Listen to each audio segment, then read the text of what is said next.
Bobo knows. It's time for you to know what a Bobo knows. Time to go where the other bros go. Towers get defended, roads get light, decks get built, dungeons get crawled. Indie gem after indie gem, a Bobo knows. A Bobo knows. A Bobo knows.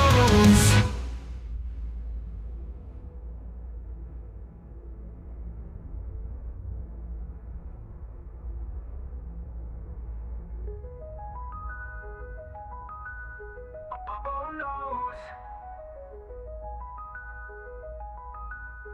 Bobo knows. It's time for you to know what a Bobo knows. Time to go where the other bros go. Towers get defended, roads get liked, decks get built, dungeons get crawled. Indie gem after indie gem, a Bobo knows. It's time for you to know what a Bobo knows. Time to go where the other bros go. Towers get defended, roads get light, decks get built, dungeons get crawled. Indie gem after indie gem, a Bobo knows. A Bobo knows. Bobo knows. Bobo knows. Bobo knows.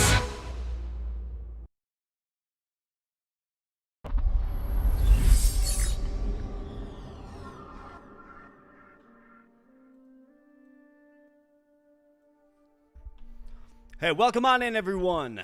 Welcome on in. Thanks for being here. Happy Friday. Can y'all hear me good? Hear me, see me? Can you hear the game good? How we doing on audio levels?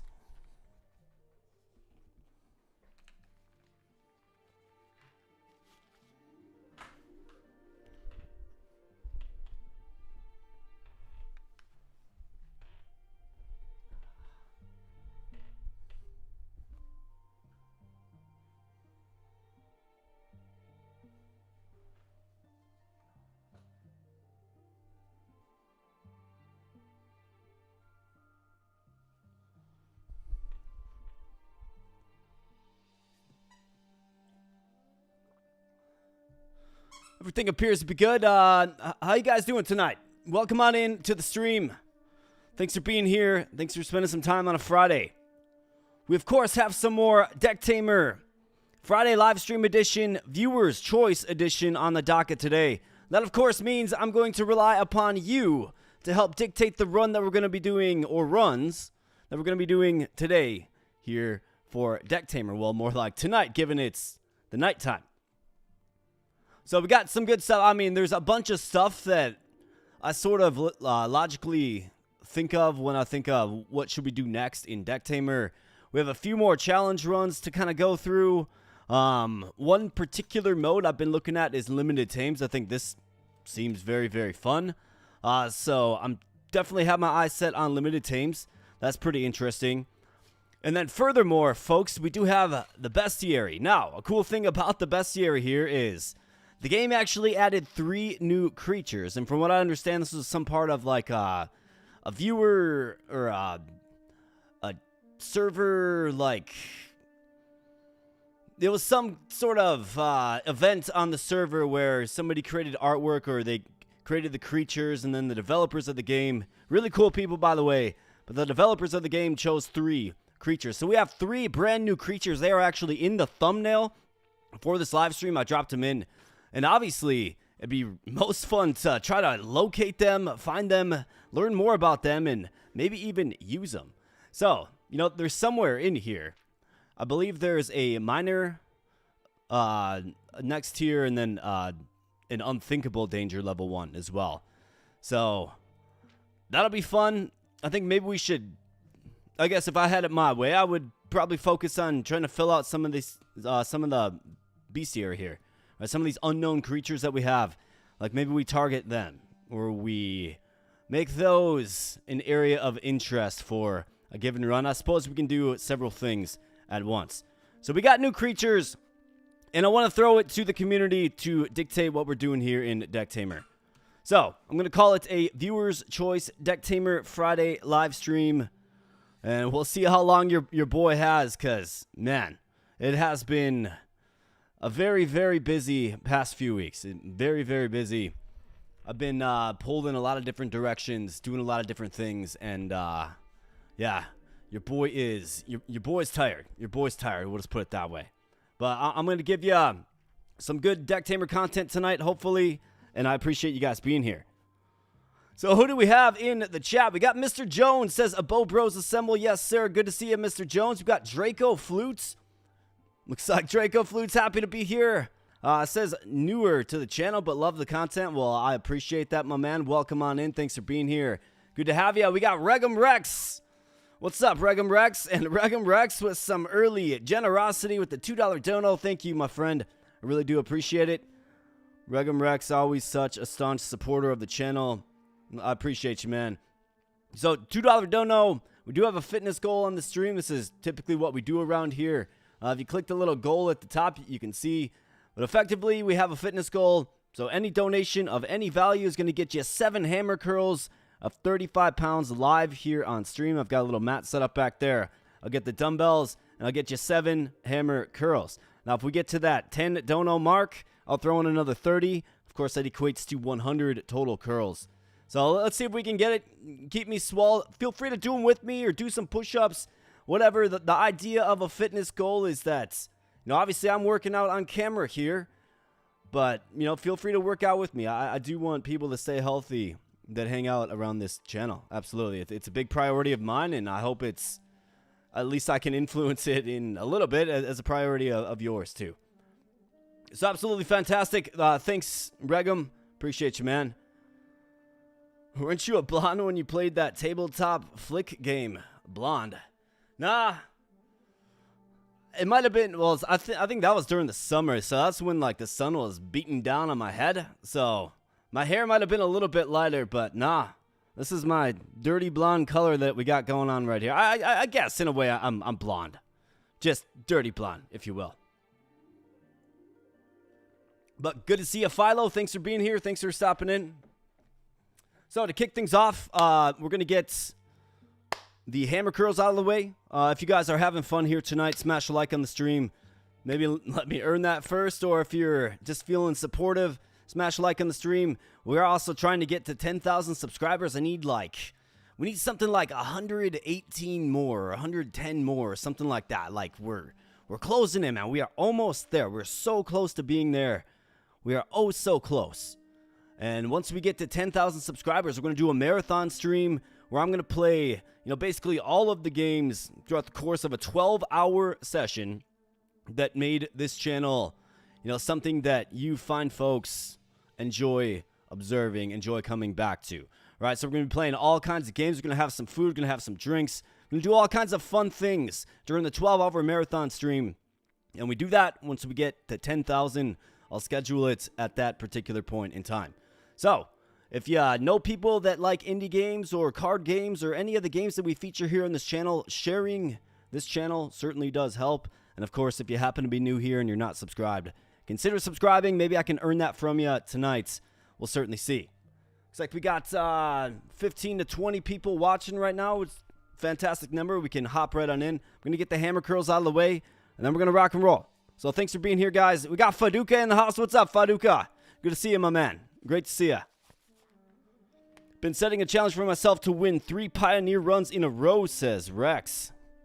I mean, it's not easy, man. If you don't get the right assembly of units, or something should happen where you sack your starter or something.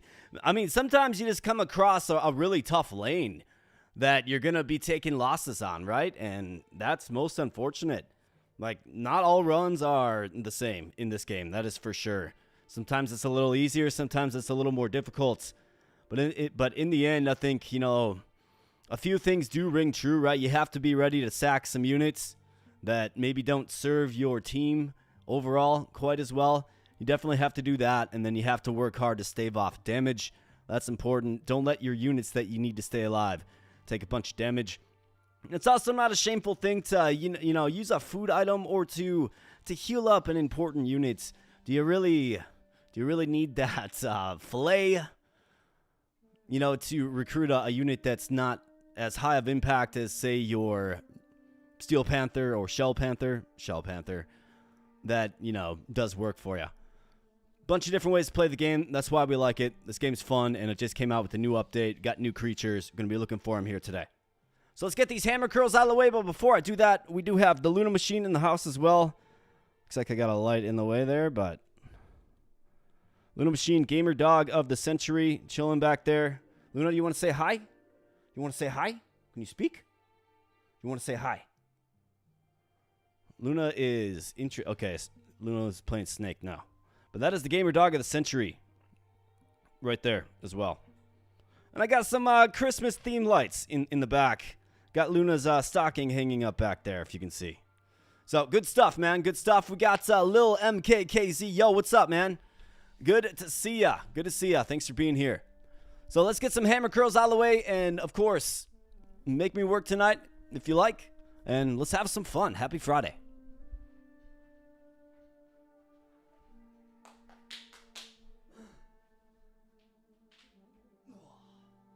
All right. So 7 of these bad boys.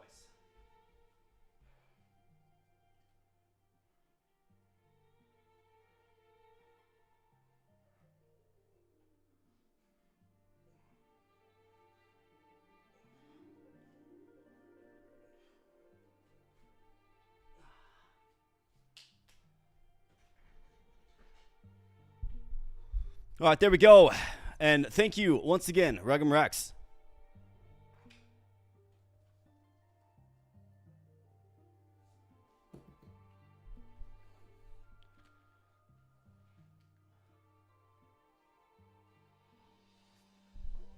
All right, so since this is viewer choice, I'm going to need you guys to vote in a poll. I'm going to set up a poll here real quick, and you guys are going to help me determine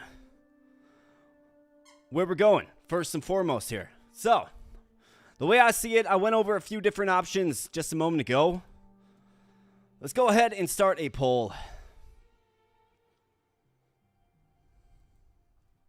Let's see. So, do we want a limited Tames run? Do we want... Let's go Pioneer Dive.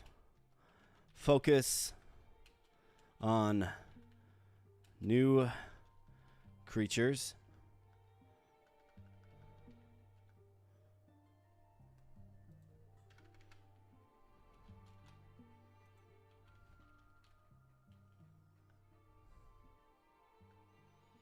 Of course, that doesn't quite fit.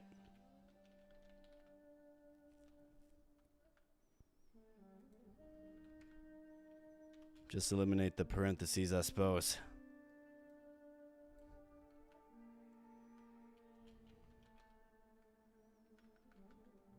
Let's call it Find New Creatures.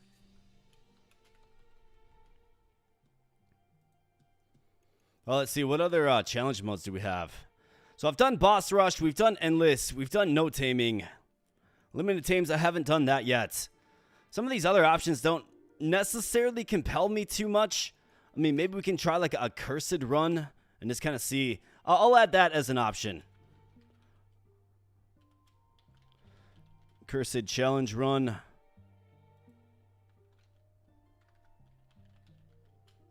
And then the last option here, friends, will just be other. Speak your mind in chat. So I'm going to throw this out there. We'll leave this up for a little bit, and we'll see how you guys vote. And then we'll do what you guys want me to do. So let's rock and roll. The poll has been engaged. So please vote now if you will. Oh yeah, it's right here on Discord for sure. And do keep in mind, we do have 3 new creatures. Of course, that is the thumbnail of the stream. So if you want to see the new creature, I'd like to see the new creatures personally. But if you want to see the new creatures, maybe we try that. My thought there is we just do a standard dive on Pioneer mode. So there's 2 bosses that I have not diamond starred yet. So we can do one of those, and we can search specifically for new creatures that I don't have a bestiary entry for. So that's the thought there.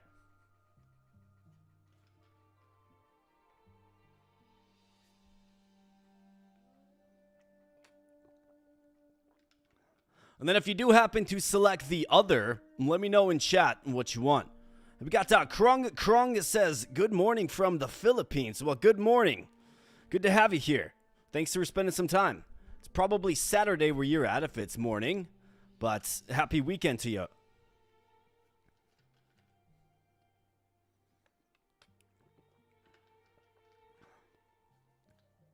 Yeah, Pioneer with new creatures only, the operative word being only. So that's going to be hard. That'll be hard because it'll depend on what ends up showing up. You know what I mean? We might not even find the new creatures, to be honest. But a Pioneer, love your stuff. Fun guys, it's late here in the UK, so I'll probably flake out soon. No problem, Hero Quest 66. Good to see you in chat, though. Great to see you in chat. Does Pioneer have the syringe deal damage to the creature? Yes. Yes, it does. Pioneer is the maxed out. It's as hard as it gets. You don't find any syringes. You just have 4 of them. They do damage both ways, right? When you're extracting skills and when you're implementing skills, if you will. And it's unforgiving. You only get 2 food items. Well, I guess 2 items. Sometimes they're food per path. And the enemies are scaled up, for sure. Let's see the early results here. Looks like Pioneer Dive to find new creatures is, yeah, winning with resounding success at 70%. So I think it's pretty obvious what the people want to see. And that's a Pioneer Dive to find the new creatures. So why don't we do it? We'll see how long this takes, and we can always fire up another one. Of course, it's viewer's choice, so it's all up to you guys. So let's begin. Let's go ahead and end this poll. I think it's fine. The people have spoken. Let's go ahead and end the poll. 70% Pioneer Dive, find new creatures. Thanks to all who voted. Let's go ahead and go. Pioneer. And as you can see, so I've got diamond, diamond, diamond, gold, gold, which kind of bugs me. If I'm being completely honest, the 2 golds here bug me. So maybe we just try a nice, I don't want to say basic run because the Eye of the Abyss can cause problems. It really can. It's got some powerful moves. But I've got to get this. I've got to get this diamond starred out, man. So we're going to do the Eye of the Abyss.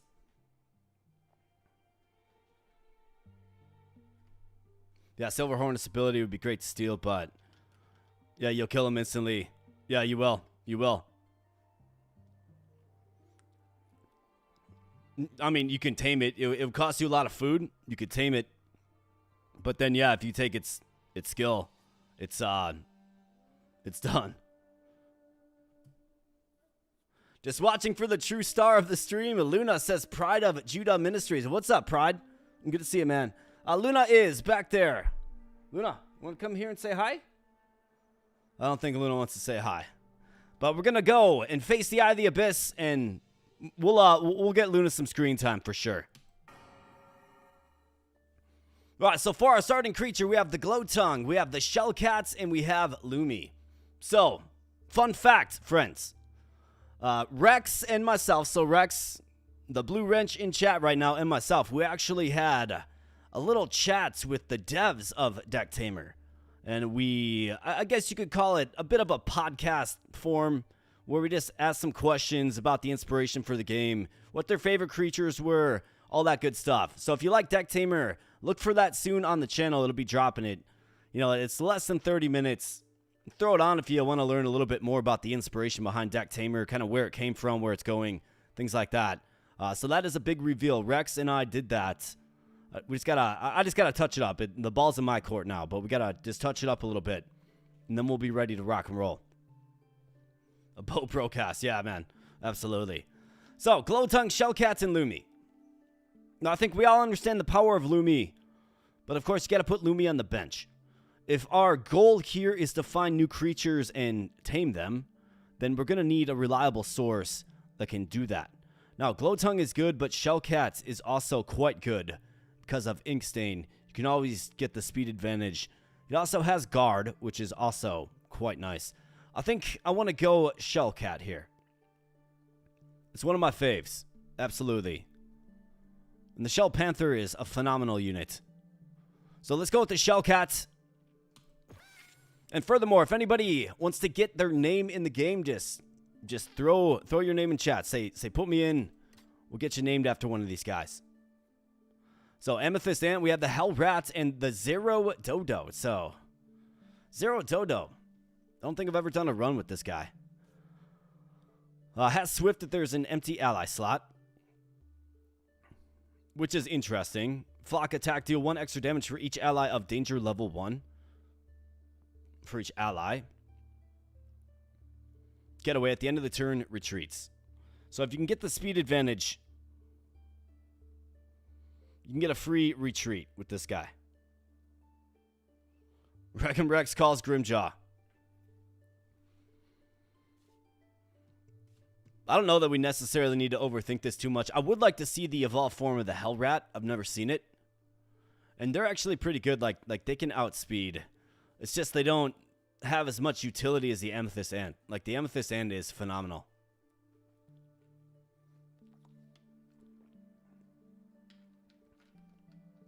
Throw me in for naming one Luna. All right, you got it. We'll name one Luna. I'm going to take extra special care of that one. Can you name a guy Christian? I sure can, absolutely. You bet. And welcome in, Mr. Vincent. Welcome in. I mean, the objective best choice here is the Amethyst Ant. Like, by far. It is. It'll stay nice and healed up. Its evolved form is good. But since we're going for discovery here, I'm going to go with the Hell Rat. I'm going to see if we can do it. I'd like to see the evolved form of one of these guys. I think we're going to go with the rat here, Jones. Because we're trying to fill out our bestiary, right? Alright, so I think we can likely run across the very first creature that was added. It's like some caterpillar-looking dude. So let's see, do we have it on this path here? No, we don't, but we do have an ant and a Glowtongue as well. Okay. Metabolism shifts, I mean, you can get 4 speed at the cost of 1 max HP. It's got some really interesting application to, like, an ant, of course. Hell Rat goes to Hell Yeah Rat. Hey, we got Ron Empire in the house. Yo, what's up, Ron Empire? Good to see you, my man. Greetings from Shanghai. I'm from Scotland. Teaching here now. I've been following you for a while. Keep up the great work, man. Well, thanks, RWT. I appreciate you being here. And Ron Empire has a channel himself. He's got a channel himself. You guys should check him out as well. Ron Empire, you are good stuff, my man. Good to have you in chat. All right, Draco Flu wants his name in the pool as well. All right, well. So, for the Shellcat, I think the first person was Luna, so let's get Luna.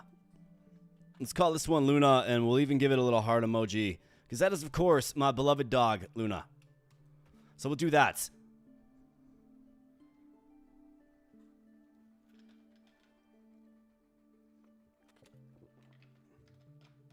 You're killing it with Deck Builder Games, says Ron Emp. Oh, thanks, man. I appreciate that. Just started doing this like 2 years ago, dude. I just jumped into it, just started doing it. And I like to play the games that I like. I like to play the games that folks in this community like, too. So it's kind of a win-win that we all like Deck Builder Games, right?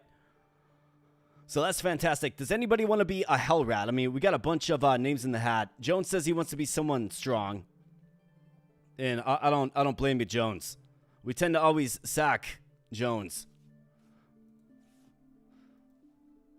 Let's go Christian here.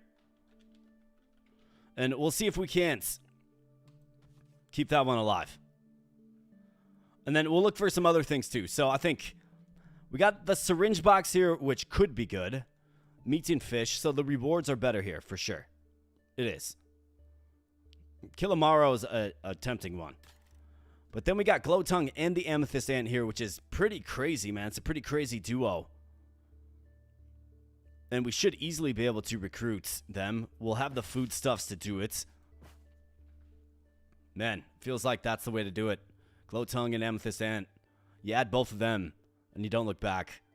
Metabolism shift as well, to help shore up some speed deficiencies. I mean, either that or you throw the HP buff on Luna here. Get a ton of HP. Always has Ink Stain, right? So, I mean, that's also a pretty tempting combo. I think we can play around with it, but I think we go with this path for sure.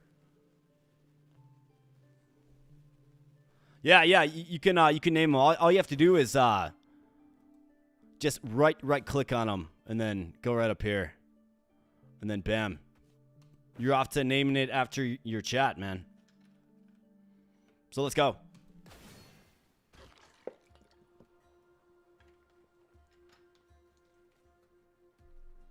All right, Glowtongue and Amethyst Ant, predictably enough, are out on the field.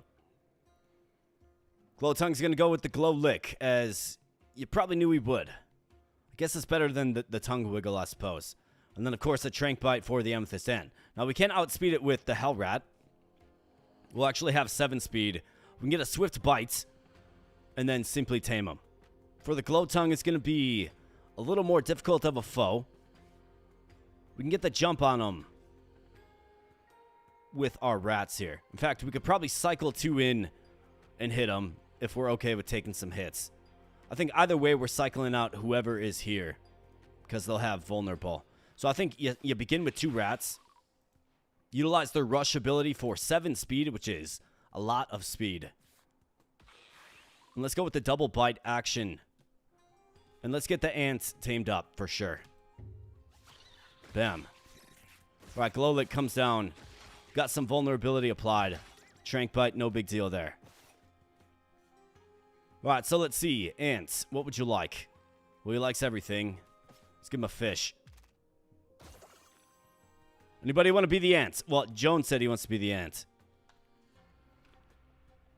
So we'll make Jones the ant. Right, so we got a Tongue Wiggle coming in.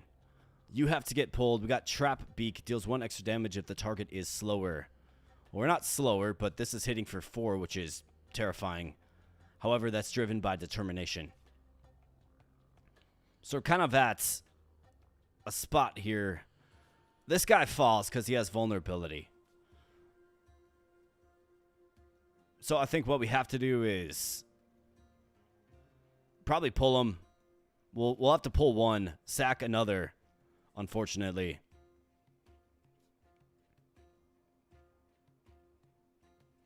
Then we got to get this guy off full health. Well, I suppose I could swift scratch him, excuse me. Yeah, this actually does work. So if we swift scratch, we'll hit first, reduce him down to 2. Then he is going to hit for 2 with this skill, effectively saving a Hell Rat. So that's what we have to do for this Hell Rat here. We have to pull him because he's toast anyways. And then I can always... Well, I could bites and then tame. We could throw another Hell Rat in there and bites and tame. It's probably what you should do. I don't want to be taking too many early hits with our Shell Cat there. So let's go ahead and let's get you down. And let's get the bites. This should work out pretty good.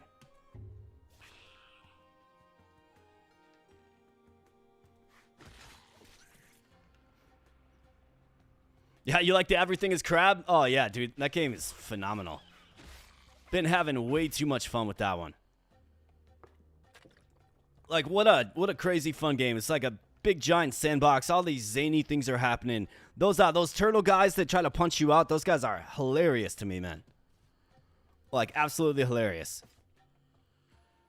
Let's get you a berry, pal. Glowtongue. Welcome, man. Another strong unit added to the team.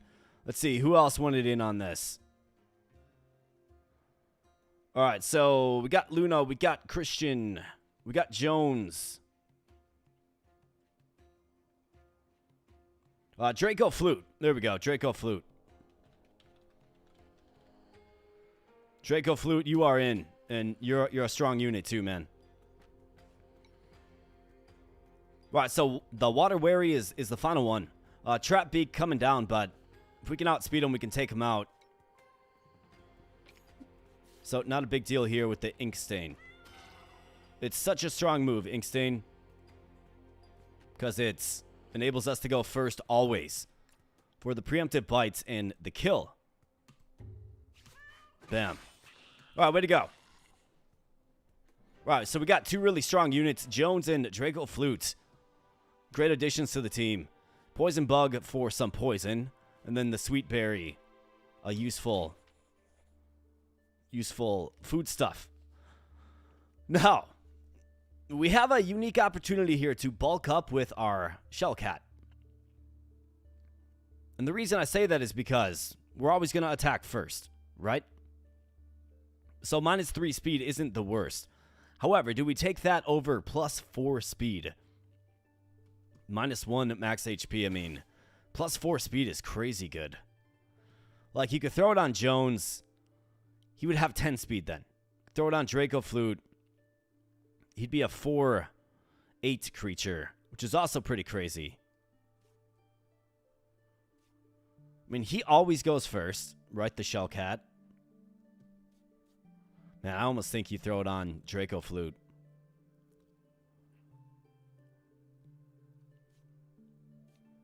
Could always swipe one of these rushes, I suppose. Eventually, maybe. I don't know. What do you guys think? You think bulk up? I'm either thinking bulk up on Luna here. An 8-2, or excuse me, an 8-0 creature, but with, you know, sluggish going on the enemy always. So we would always attack first. So 8 HP is a lot. And that's the basic form. Will evolve, and we'll keep those stats. Probably be like a 10-2 Shell Panther, you would think. Or we go with a 4/8 Draco Flute, which, I mean, like +4 speed is crazy, dude.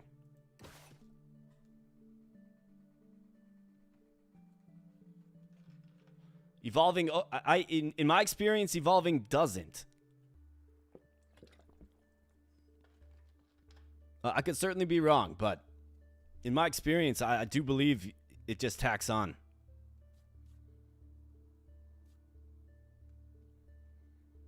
I think having 2 units that will always go first, and then not to mention a speedy ant, right? Always going to go first. With 8 speed, will likely always go first. And then not to mention a pretty speedy ants. And then just speedy rats as well. You know, just have the speed advantage across the board.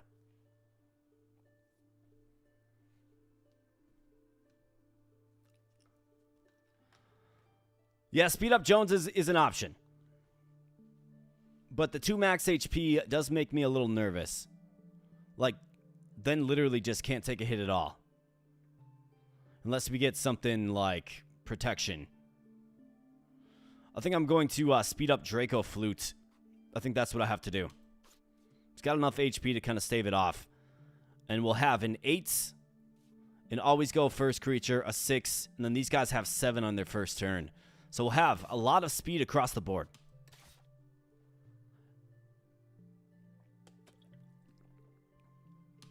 Let's go with that. And we got Hexa Mineral in the house, says, yo. Big Puff comes in with the dono. Thanks for the $1.99, Big Puff. Appreciate ya. He says, name a Hell Rat Fang. Yeah, you got it, man. You got it. We'll name the healthiest one Fang.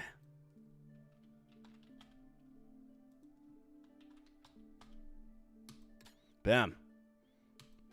Absolutely fantastic. All right, so Draco Flute just got powered up.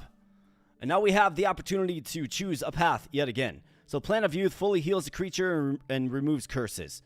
We don't have any curses. What do we like? Is there anything that we like? Hot-Blooded when placed gains 2 strength for 1 turn. That's kind of scary on the Skull Crab. I'm not really inspired by this lane at all. Defensive when placed gains protection. This is absolutely fantastic. Do we have meat? We do have meat. Okay. I mean, I think this is the one you got to go with. Defensive is incredible. Phantom Matter, I mean, that's a last-ditch effort, but this is good. So is this. Nap. But I can really, like, I don't have a fish. I mean, Maskell and defensive is definitely where it's at. And we got Vinty in the house. Vinty, man, I was hoping that you would, you'd show up, buddy, because I wanted to congratulate you in person. Congratulations on the latest addition to your family, my man. I'm great to hear everything went well. And congratulations, buddy. Thanks for being here. Definitely, but Vinty's family grows in size. We'll just put it that way. And let's see. So, Big Puff. Other account is Nate Paw. Oh, yeah. Of course, man. Of course. I know you, Nate Paw. Well, thanks, buddy. I do appreciate you. And you would probably know that we have a fitness goal on the stream, right? Any donation gets some hammer curls tonight. So I'm going to get those out of the way for you. Thanks for your... Well, thanks for chipping in, man. I do appreciate you, buddy.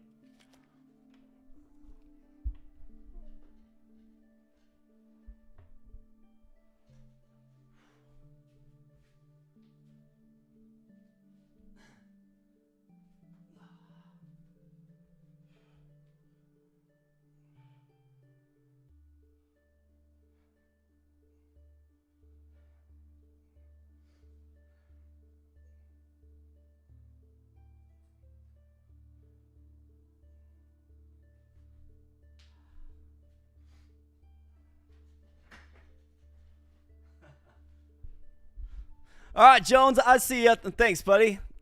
Let's just get that out of the way. 7 more big ones coming your way.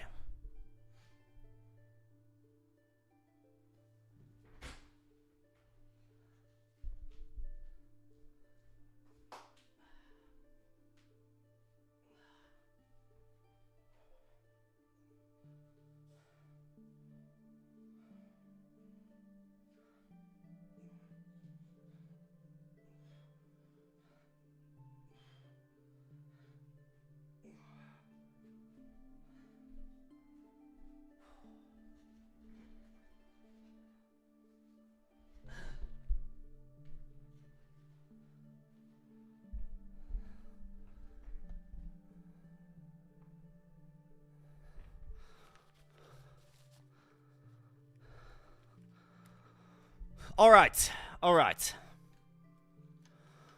Yeah, so Regum Rex, 40 homies in. Smash the like button. Yeah, do that for sure. And as far as the fitness, no, it's any donation of any kind at all gets you 7 hammer curls tonight. And if we hit the 10 dono goal, I'll throw in a bonus 30. So that'll be 100 hammer curls for your boy. Love the bestiary in this game. Yeah, absolutely. It's really well done. And they're actually going to add more to it. That's part of the roadmap. So let's go ahead and let's go with this lane for sure. We're going to try to grab Maskell for his defensive trait. Seems like the Amethyst Ant could do some work against him. So let's go. Yeah, first option. Yeah, if you can get a creature, like there are some bonuses that put a curse on a creature, or you can dupe a creature and it becomes cursed. This will help you offset that, but we don't have that, and you have to use it at the time you get it, right? It doesn't go in your backpack, unfortunately. So we have to do this, and I'm actually pretty happy about it because Maskell and defensive is fantastic. Let's go. The Feather Mole absolutely is fire, man. Nap is so good. It really is very, very good. I don't have a fish, though. The guy wants a fish. Why can't he just accept berries instead? All right, Bash and Bite coming down. We outspeed them greatly. The Spine Hog is pretty intimidating with 5 HP. Well, I guess they both have 5 HP. I think this is where you probably need to deploy the ants. his superior speed can take out the enemy and then, you know, regen HP in face, of course. We could go Draco Flute to get down the Glowlick. He will also ambush for 1 damage. So that's certainly something that we could do. I mean, this is where you definitely need Jones. I can't have the Spine Hog using Hydro Slap. That's going to cause some problems. Headbutt as well. So I think I have to get him down as quickly as possible. That's the way I see it. Like full send at the Spine Hog. Probably Glowlick him. So he takes more damage. He'll be down to 4 after the Glowlick 3. We hit him with a skill that hits for 2. You know, and outspeeding him next turn. Then he'll fall. Feather Mole, we can just peck him down with Jones. Jones can heal up in face. I think that's what we do.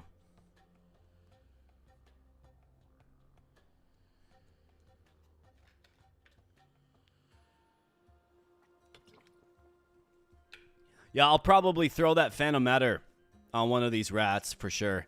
And just do like a YOLO, right? Let's do a YOLO. A 7-speed nuke is not bad. Draco Flute's going to go down first. He's got to take a hit.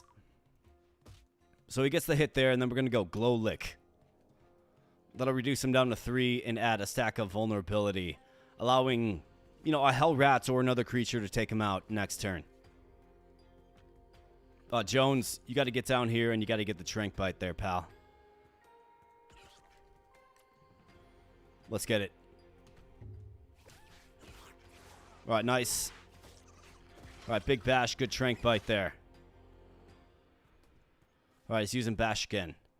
So we could actually just take him out. So that's going to hit for 3. Suppose I don't necessarily need to cycle in a Hell Rat. But I actually want to, because what I found in this game is if you have 2 units that you really do like, that, you know, you don't want to sacrifice, you have them both out there, well, you only have 1 to retreat. And sometimes when the units are cycling in and out, you find yourself in a jam where it's like, okay, what do I do now? Because I'm forced to sack something, essentially, unless I can come up with another solution. So I think you go Rat here. You throw him in for Draco Flute. You probably throw him in. You probably throw in this one. The one that's weak. You do have to sack units in this game for sure. So let's pull out Draco Flute. Let's go Trank Bite for you. That's a no-brainer. That's happening. You outspeed. And then for you, we're going to go with just a regular Bites to take him out. And he's got 2 stacks of vulnerability on him. Might as well. I mean, we could even get him down with Swift Scratch as well. But might as well go for the bites. And Night goes Feather Mole. All right, now we got the Kara Beetle. Hitting 4, a pretty intense 3. So we could guard this with my beloved dog, Luna. I mean, we all know what has to happen here, right? Gonna just munch him down.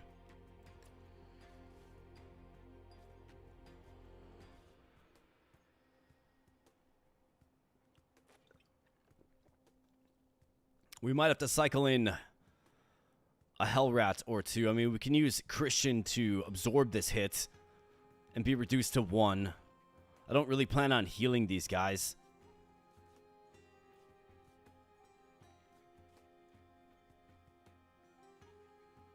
But I also want to see their evolved form. So I've got to keep one of them alive.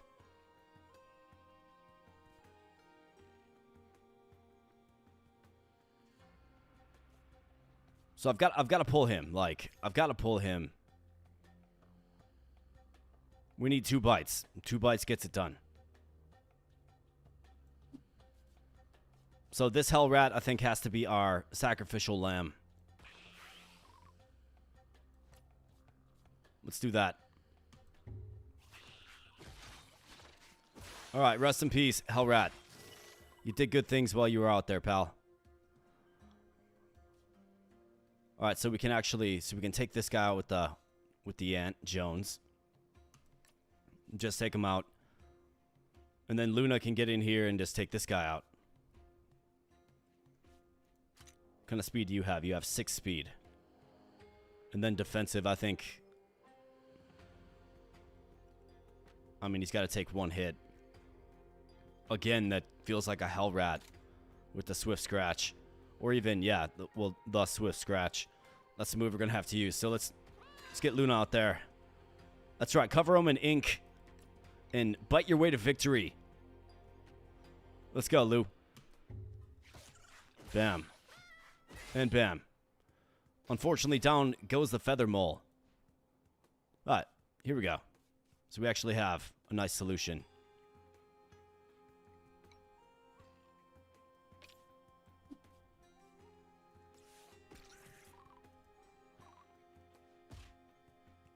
Completely fun. Here, take some steak. Didn't even need to engage in fights. Does anybody want to be Maskell?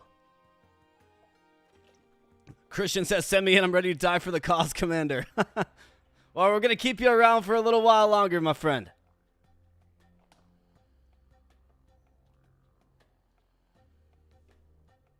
If anybody wants to be this masked individual, I'm probably just going to steal his skill, to be honest. But we'll keep him around for a little bit. He's only got 2 HP. A defensive unit with 2 HP is not good enough.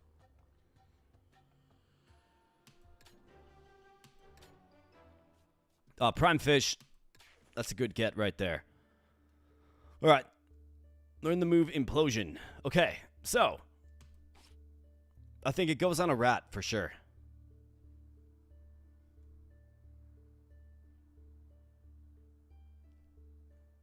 Yeah, if you syringe, he's going to have 1 HP. Yeah, you're totally right.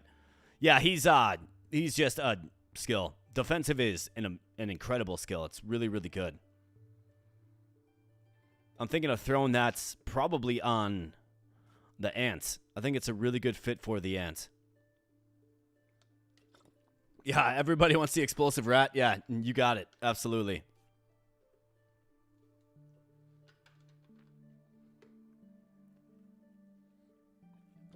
I think what I want to do is probably throw it on Feng. He's got 3 HP. He can still conceivably take 1 hit, do some damage, and then we can sack him if necessary. Implosion kills him, right? We also have this one with 1 HP, but I feel like we might need a meat shield. Hey, we got Demonic Piggy in the house. What's up, Demonic Piggy? Is this the first time with new creatures? Yeah, man. Absolutely. We're looking for him. We're looking for him. Yeah. Given he was the first Hell Rat and I still got him at full HP, I think we should probably fancy evolving him. I think Fang the Explosive Rat kind of sounds good. It's got a ring to it. So let's do it. Fang, do good things. There we go. Dies, deals 9 damage to all enemies. A pretty insane hit.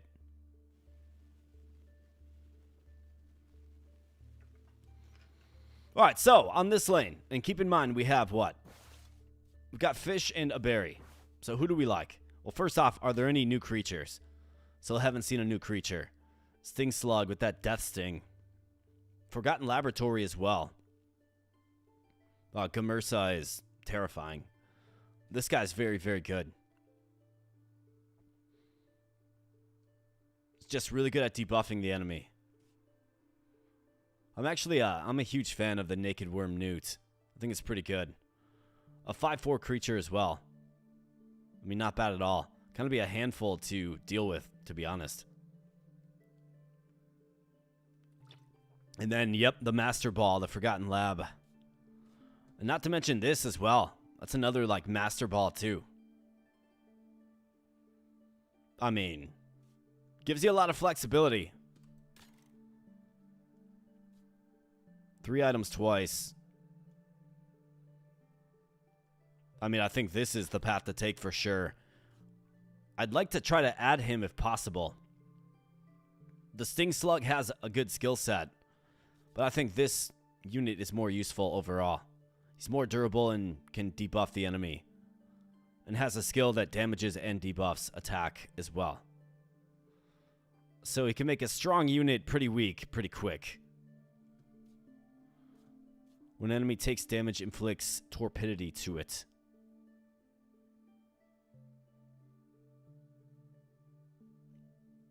Inflicts 4 torpidity to the target. Still would have to use it twice.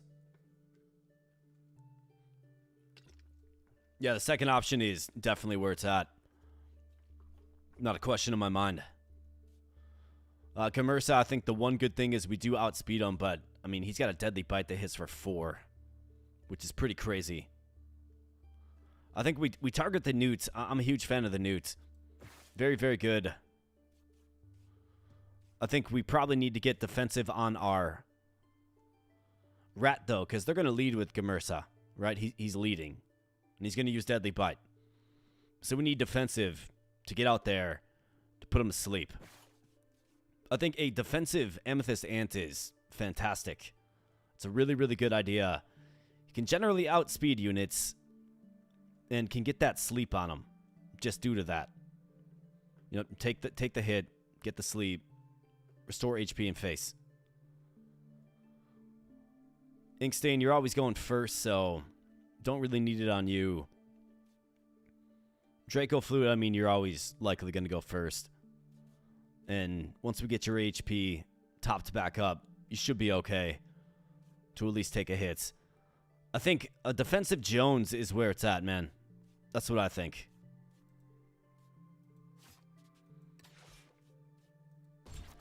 So now we have a unit that we can sack in Maskell here. He's got 6 speed, so maybe he can get a hit.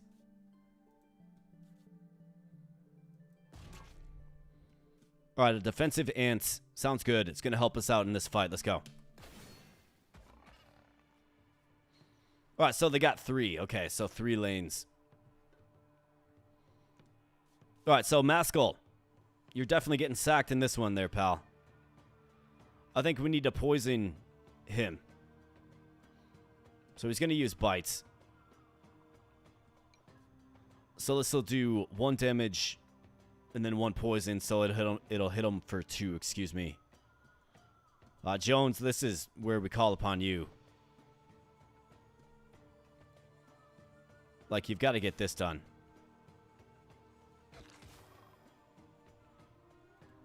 No question in my mind. Trank Bite for the sleep. Munch back the HP. Maskell gets more value in this lane here, taking this hit and getting wrecked, unfortunately, but that's where he gets the value. These guys won't really do much damage to the newt. And then up soon is Sting Slug. Another tough unit. We'll probably have to cycle the ants back in. And otherwise, it's Body Slam. I mean, you gotta eat this, unfortunately.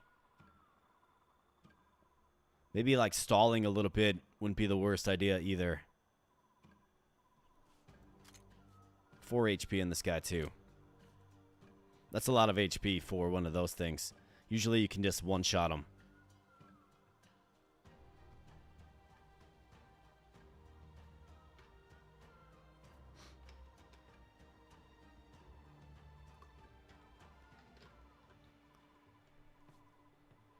Yeah, Fang can take a hit. It does get him closer to the moment he implodes, too. This Hellrat can take a hit as well, but we're going to have something that can take a hit against this guy. I think Ego Maskell here. I mean, he's going to hit him for 3 damage, which is a good hit. Meaning a rat can follow up and get the kill. And then you probably do have Fang sink his fangs into the newt.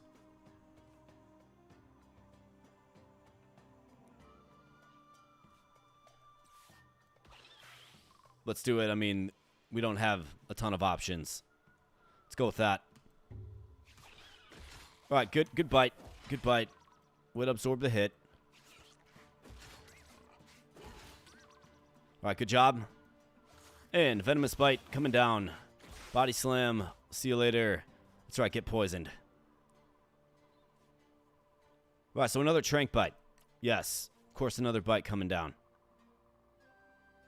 Now, I could just guard this away. We could take out him with Luna. Could take out him with the rat as well. I mean, I could take out him with this rat. Right? Probably should. Trank bite to put you to sleep.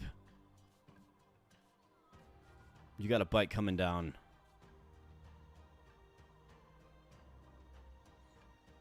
I could just guard.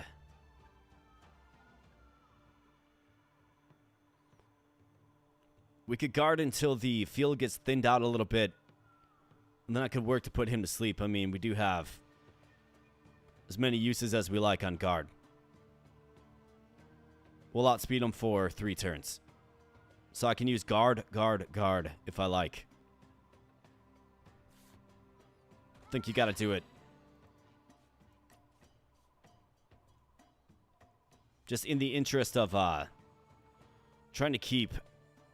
Well, trying to limit damage as much as possible. So let's do this. Jones got to get him to sleep and then start munching that life back. Let's go. Yeah, no big deal at all. Bam. All right, nice. Get sleeping. Gamersa. Good job, Fang. And here comes the slug. All right, this guy's going to be a nuisance. Going to cause a lot of problems.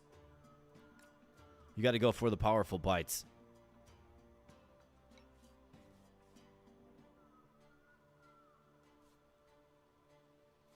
Well, let's see. So Fang, I mean, given that he's got the implosion skill, we've got to pull him. I mean, taking a death sting is a crazy prospect. But we could always just sack another hell rat, unfortunately, but that's what they're there for.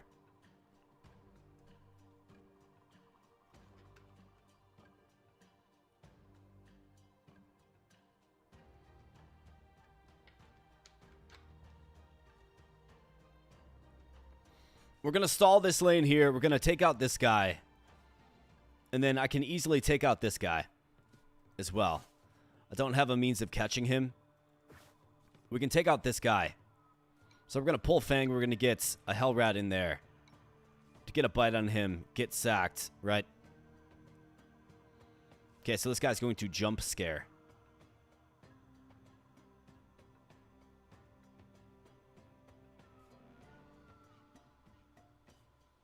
Well, let me think about this.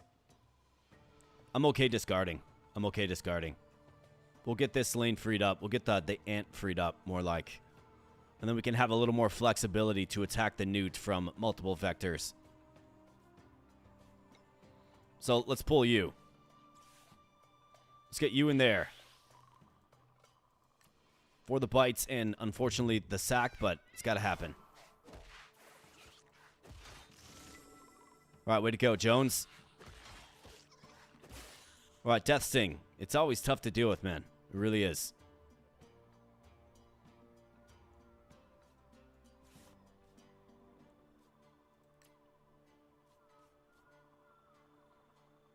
All right, so we could do... I could get Draco Flute in there to take out the Gamersa.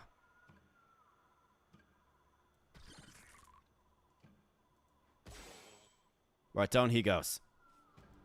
We're going to guard again. You still have Sluggish on you. We outspeed here, so take him out and then Tongue Wiggle for 2. He's got 4.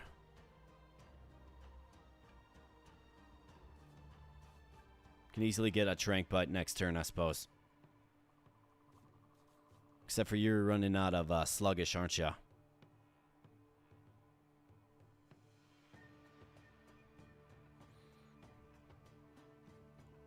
Yeah, the problem with the Sting Slug is I didn't have a fish. like I can't recruit him, unfortunately, unless I sack some primo items. I'm gonna go with the newts. I think our attack skills will be fine. A little bit further down the road.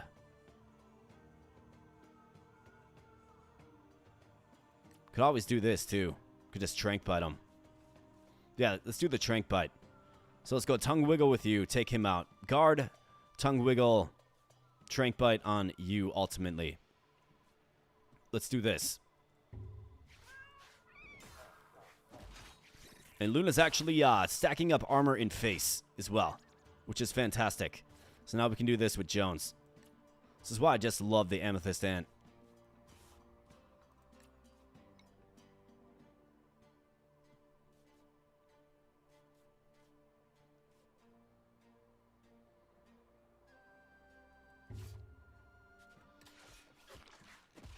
That's right, get sleepy. Bam. And newts. Here you go.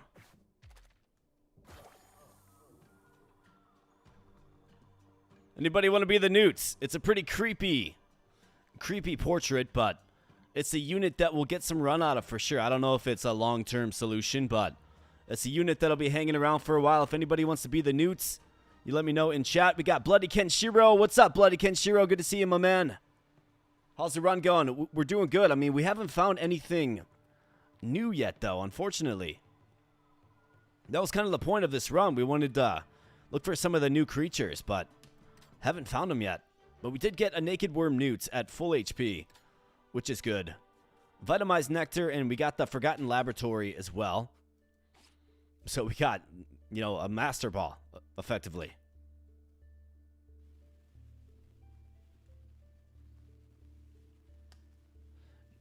All right, so looks like Zach threw his name in first, but Jelly Boy 333 we'll get you in next one. All right, you let me know which one you want up next.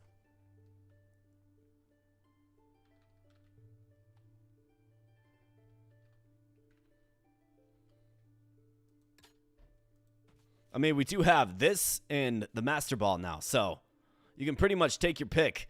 Hey, how about this? I think that is, yeah, that's the new one. Scavenger, after 5 creatures die, finds an item to add to your inventory. Interesting. So just 5 creatures in general. Okay, cool. All right, so that is definitely a new one. That is the mid-tier one. So we're going this lane pretty much verbatim unless it's over here too. It is not. Man, you got that Nemorphid with the Mutated Strike and Evolution combo. Feast is good as well. But obviously, the spirit of this run is to go and discover what is new. So you like berries. Okay, so I don't have to burn the Master Ball, right? We don't have to. Can throw him this. Body Slam for 3. 5 speed. Although this guy is pretty scary. But that's why you have a unit like Jones that can just absorb the hits.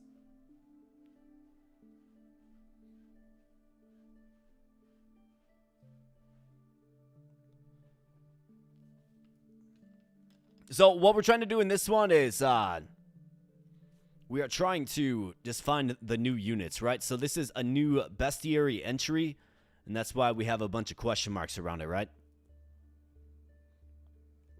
Yeah, Nostro is a great option, man. For each negative effect an enemy gets, gain as much. I mean, we're probably going to have to debuff his attack, to be honest. That guy's tough, though. He is. And then Jelly Mim as well with, you know, a massive 3 poison.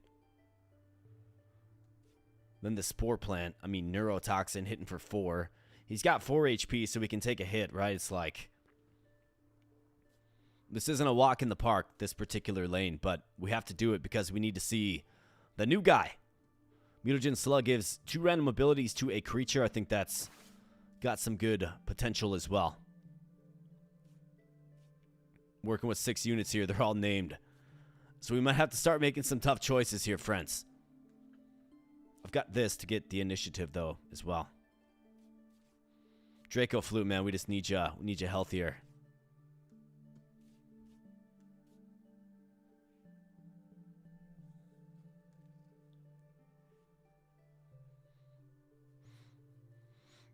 Yeah, we could definitely use the Master Ball. I think we should probably save the Master Ball for a little bit later, though.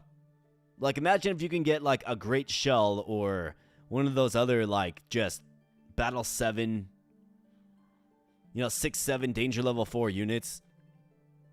Like, those ones are absolutely insane. So let's go with this.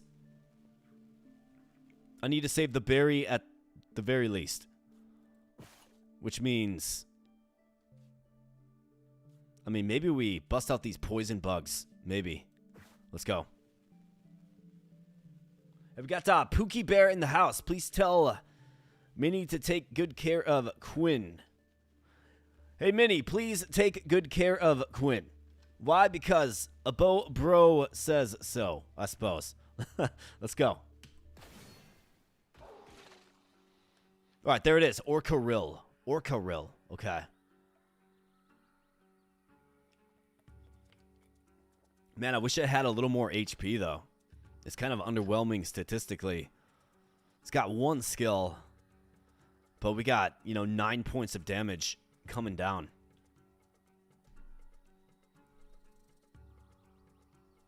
I mean, this isn't the time. We don't Master Ball Orcaril just to say we did it. And then implode this thing, do we? What are the other options, excuse me?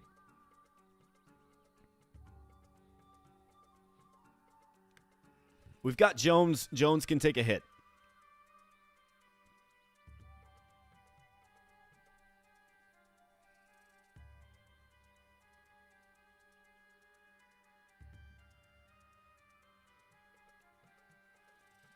Wait, no way. You traded Quinn Hughes to the Wild?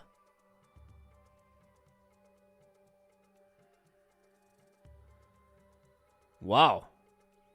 That's pretty crazy. Yeah, you're totally right, man. That did just happen. You got Marco Rossi, Liam Ogren, and Z Boyum, though. Lots of young players, man. Rossi's a good center. But that's pretty crazy. Quinn Hughes, wow. He's like a total stud.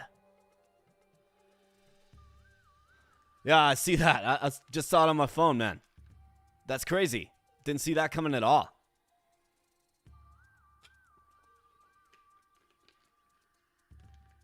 Well, hopefully it's one of them trades where both teams, nets out well from it. That's crazy. Okay. Time to focus on this, but wow. That is a big move, man.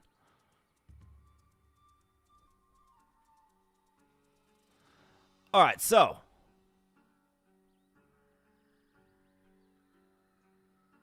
I mean, one obvious move I could do here is we could use Fang's Implosion, throw him out there and just light him up, Master Ball him. That's an option. It would probably be the option that results in the least amount of losses. Otherwise, we do have you. Who do you outspeed? You outspeed this guy. So you'd be a pretty natural fit to debuff his attack and then jump scare him. Just jump scare him down.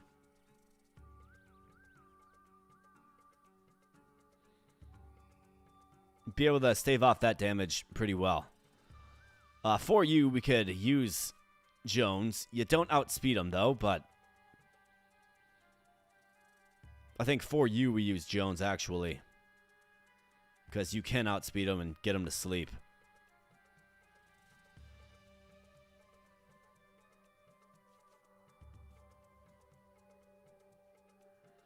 I could always throw you in for Ambusher. You get the hit on him. We pull him out. Then I cycle you in to take a single hit. You'll match his speed. But if you take the single hits, he'll be down to 2 HP. But then again, we're matching speed, which has its own... I guess we do have the Luna machine then. Can get Luna in there, take out this guy. That's the way I see it. So, Jones. Get out there and get real, my man. Trank Bite. You bet. You, get out there and get the hit. Good. Pull you out. Christian, we need you to take a hit here, man.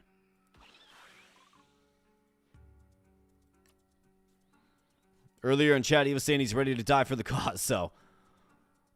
You're not going to die, but you're definitely going to take a hit. And then for you, let's just debuff this attack into oblivion. And keep using jump scare to just nullify him. That's what we have to do. That's how you do it. That's how you solve it.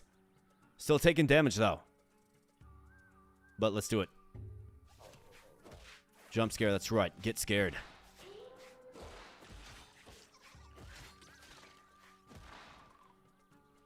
Alright, good job. Alright, so now we go Luna Machine in the middle. For the ink stain. Damn. Okay, very good. This guy's going to use Narco Lick. Inflicts 3 torpidity to the target. Is that so? Inflicts poison. Could also just bite him. Well, if he's going to do that, let's just bite him. For you, you got the initiative. Bite him down. Take him out. And then let's go Trank Bite here, Jones. To put him to sleep.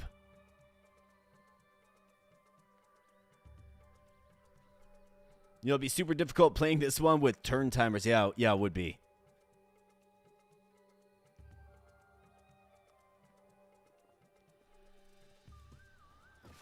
I mean, let's see what it looks like. 64% chance.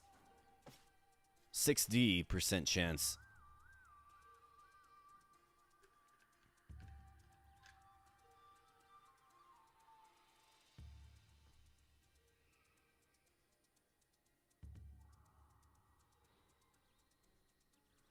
I mean, a 5/7 creature isn't bad with Body Slam.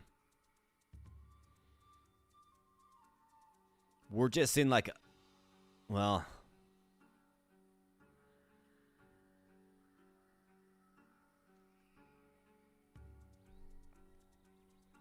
I mean, one thing that we could do. One thing that I certainly could do is I could shift over him. So I could do this. He's still going to go first, right? Sluggish has been applied. So he's still going to go first. We can jump scare him to get a hit on him. It'll make his Body Slam again hit for just 1. Okay? This guy's using Narco Lick to heal himself. So he's not doing any damage. He's going to do Torpidity, which is fine. We can get the bite. Jump scare to reduce him down to 1. And then we could try this Vitamized Nectar on him. It should actually be 100%. And then Jones, you just stay the course.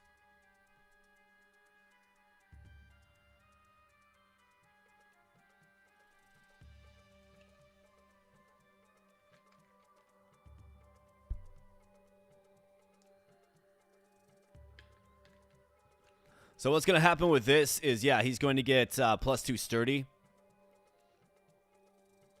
But it's going to resolve after fight, so I will actually get the 2 damage on him. And he's going to apply this to me anyways. I mean, ultimately, what we have to do with this guy is just keep debuffing his attack. Right, this is where the Newt just owns him.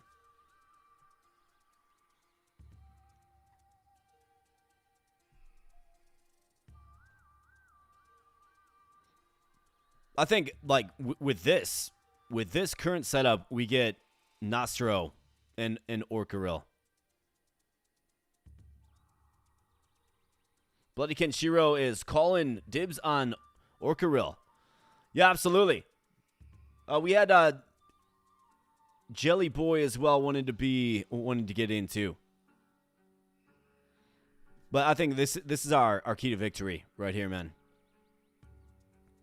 I could also just guard too. But let's get the bite. Actually, no. Let's get the guard. Let's start building guard stacks. I'm okay with that.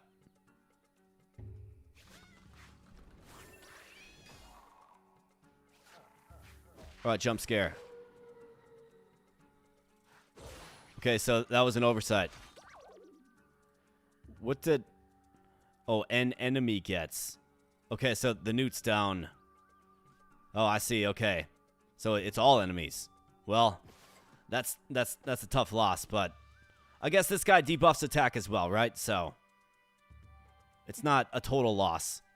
But still, you got to watch out, man. You got to watch out. So sorry, Zach, man. I lost you, buddy.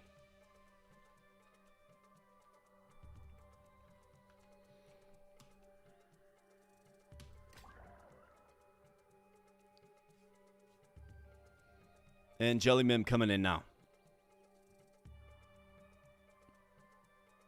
This guy is body slamming. This guy's asleep. 90%. I mean, are you feeling lucky? Are we feeling lucky? Are we good with 90%?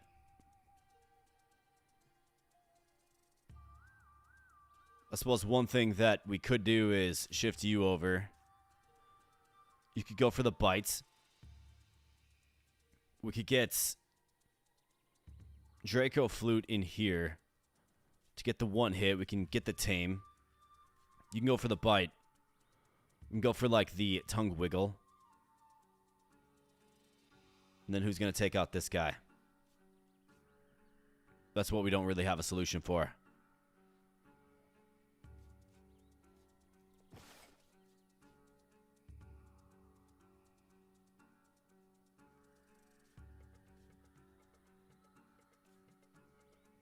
'90 is just a fancy 50-50.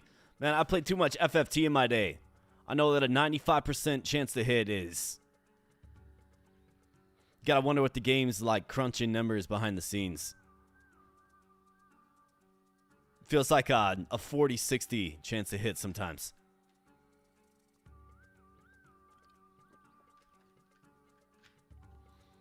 Could poison bug the jelly. Yep, we could. That's an option.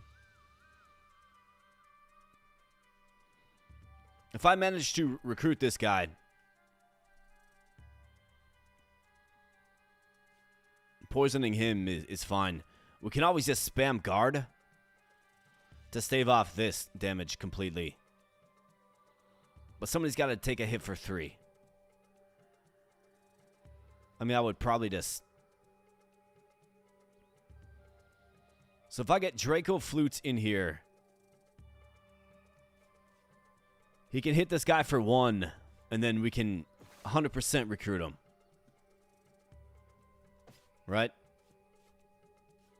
Or you just go for it. And then we can use the ambusher skill on somebody else.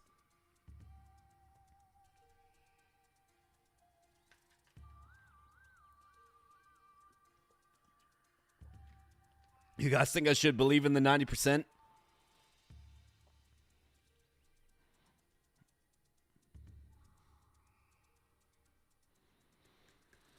Well, so let's think about what this does for us. So we're going to have this obnoxious spore plant coming in. If I play him, I'm going to have to pull him. I mean, honestly, we're almost looking at...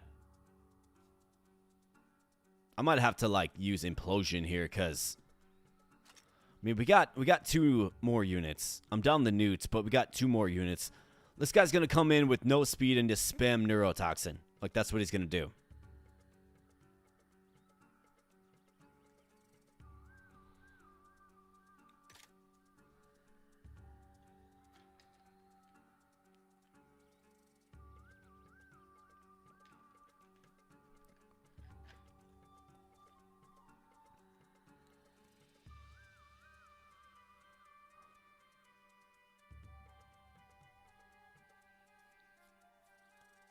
That is true. I don't have to tame him this turn.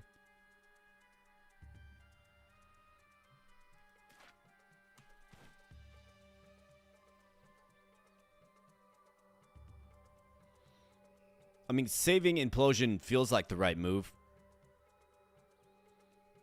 But I could always tame him, use Implosion, and then we get out of here without taking any additional damage. Right, so that's another thing you kind of have to consider as well. Like, what's the trade-off looking like?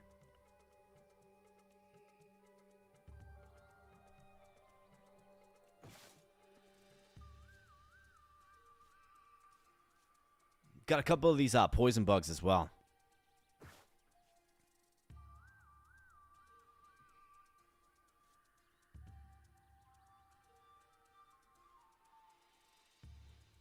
I can spam guard in this lane and offset the damage.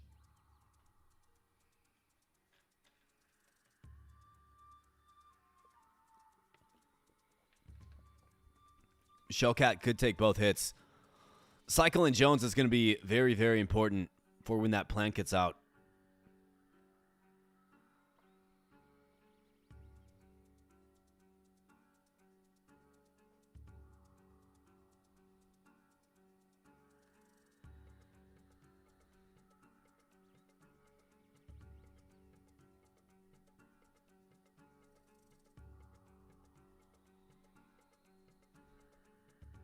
In fact, if I use guard with Luna, we're just going to take ultimately 1 damage from 2 lanes.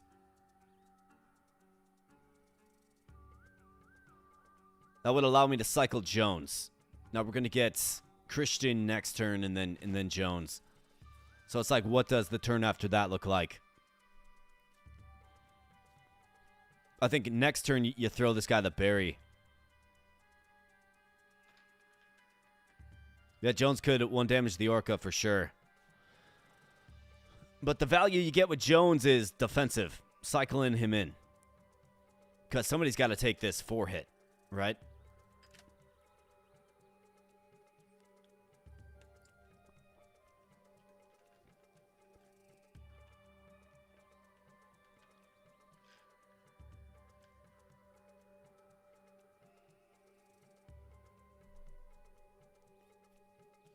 Yeah, we're not sacrificing Jones. Not a chance. I could always just pull Jones. We could get in Draco Flute for the ambusher. He can do the 1 hit. Luna tanks these 2 lanes.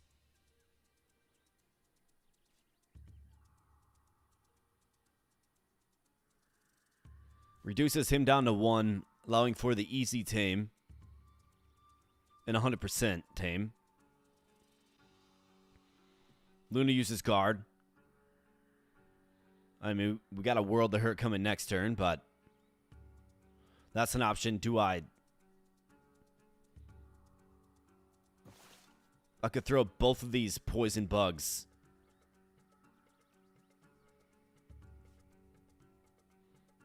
On the Jelly Mim.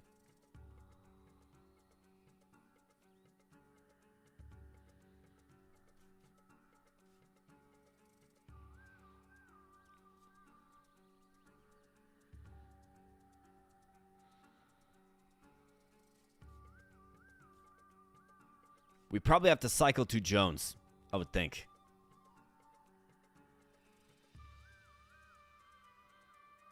Decreases by 1. So it'd be 2, 3. So I could do 1 poison bug on you. And we could get the bite. Then Luna's taking a hit for 3. But then this guy's effectively eradicated. And we could cycle back to Jones.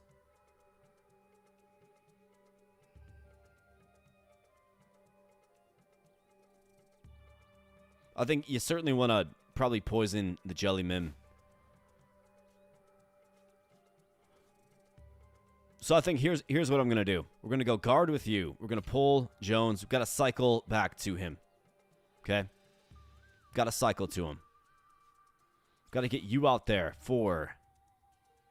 Let me make sure. And get the one shot on him. Now it makes for an easy recruitment next turn. You got the guard. Let's go with the poison bug on you. It's 2 stacks of poison. So it's going to do 3 total damage.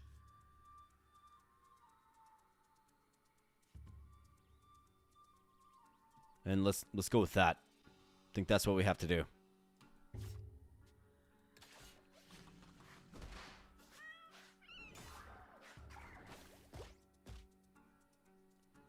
All right, that's right. Take that damage. All right, so now body slam is coming down.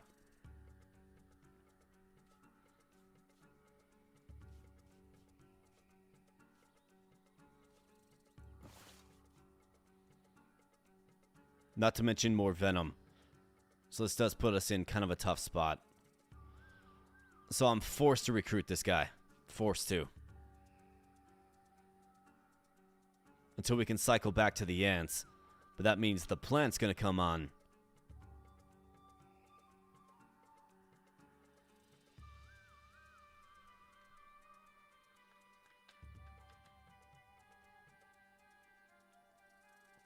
I think I do have to nuke it. I think I do.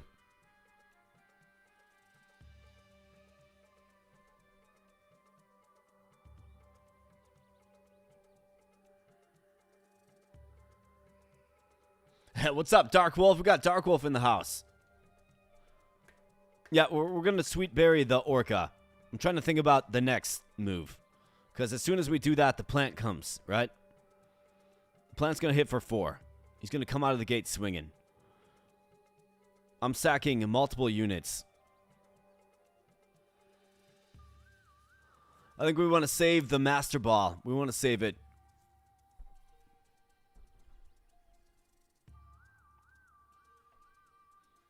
Man, your foot still hurts, Wolf? Sorry to hear that, man.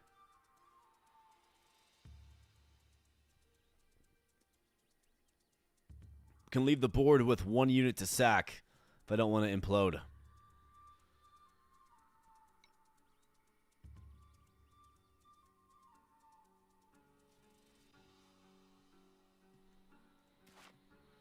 I mean, we got Jelly Boy 333. We're going to have you.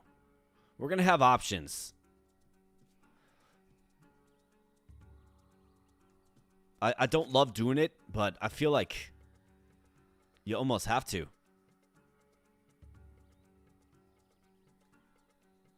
Yeah, that's what I'm thinking. Tame Orca and then nuke. Oh, yeah, that's right, Wolf. I remember you saying that. Sorry to hear that, man.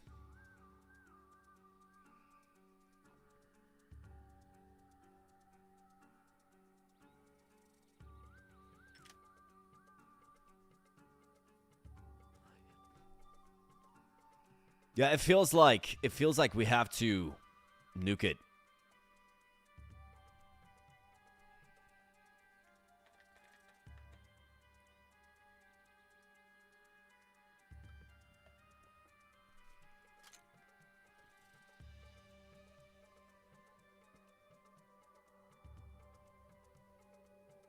Yeah, increasing speed and strength to the entire team. I mean, he's got 0 speed. It's not like we couldn't take him out, but neurotoxin hits for 4, you know?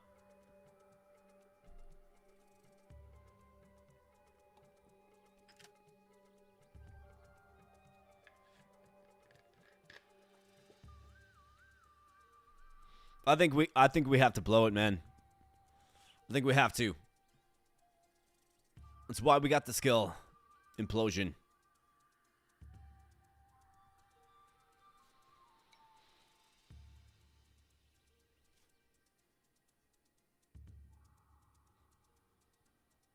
Yeah, it's either that or we're looking at a loss of one of our more impactful units. So, Fang. Well, first and foremost, I suppose, let's go ahead and get you recruited because you're new, brand new. Let's see, so who wanted to be...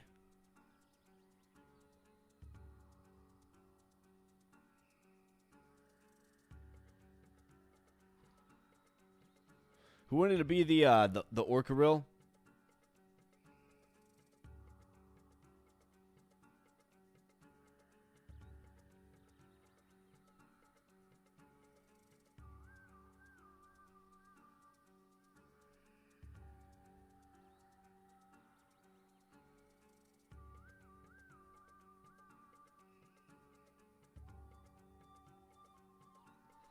Bloody Kenshiro, that's it.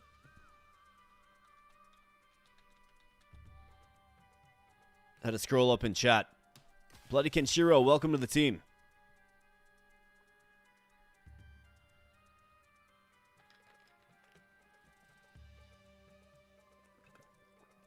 I mean, Wolf, if everything goes right, we're going to have a Shell Panther, which is kind of wolven in nature, I suppose. Yeah, we got to blow it, man. Fang. I guess this is why we need ya. Of course, he's using neurotoxin, just spamming it.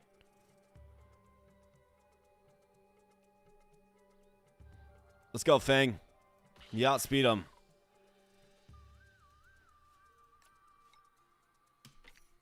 I'm gonna pull you just in case something crazy happens.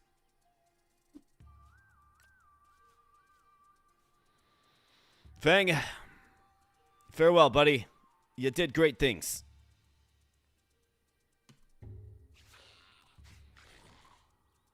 Bam. And then Luna guards up and takes poison damage, but doesn't look like that one registered. Or actually, it was shaken off by the block itself. Very, very good. All right, we got Jelly Boy 333 and Bloody Kenshiro added to the team. A Scavenger and a Sadist. Got some body slam going on. Malice, I mean, this is good because it debuffs speed and adds weakness. And then this sadistic skill. For each negative effect an enemy gets. That's all enemies, right? And that was the oversight. That's what I didn't read properly in this fight. But we got a real good one. Not to mention some meats and fish, which is nice. And we got a mutagen as well. Now, we've got, what, 6 creatures. I mean, it'd be great to get Draco Flute, like, a little bit patched up, healed up. But, like, who's our best overall unit? It probably is Draco Flute.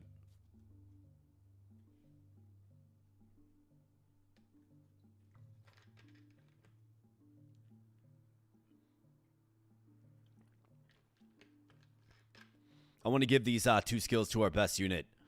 Jones plays a very specific role. He goes for the sleep. Then heal up. I mean, Jelly Boy's pretty darn good at 5 and 7.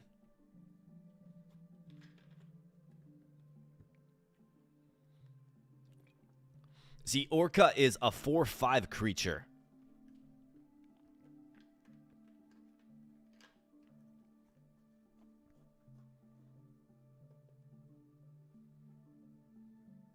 I mean, he's got 4 hit points, right? He doesn't evolve.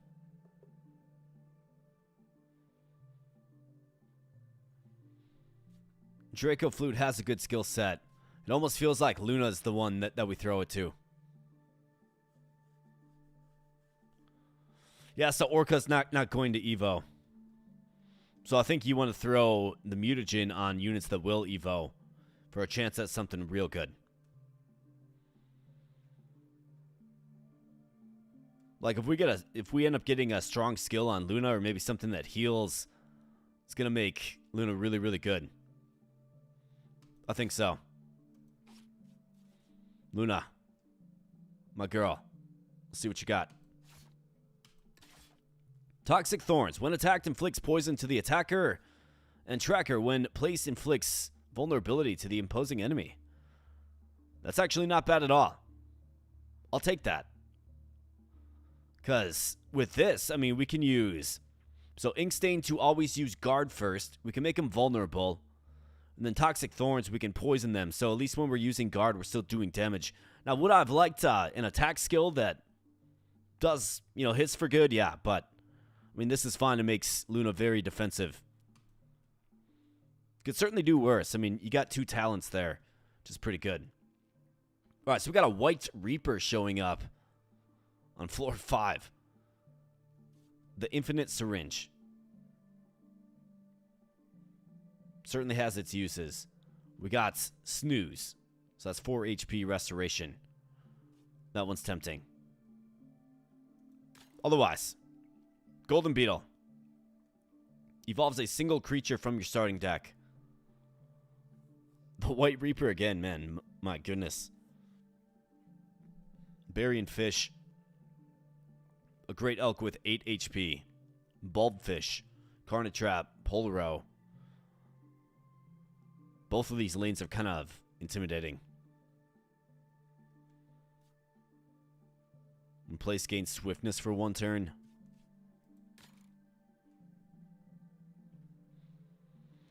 I mean, this is going to be our only shot at evolution.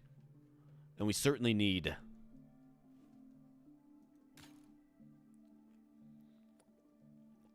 We certainly need the gold beetle. White Reaper is very, very good.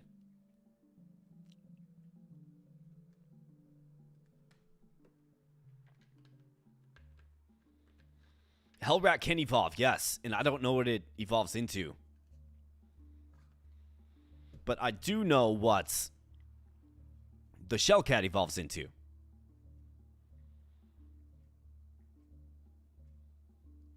So who would you use the golden beetle on? I was low-key hoping for the silver beetle, if I'm being honest. But we get the gold beetle instead. Which lane do we outspeed the most? I mean, 4, 7, obviously the White Reaper. Very strong. White Reaper likes meat. Could also just secret formula him as well.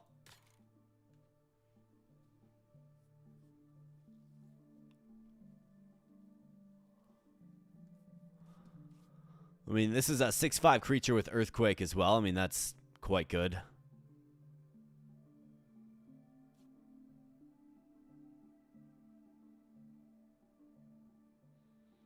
This makes temporary effects permanent, which is kind of crazy. The end of each turn inflicts weakness to the opposing enemy.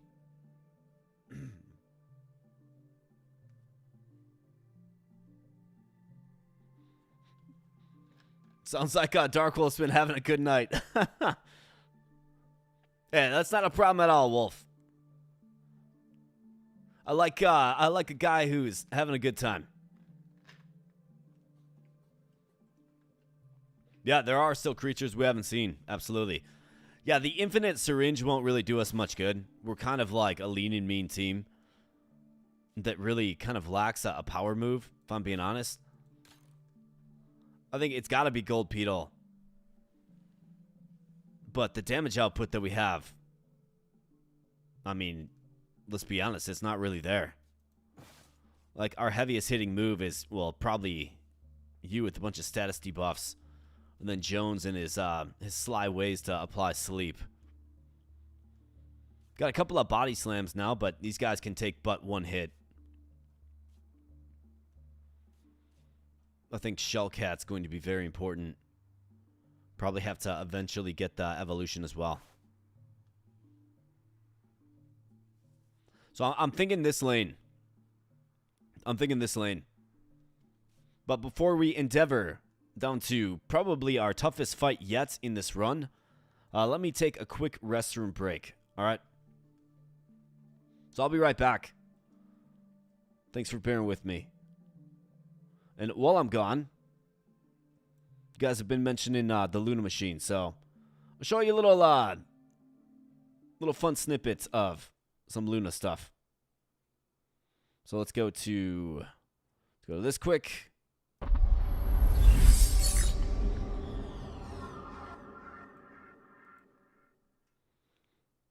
And enjoy this. It's good stuff. Give me that stick. Give me that stick.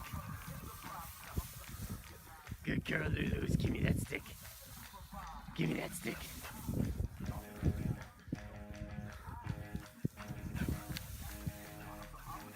Give me that stick. Get it, Lulu. Get it. Give me that stick.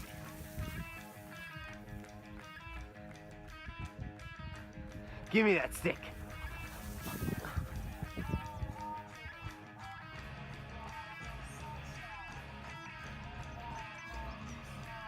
Give me that stick. You silly puppy.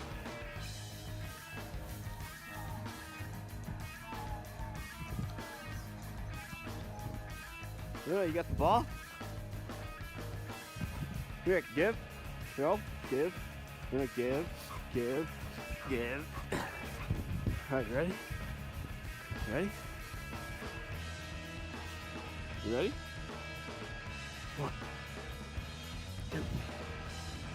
Hey, go get it. Go get it, Luna. Get it, Luna.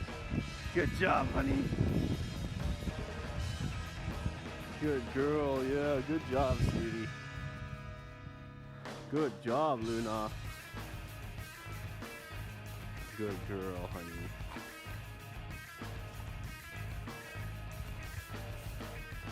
Yeah, see, you just keep pushing him down in the snow.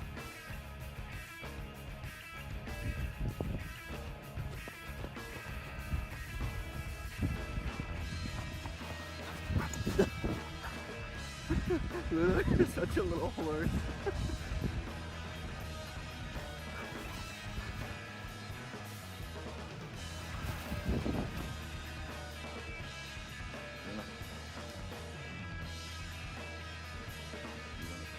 Spoon? Alright, ready? There you go. One paw. One paw. There you go. Good job.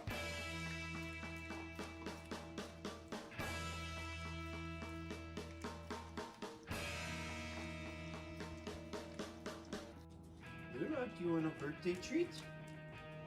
Luna, happy birthday. You want a birthday treat? Luna, can you speak? Speak. Luna gets the canine chicken for her birthday. You want your canine chicken, Luna? Can you speak? Speak.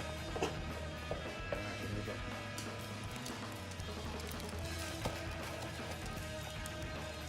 Alright, there you go. Happy birthday, Lou. 8 years ago. Today is when Daddy adopted you. It's been 8 years of joy. I love you, honey. Happy birthday.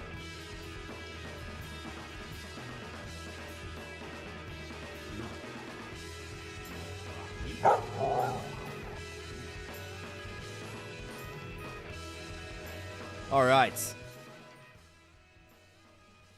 So I'm back, and Luna actually came down. Looks like she's going to get some water.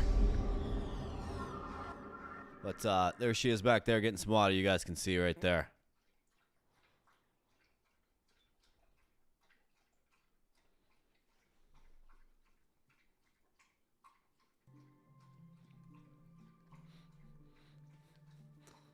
Somebody always says, that's not a stick, that's half a tree. And you're totally right. Like, you're totally right. That's Luna for you, though, man. She's strong, man. She's mighty, athletic. She's faster than I am, and I think of myself as pretty quick on my feet, if I'm being honest. But yeah, she runs circles around me. All right, friends, so I'm not feeling great about this one. I'm really not. I think we got a pretty tough collection of units, especially like this guy, right? So he's going to come in and do 5 damage and go first. So that's... Excuse me. That is a sacrifice right there. Right? Unless we get the ants. The ant can take that hit. It's probably our best solution, to be honest. I mean, do we use the Master Ball on this guy? The White Reaper. I mean, Bone Freeze hits for 4, Scythe Swipe for 6. He's got 7 speed and inflicts strength debuff, which goes hand in hand with this guy here, right?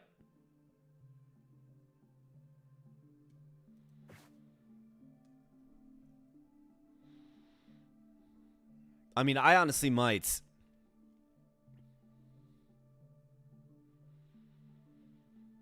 We'll kind of have to see how it shakes out, but that White Reaper is going to be bad news. Like, just terrible news. And he'll probably start off on the field and just be out there, and it'll be really tough to handle without losing a lot of what we have built so far. So, I mean, would I be crazy to simply just use the Forgotten Lab, the secret formula on him? I mean, he's going to come out and Scythe Swipe for 6, right? So it's like, what do you even do? We don't really have a ton of units to sack. So we could take him. He is a danger level 4 unit. The White Reaper is good. That's what I'm thinking. That's what I'm thinking. Like, the way I think about this, how do we mitigate damage as much as possible? Mitigate losses, right? Loss prevention is kind of what we have to be the steward of. And it feels like you add him. You just do it. Since we got the gold beetle, we're not getting the silver beetle. So I think, unfortunately, Christian, that makes you expendable. But you said you're ready to die for the cause, Commander. So we might have to sack him. Draco Flute. I mean, he's got 8 speed. I don't think we want to just sack him. Could actually heal him. So that's an option. But then again, 4 HP is only 4 HP. I probably got to go with my gal Luna for the gold beetle bite. And this guy's a handful too. I mean, hitting for 3 or 4. Not to mention debuffing speed. I mean, lots to be intimidated by with this fight.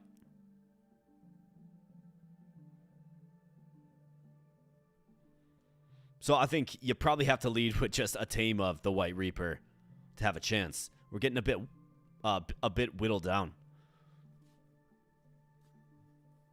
So that's the way I see it. So let's go. Let's do our best. I don't see this going particularly... Excuse me, man. I got the hiccups. I don't see this going particularly well. All right, man.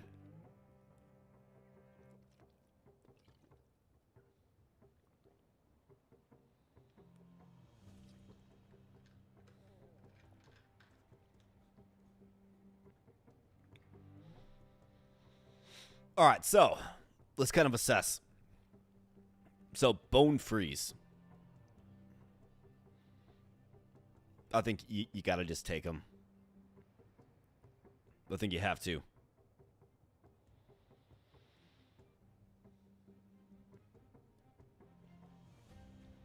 No, because I've only got... Excuse me, I apologize. I've got the hiccups right now. I've only got the gold beetle. So that is 1 bite. And we got to throw it to our best unit. So that makes him expendable.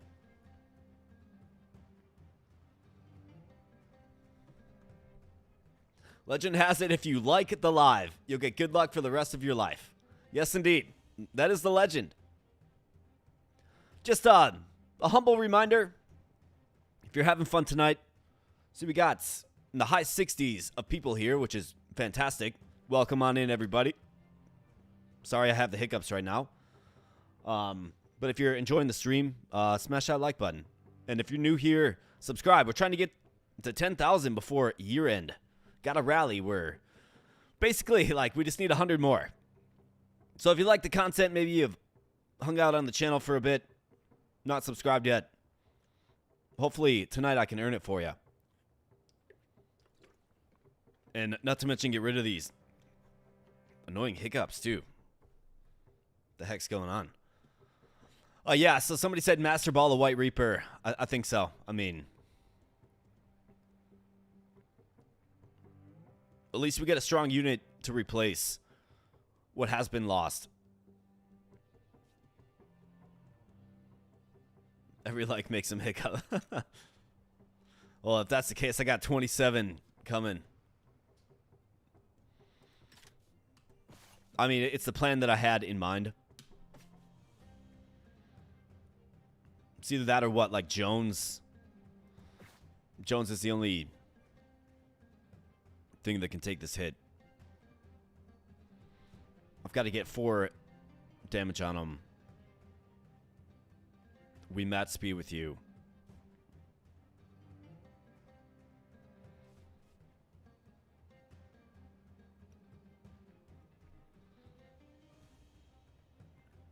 This is going to be real nice, actually.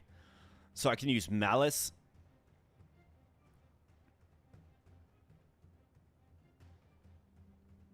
Malice with him. It's actually a good combination. Help him do a ton of damage. 6 damage. You can start one-shotting these guys.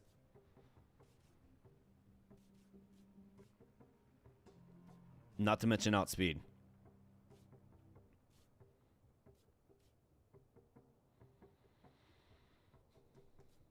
Who's coming next? This guy's coming next. He's going to have agile, so we can't outspeed him.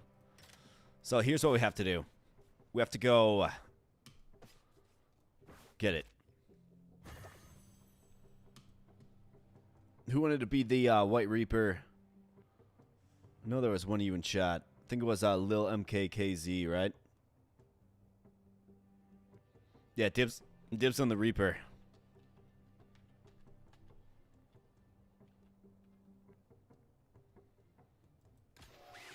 All right, welcome. All right, so this guy's going to deal 2 damage to himself. And of course, he goes first. So you need excuse me, man. You need Jones. Man, I feel like I have to stand on my head and spin in circles and count backwards from 100 or something to cure these hiccups.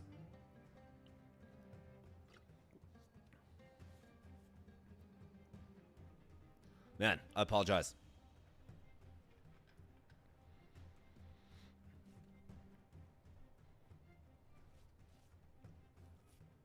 All right, so Jones, probably going to have to call on you.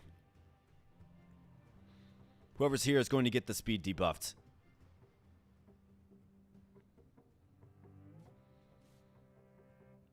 Well, that's probably where we sack Christian, unfortunately.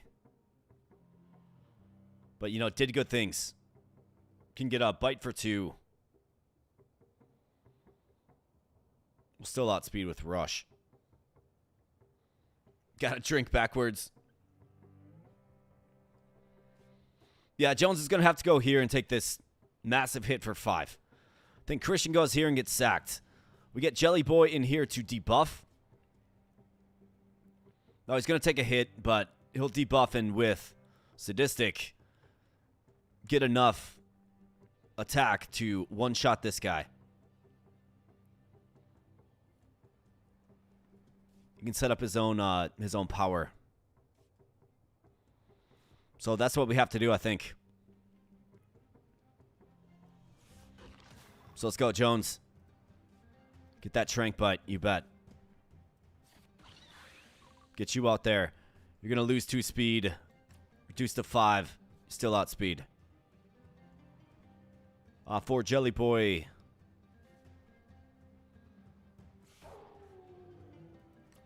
Let's use Malice. In fact, he's going to get really strong with this trank bite, right? So he's going to be hitting for 9 next turn.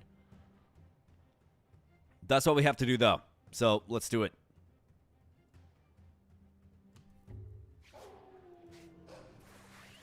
Yeah, gone but not forgotten. Hell Rat. Christian with the debuff speed. Bam. Good hit, man. You did good things. That's right, damage yourself and trank bite. That's right. All right, this guy has 6 strength now. Just impressive. All right, so laceration. Now, could I get a hit for 6 on this guy? He's going to fall asleep but hit for 5. That's kind of scary.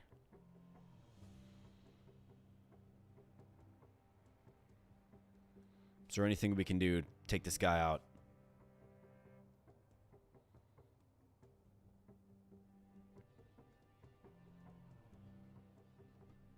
Hey, you reincarnate into another beast. Yeah, you get 07's in chat, man. 07's in chat. Gone but not forgotten.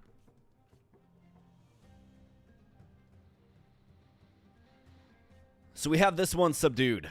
I can put him to sleep and then munch him down for some HP restoration. We have an Abyssal Great Elk with 8 HP coming in and Earthquake as well, which is terrifying.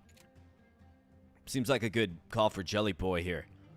Jelly Boy can one-shot this guy. This guy has 4 HP. How can we take him out? So you can get one. You can get one. You outspeed him at 3. I mean, there you go. There's your solution right there.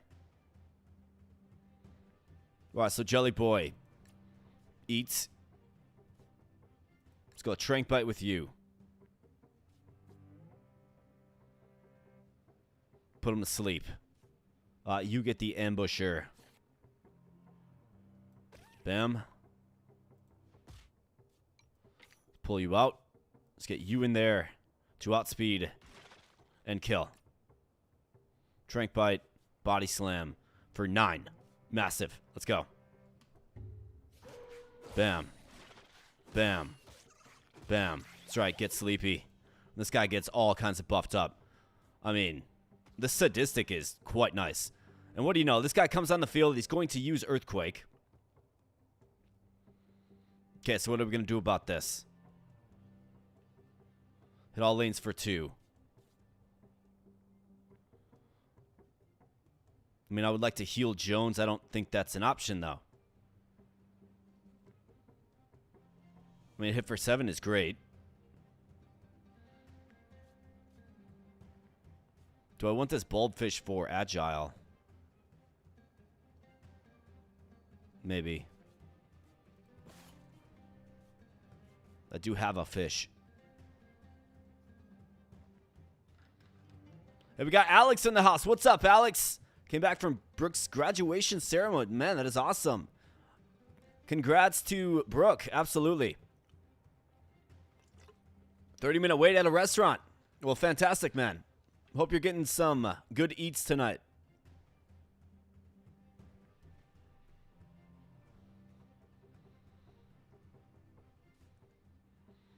I've also got this poison.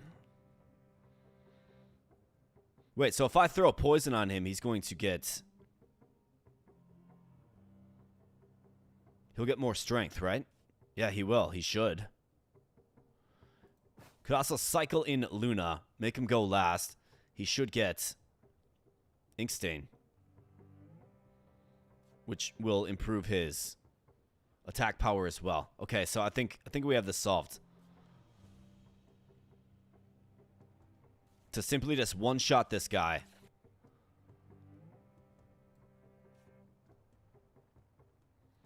That's if it works the way I think it's supposed to work. If not, we're looking at... If it doesn't work out the way I'm thinking it should, we're looking at healing Jones. Do I like this Bulbfish? I mean, not really. I like Agile. That's about it.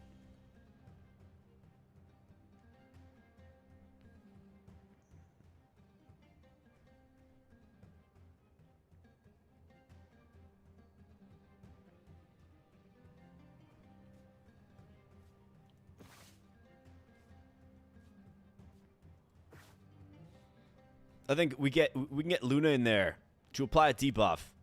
He should get powered up from that, just enough to one-shot the Great Elk.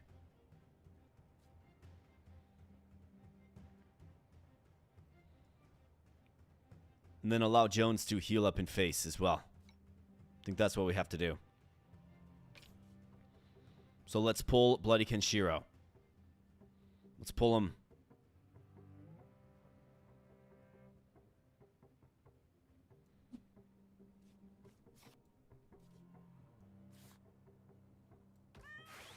There we go. All right, perfect.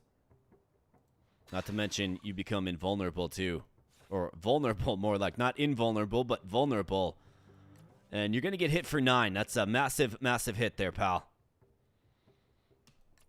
Good job, Luna. Good girl. Let's take him out. Actually, it worked out really, really well. Bam. Jones heals up in face, and... we're looking a little bit better. That was definitely a tough fight, but we got Lil MKKZ. The White's Reaper. Fantastic. And a berry and a fish.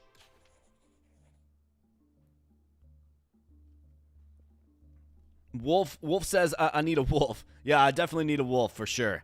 Let's let that beetle bite. I think you got to go with Luna. Most versatile unit that we have. Not to mention can inflict sluggish to all units. The Shell Panther. There you go, wolf. That's kind of like a wolf, right? A little bit. I mean, it's a cat, but... And it's a very strong cat. So Fortified Assault does 4 damage, gains 2 armor and face, and then Ink Splatter hits all lanes, inflicts sluggish to all enemies, and does 2 damage on all lanes. Then Ink Trap, when placed, inflicts sluggish for 3 turns to all enemies. That's going to pair well with our Nostro dude.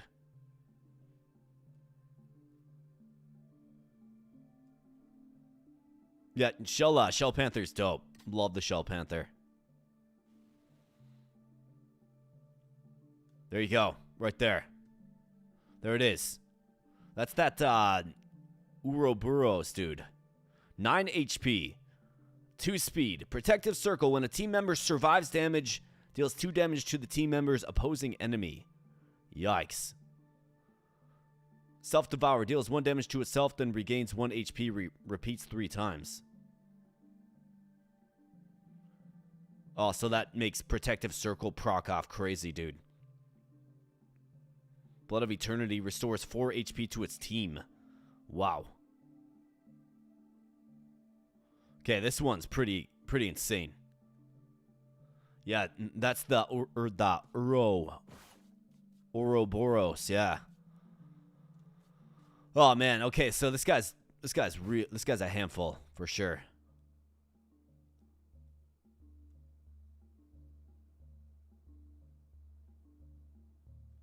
But we should be able to do pretty well against the speed of these units. 9 HP is scary. 9 HP is scary. And then Courtship. Item gathering. I mean, this run's all about the Tricaudal Hyena. That one's cool. 7 damage on that Giga Sting.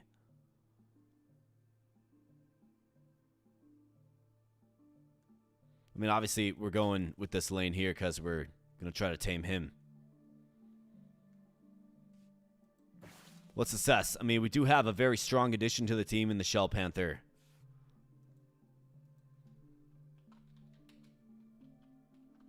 That needs to again be Luna, of course. You could use a heal. You could use a heal. We need a fish. I've got 2 fish. I wouldn't mind like a beefy unit like the Swamp Beast. Except for this guy really isn't proc to heal himself too much. Although I guess regains 1 HP. Galvanizing's good. But you like meat. Yeah, 4 HP heal to team is awesome. It's very, very good. I wasn't expecting him to be this good, but he's really good. And then he's going to use Self-Devour. 1 damage to itself and then regains 1 HP.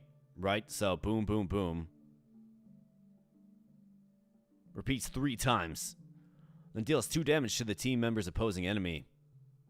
Well, when a team member survives damage, so not him. So interesting, he just devours himself. But imagine Blood Surge on this guy. He can just use Self-Devour over and over and over again to power this up. And then he can let this thing just unfurl it. For every time this creature gets healed, I mean, you use this once, he's hitting for 6. Use it twice, he's hitting for 9. Do we maybe try to add them both and then tinker around? I mean, I do have a bunch of these syringes left. That's an option.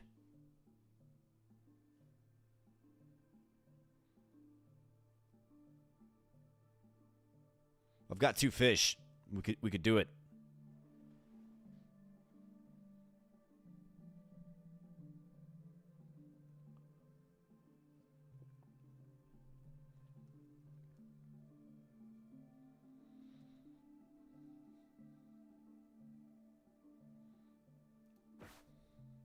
Yeah, Pain Harvester would be a good one too. I think we could make this Ouroboros into a very strong unit. And then 4 HP restoration to team. I think you want both of these guys. And then courtship, I mean, we could get another one. Could get another one of these. If we use that on the shell panther, we're gonna get the shell cat. Okay, you don't get the evolved forms with courtship, but you could get another one of these guys.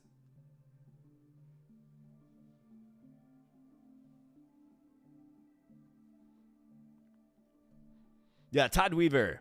It's a loving apex predator that, when it kills you, it gains strength and breaks your bones. That one's the least of my concerns. I think what we have to do is... Excited to see how you like Ouroboros. That was one of the... Oh, designed the card to win the con... Oh, that is awesome, man. That is awesome. Good luck. Oh, and it does count himself. Oh, man. So that's what he's going to do. He's going to just be a menace out there doing... So the unit that's across from him is going to take 2 damage. Survives damage deal 3 times. So 6 damage. Wow. Okay, this guy's going to be a handful. Wish I had that master ball that we had. Yeah, it's going to be tough. It's going to be real tough. Might have to use, like, defensive... Although, the 3 times thing, right? I mean, you're still taking that first hit, and then defensive goes off, right? So, it's going to be a tough fight, but I think you try to add both of these guys, and then limp into Battle 7 best we can. But that is super cool to have somebody who won the contest in the chat, man. Welcome in. And then we got a $10 donation from Xavier Thompson, 4,700. Hey, love the vids. Keep up the amazing work. Well, thanks, man. I appreciate that, man. Like legend. Thank you, buddy. Really do appreciate that. And for some of you guys that are new here, we do a little bit of fitness on the stream. So any dono does get you some hammer curls tonight is what we're doing. So I owe you guys 7 hammer curls. So why don't we just rock those out right now? But thanks, Xavier, and I appreciate you. Thank you.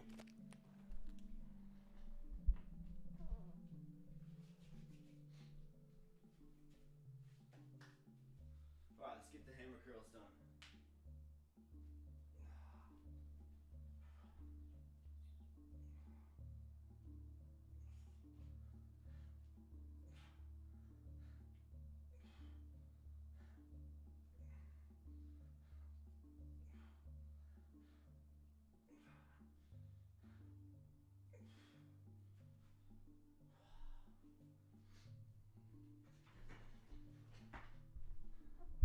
Oh, wow, it's Xavier Thompson with a 5-member bomb. Well, thanks, my man. Thank you. Thank you so much. And, of course, whoever ends up getting those memberships, make sure to say thank you as well. But you are just on a roll. I owe you another 7 hammer curls. Thank you.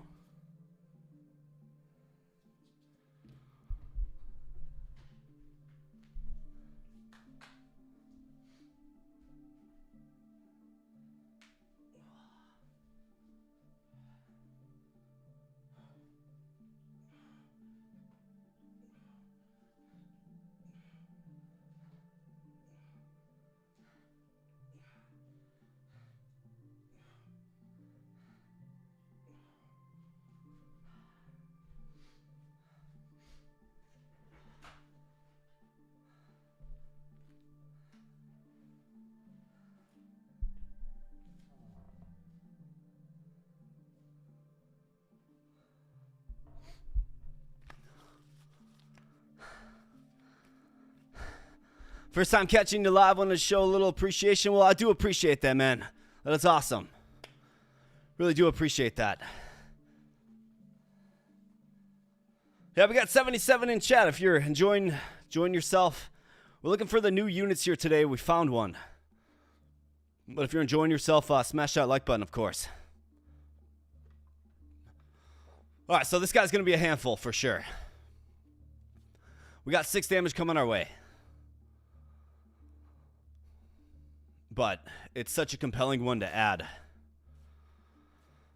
We do have poison, although he can heal himself.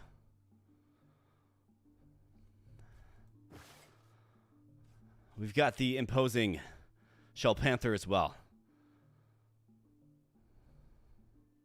Fortified Assault for a little bit of armor. I mean, we just got to get him down. We got to throw some fish. I want to get both of these guys, and then we got 3 syringes to really tinker around and make this Ouroboros into a pretty crazy unit that can do some great things. Power up Blood Surge effectively. That's the way I see it.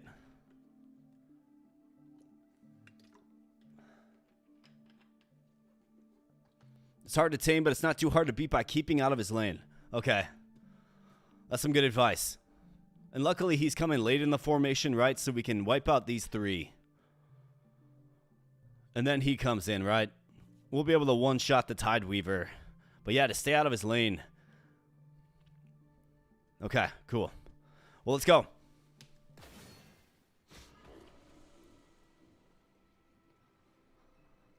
All right, Crystalon, Abyssal, Great Elk, and then Swamp Beast. So this is a targeted creature. We're going to try to get if we can.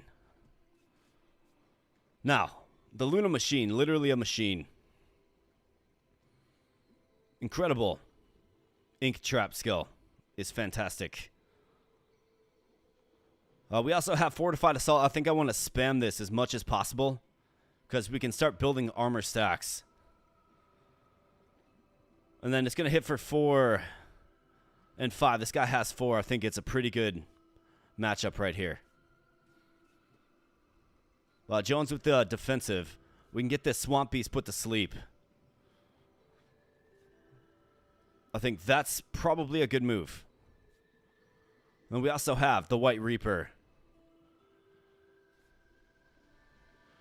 for the Scythe Swipe. I mean, that would be a real good hit too.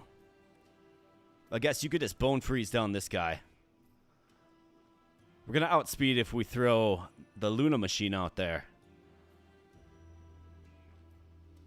So I could Fortified Assault. We could do 5 damage to him. And then he's going to restore back down to 4.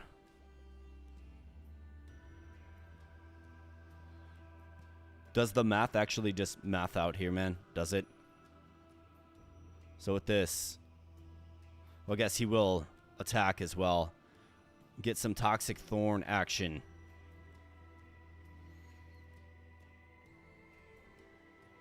Okay. I mean, like, the prospects look pretty good so far. To the opposing enemy, inflict some weakness. I mean, we can just take him out. We outspeed him. And not to mention, we got Luna with the Ink Trap. Got Mr. Draco Flute here, so let's figure this out. Abyssal Great Elk. And then coming up, we have Jelly Boy, who's pretty darn effective for a fight like this. He's going to hit twice. So I could get...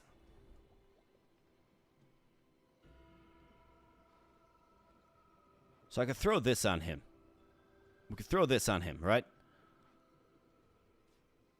That'll be vulnerability. Probably shift Luna over here. Draco Flute, cycle him in. He's going to hit for 2 damage with his skill instead of just 1, reducing you down to 6. Scythe Swipe gets it done with 6 right here.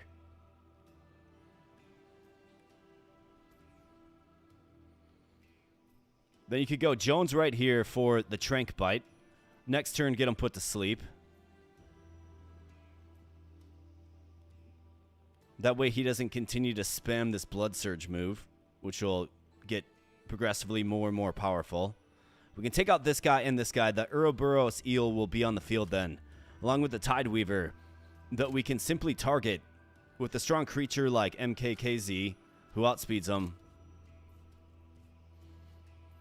I actually think we're decently set up here. I think we just gotta put it all together, I suppose. So where's Luna going ultimately? Probably right there to just take out this guy. We also have Ink Splatter. Abyssal Great. I think This is what we have to do. We have to do this. That's right, get inked. Get made vulnerable. Fantastic. Bump you over, go fortified assault. Take him out with the sluggishness, which is great. MKKZ. Let's get Draco Flute. Cycle him in. Do 2 damage. Bam. All right, nice hits. Pull you out. Way to go. For you, we'll go Scythe Swipe. Take him out. Then let's see. I mean, we could body slam just to get an early hit, or we could go with Jones. Do we save Jones or do we go with Jones? That's the question. We're gonna have both of these guys on the field because we're gonna kill 2 of them. Do we save Jones or do we go with Jones? I guess what is saving Jones gonna do? Because we have Jelly Boy up next, who's gonna be able to do great things for us. Especially if we can use an attack like this, Ink Splatter. He's going to get a big attack buff from that. And we got Vinci with the dono. Thanks, Vinci. Appreciate you, man.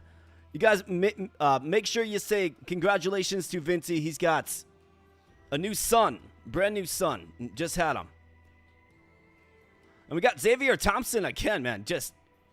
Dude, you are just on fire, my man. I appreciate you, buddy. Thank you so much. Trying to help you reach your goal and name the next card you catch the ace. You got it, buddy. You got it, man. The ace.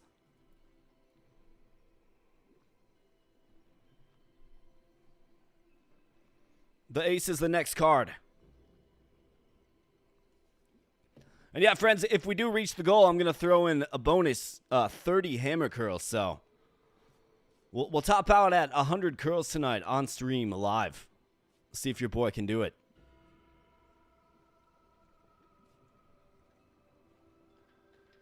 Did you use meat, fish, or fruit to get your new son?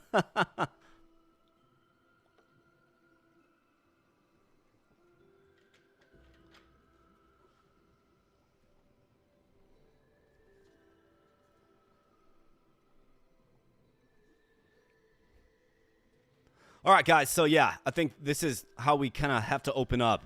And then we're going to have to learn about that Ouroboros, I suppose. We can keep the ants on the swamp beast to simply just munch them down. I mean, this is why you have them. With defensive. All right, so this is going to check out. We can build armor stacks, which is good. Just use fortified assaults. Mostly every turn. Sight swipe, yes. Trank bite, yes. Let's go. Bam. Good job, Luna. Bam. Trank bite. Jones just shakes that off. All right, so here he is. He's going to restore 4 HP to his team. I think that's actually ideal for us. Now, it would be nice if he went first to move like that, but doesn't look like we're going to get that lucky. I could. I wonder if... Does weakness affect him? It probably wouldn't affect his damage. Survives damage, so he would do 0 damage to himself and regain 1 HP. I think.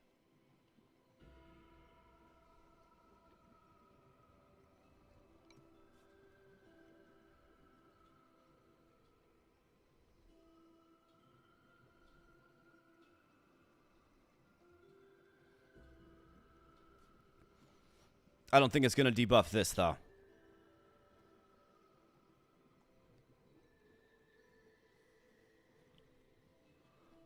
mean, I almost like the idea of just leaving this lane open, or maybe we take a shot at him. When team member survives damage, deals 2 damage. Yeah. So these two are just a great combination. 2 damage to the team member's opposing enemy. Well, this is why you just gotta one-shot them, I suppose. One-shot units. This would be brutal, actually.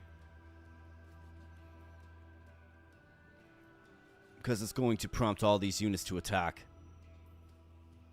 So who can effectively one-shot? This guy's going to be hard to tame, though, because he's going to heal himself whenever he survives, survives damage.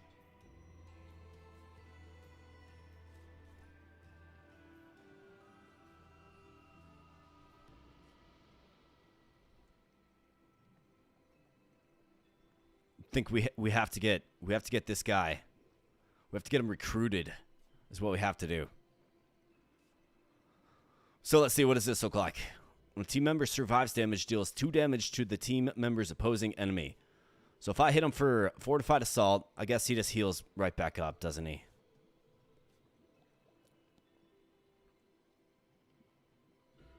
I mean, you can scythe swipe him, take him out. Yeah, I think dealing with him last probably is a good one. Or a good idea. Yeah, the eel ability will kill Jones, yep. Probably going to pull him, cycle him back in for defense.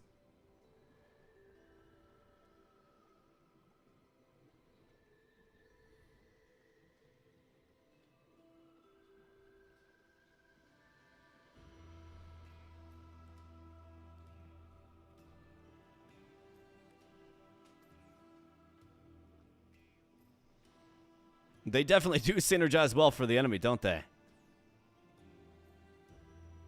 That's a pretty crazy move, the Protective Circle.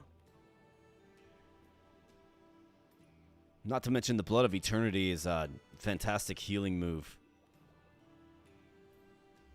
I think our key is this guy.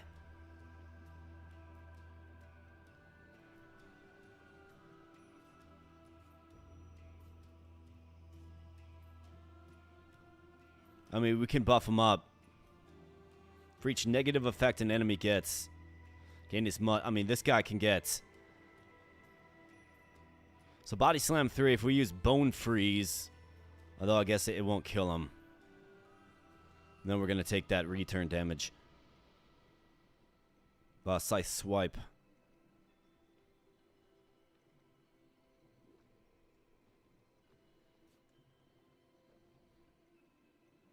I mean, I think he certainly wants.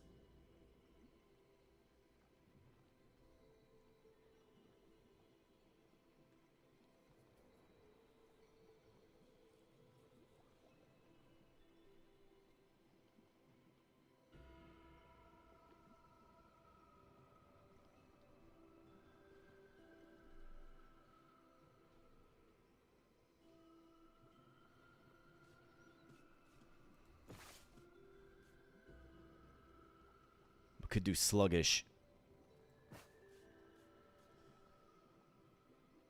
That'll help you do 4. I mean, we can at least take like 1 hit. Like, I could Bone Freeze this guy to get 4 stacks of slowness. Over here, we can get Mr. Jelly Boy in there. Let me just think about this. So 4.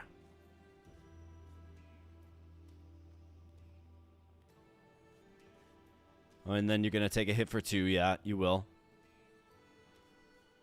We need to take out this guy. Fortified Assault just doesn't quite do it. Probably have to pull Jones.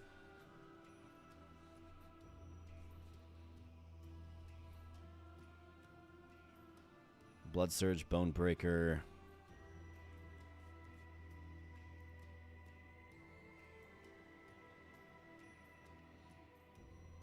Let's think about this. So 3. So 6. 3.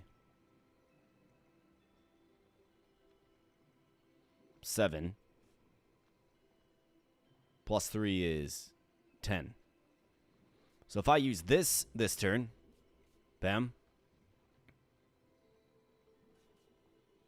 We get him out there to Malice this guy. Or I suppose this guy. Probably this guy.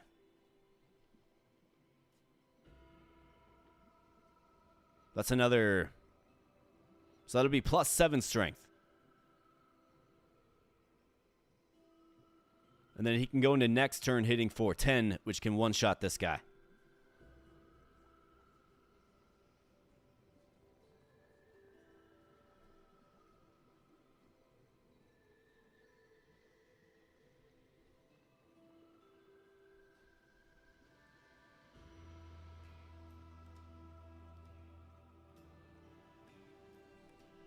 I mean, I'd love to be able to recruit this guy. Just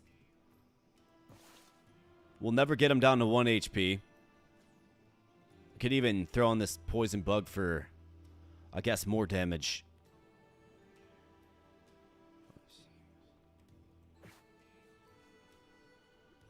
In fact, I could take him out this turn with the poison bug.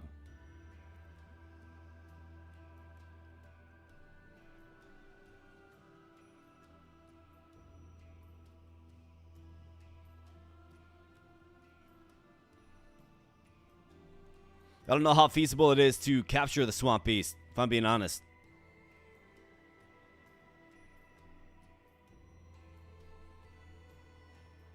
Because he's always going to have more than 1 HP. Always.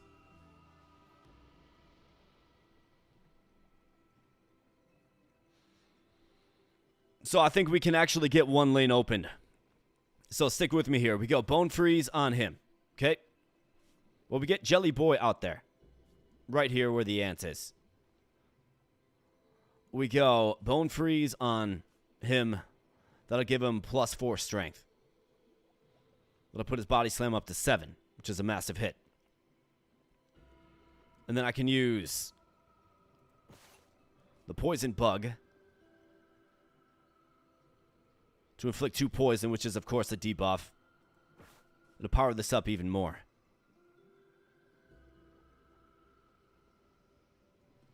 Could probably just throw it on this guy, actually.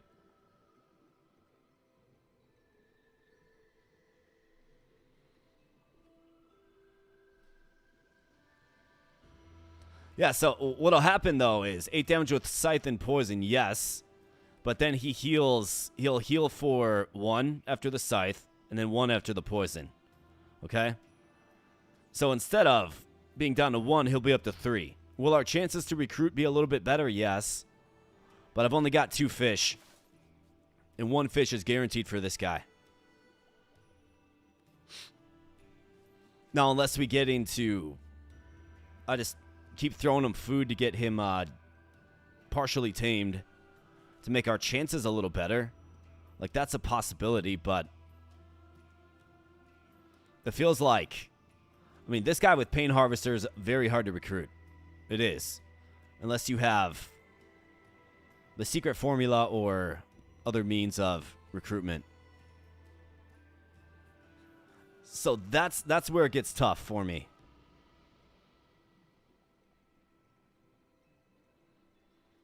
But I could take out this guy. I could take him out.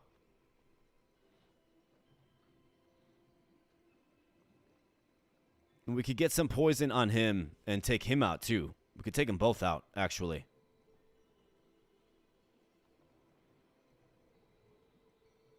Nine health, 2 HP is guaranteed. You think so?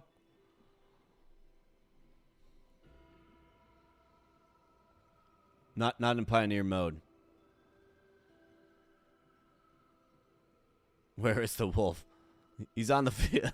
He's on the field, man. Right here. So not in Pioneer mode, huh?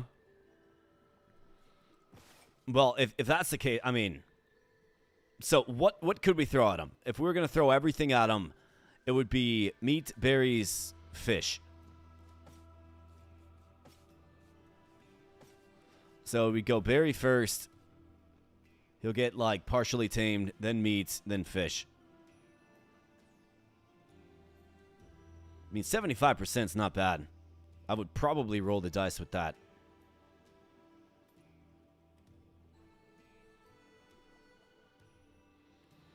But he's going to have 3 HP. Probably get to 100 with 2 food.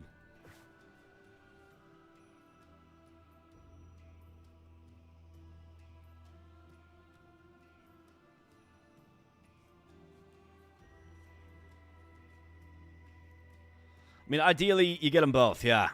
But what's actually going to happen is we will lose this guy because he's coming in with the heal, right? He'll come in with the heal. That'll make Blood Surge hit for 5, which will kill him. So that's another wrinkle that makes this more difficult.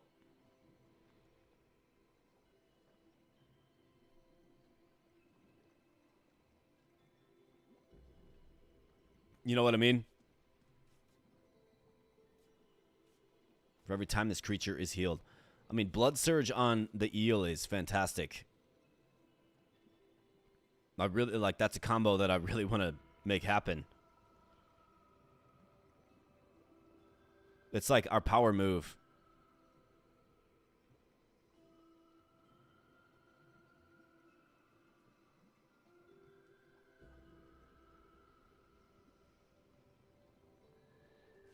Either that or... do we focus on the Tide Weaver first? Let's try to get him out. Try to take him out.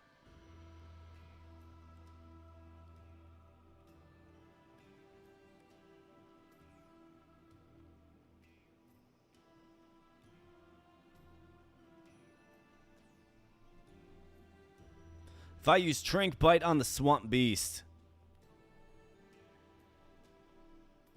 I mean, he does take 2 damage. But that is an option.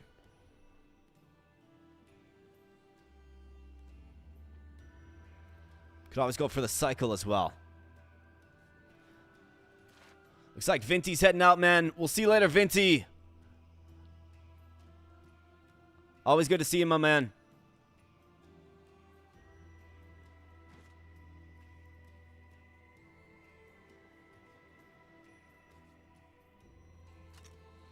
I mean, we do have... so we got one more fight coming up. It's conceivable that another Swamp Beast shows up. It is.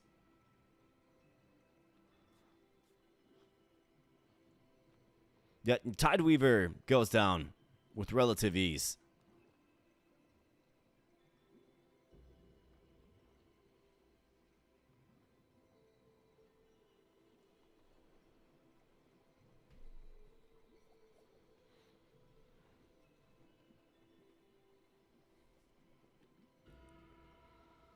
But of course, we still have this gargantuan hit to try and absorb.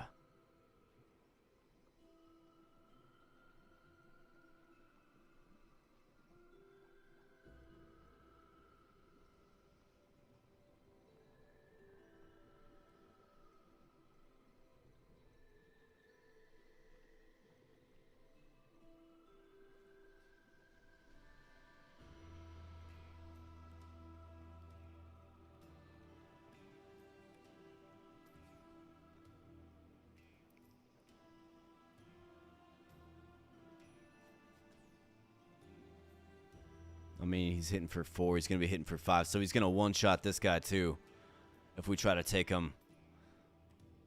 I mean, basically, I lose the White Reaper or Jelly Boy here if we try to go for the capture.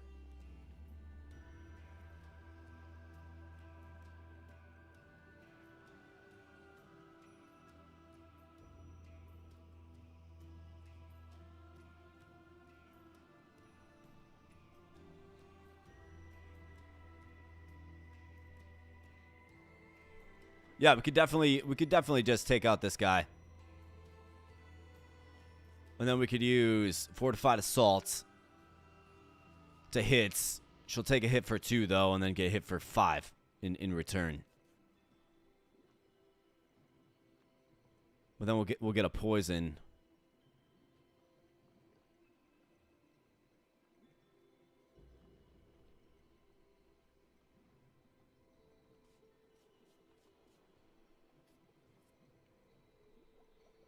Either that or I go for the kill with the Swamp Beast. I mean, he's going to get healed up. He'll probably get healed up again. Maybe.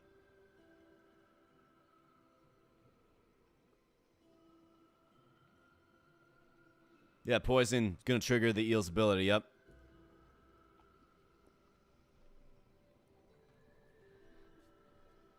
So we'll have the attack for 2 damage, and then whatever poison comes toxic thorns, right? So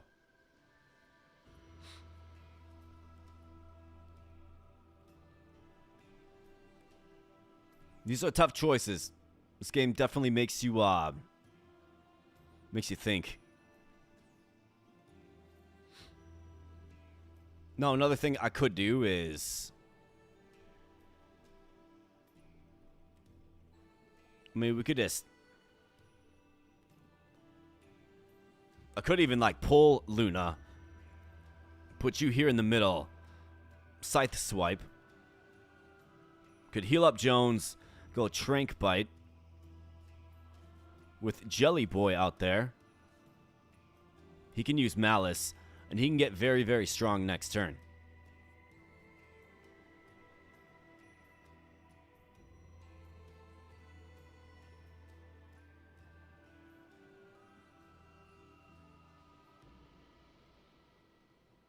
I think if somehow we can capture the eel, it gets a little easier, but his blood surge is going to be very, very strong by the time we're able to do that, right?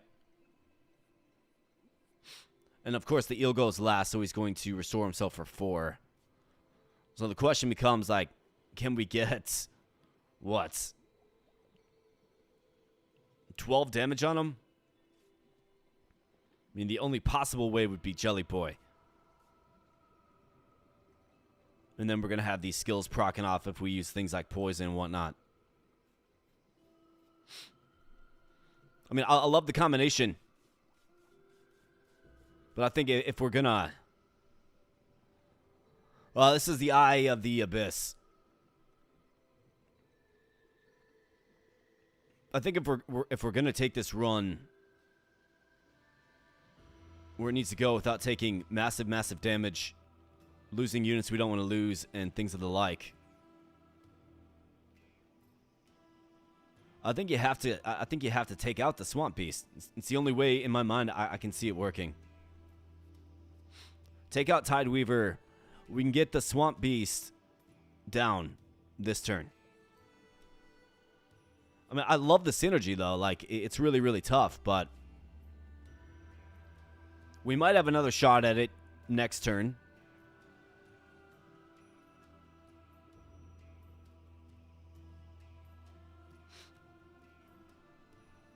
Yeah. And plus, the main feature is this eel, right? We're going to get the eel locked in. So, I think that's what I've decided to do. It feels like something that we have to do.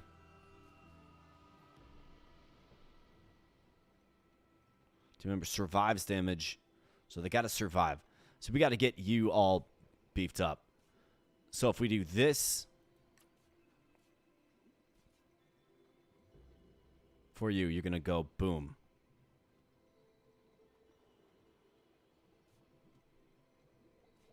So we got to pull Jones. Is what we have to do. Got to apply poison on you. We got a hit shot. You're going to take a hit, unfortunately. We got Pumbaa in the house. Hey, what's happening? Just in a decisive fight with an Ouroboros eel. One of the new creatures in the game. Super cool.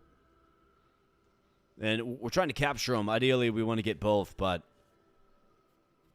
I just don't see how that's possible or feasible. So you got to pull Jones.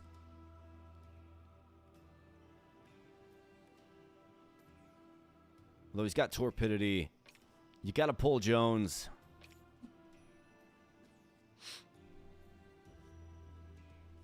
I've got to get you out there so you can start stacking up these strength stacks. You're going to go boom. He's going to get +4.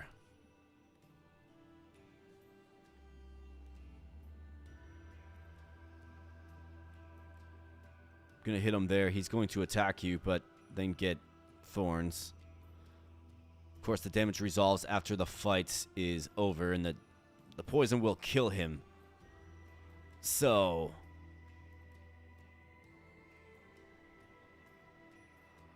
you got to do that. So it's 4, 5, 6, 7. It'd be 8.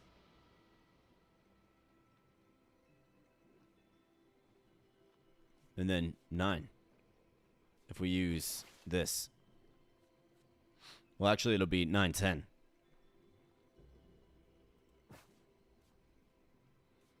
That's the way I see it working anyways. He outspeeds him. He will one-shot him. You will attack him. Reduce him to 1. He will attack you. 4-2. Protective Circle will proc off. 4-2. You will also get hit 4-2. So you'll be down to 5. You'll be down to 3. You will be effectively destroyed. Then maybe we can use Jelly Boy to get him down the rest of the way. That's the way I see it going. I think that's the way it works. And I think we can do it without healing Jelly Boy or doing anything silly. Survives damage, deals 2 damage. And you don't have any poison or anything.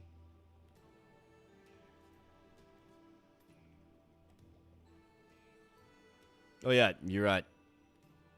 Luna will get the extra armor.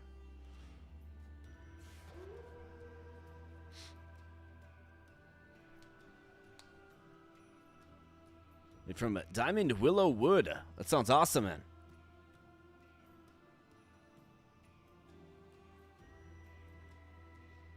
Yeah, unfortunately, I can't get Pain Harvester, man. I don't see it as feasible. Would definitely love to, but I don't see it as feasible, unfortunately. We're going to have to take him out. So 4, 5, 6, 7. Plus 3 is 10.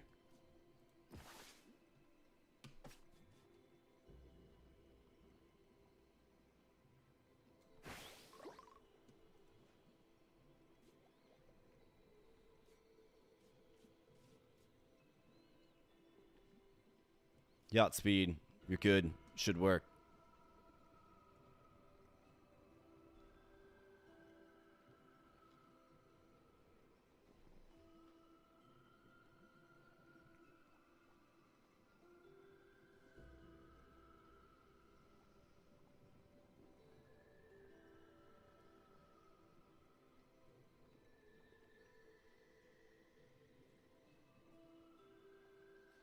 I think this is what I'm going to go with.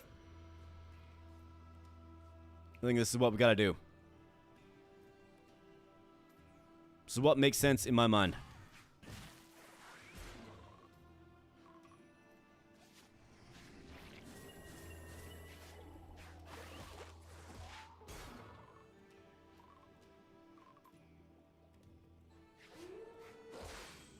All right, down he goes. Definitely a tough battle sequence. And then there was just the eel, ready to devour itself. So now we can simply just pull units and cheese them down till we can recruit them.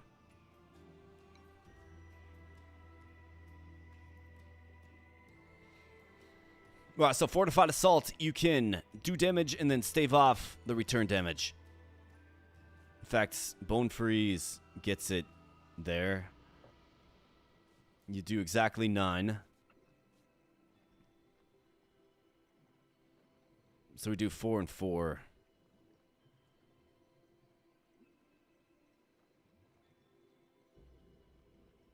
Gains 1 HP, so he'll go back up to 9.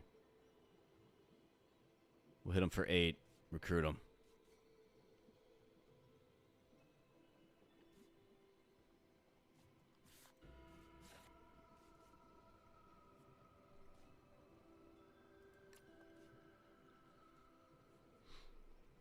Four and 4.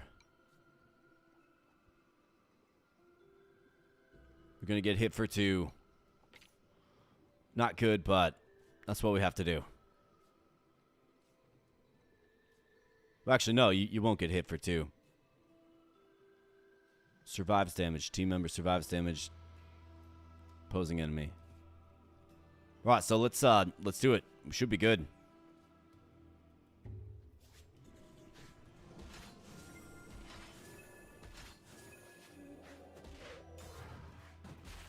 All right, way to go. Good job, guys. Definitely a tough fight, man. Lots of thinking involved in that one. But we got him.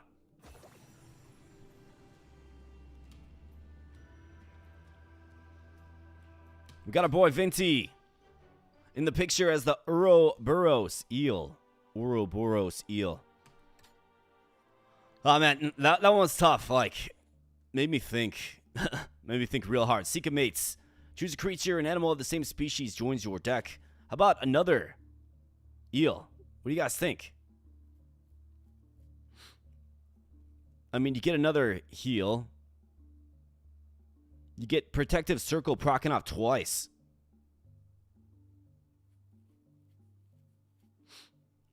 I mean, I think that's the pretty obvious solution to this.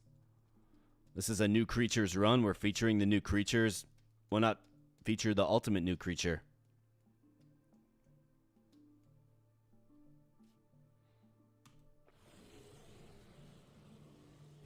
Very, very good. All right. So now we got Vinty and we got the Ace as well. Okay.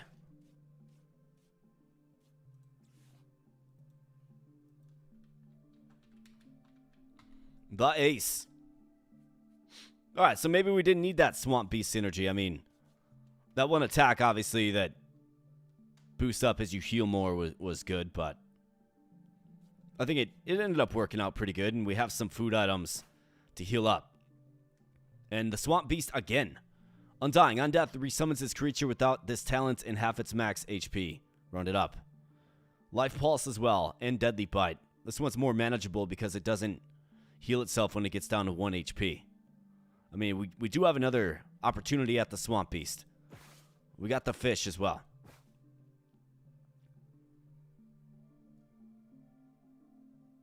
Okay. I mean, there is another opportunity. We can get some more max HP broadly. Otherwise, we have Lightbringer. Huge fan of that one. Nocturnal Sun. That's great with our sadistic friend, Jelly Boy here. But there's one obvious, although this is good, Impregnable Shell. Bold Grab is good as well.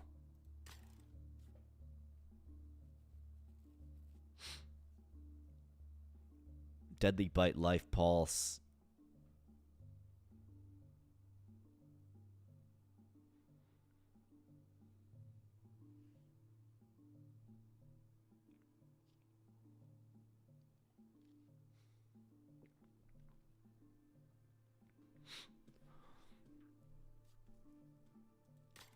Yeah, Nocturnal Sun is definitely, I mean, that is definitely good for the eels. It is. That'll make just that much more impactful. Really will. Blinding Flares, I mean, this guy with the Impregnable Shell. That's really good. Shell Bash, Bold Grab.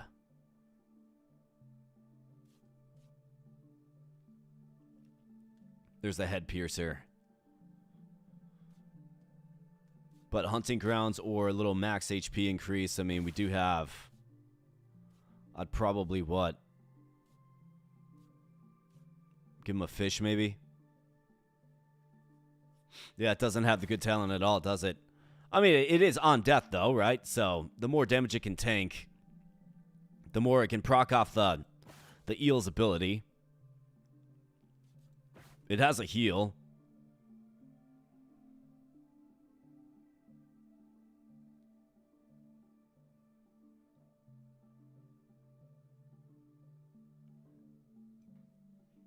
Give a beast a fish, it'll be yours for a day. Yeah, I'll have to tool around with these two eels. See how they can see how we can use them the best. The thing about it is I still have all these syringes. So it's kind of like, why wouldn't you go with this guy if not simply for Life Pulse?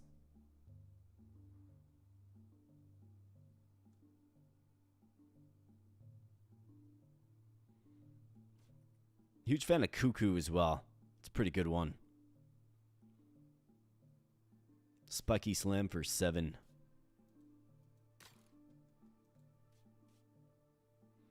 There are some definite possible. I mean, impregnable shell's really, really good. But I think we probably traveled this path. Little swamp beast redemption. See if we can lock him in this time. We'll certainly see. Oh, we're going to find out in just a moment here, friends. I do have to run to the restroom again quick. So let me take care of that, and I'll be right back in literally just a minute. So just one moment, and thanks for waiting.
All right, I'm back. Thanks for waiting. And while I'm up, I owe 14 hammer curls, so let's rock those out real quick. Then we'll jump on into 7 of 8. Let's go.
All right, so we're all trued up on the fitness goal.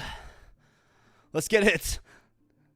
The Abobo Knows Network live stream brought to you by Keystone Light. You thought that was funny? Kidneys didn't.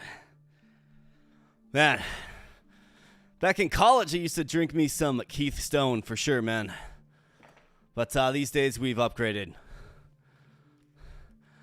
So basically, the same thing. Same thing, just a little bit better, I suppose.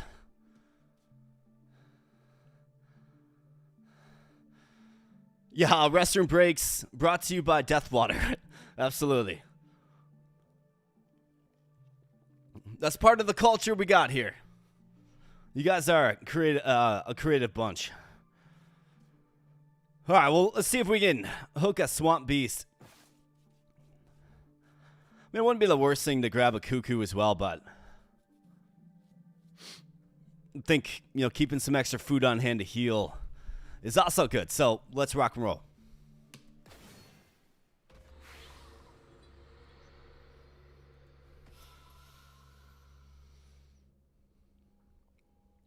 Alright, so.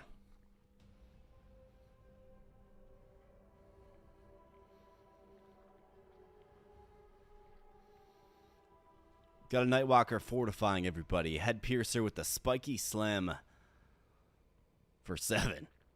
That's a big hit.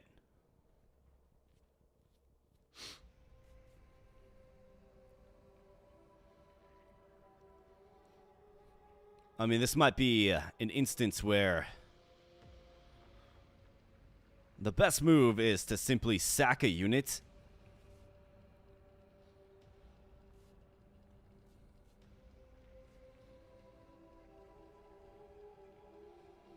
And then attack them next turn when they don't have vulnerable on. And maybe we have both eels. Or sturdy on. What am I saying invulnerable? Sturdy. Or at least our Shell Panther to outspeed this guy. Otherwise, we have to absorb a hit for 7. We obviously can't do that.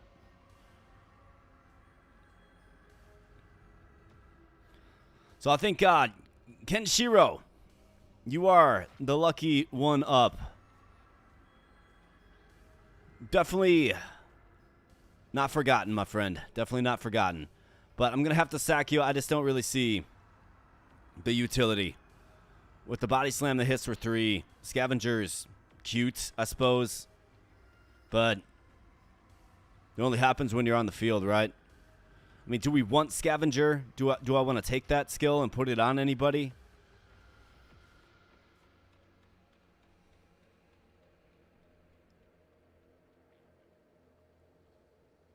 Yeah, that's what I was thinking too. Just not adding any value. I mean, do we want to throw this skill on? I mean, otherwise, what are we looking at? Like, force field is okay when placed, right? I mean, otherwise, be a good one for the Shell Panther as well. And then Undying, we're trying to get this guy. I'll probably steal Life Pulse from him, and I mean, I guess why wouldn't you steal Undying? Like, why wouldn't you?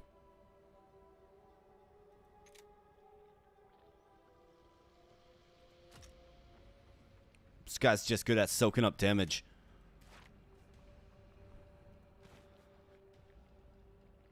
And he finds an item to add to your inventory. An item could be like anything. Although it could be anything, which could be something real good too.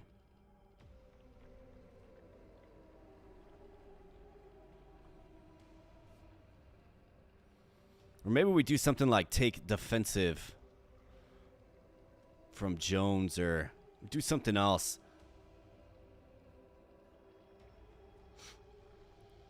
Yeah, to heal up the eel. Yeah, use that extra fish, right, to increase his max HP. That's an option too.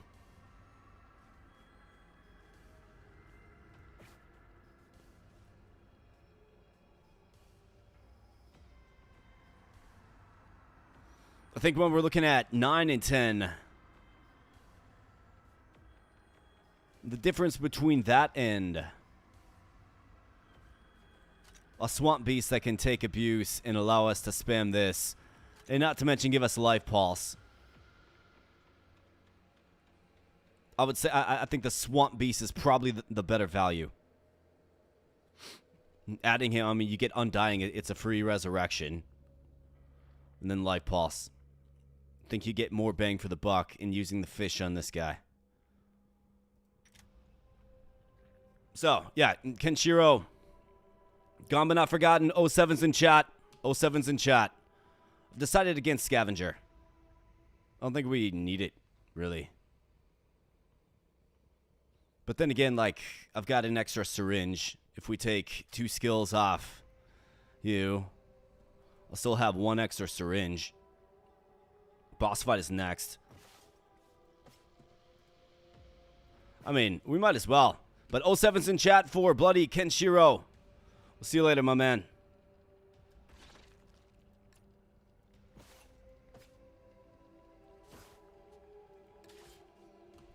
Take Scavenger from you, and we'll send you on your merry way.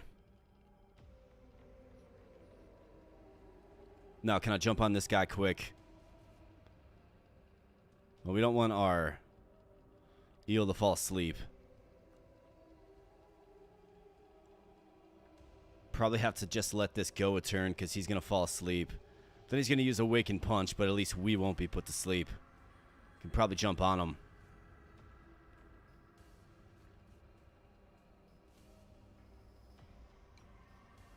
Could always throw you out there.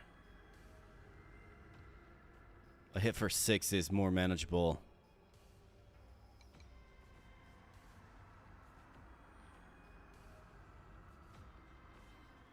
Got the ant to take a hit.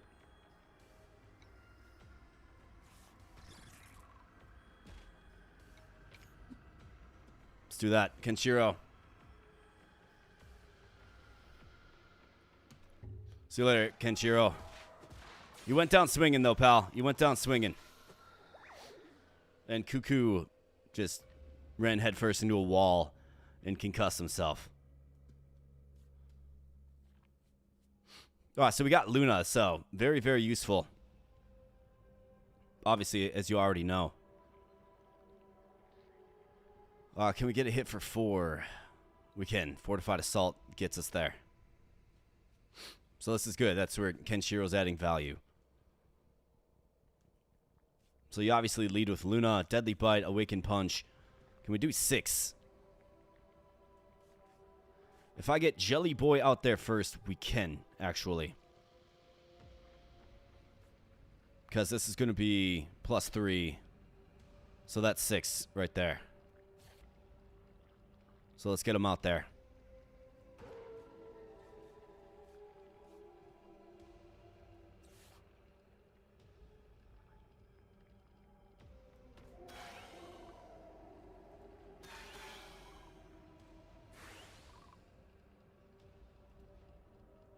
All right, nice. Good job.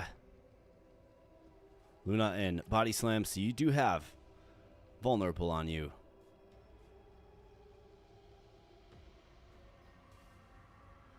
Probably got to go Fortified Assaults and then Jones in to just tank this hit. We don't well, actually, we do outspeed.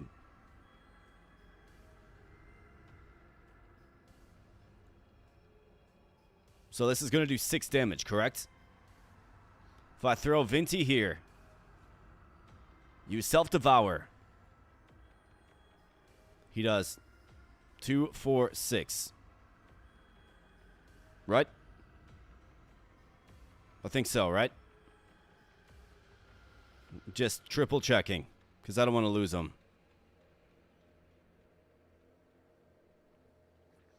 Alright, cool. Cool.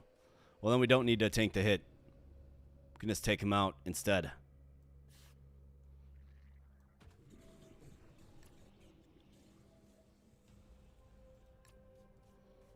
Alright, way to go. Let's make it happen. Bam. Yeah, the eel's super cool, man. And then there was the Swamp Beast. Alright, so Deadly Bite coming in. We do outspeed him. We can just stave this off.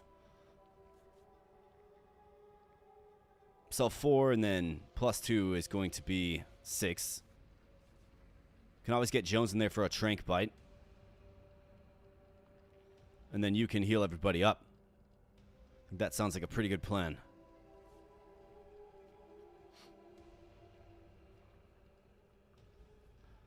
Sorry, Miss Jackson. I am for eels. That's good stuff, man. You're also going to get poison. Okay, so this actually does work out good. So 4. And then a hit for 2. So 6. Poison is 7. So let's get 4 HP across the board as well. You bet.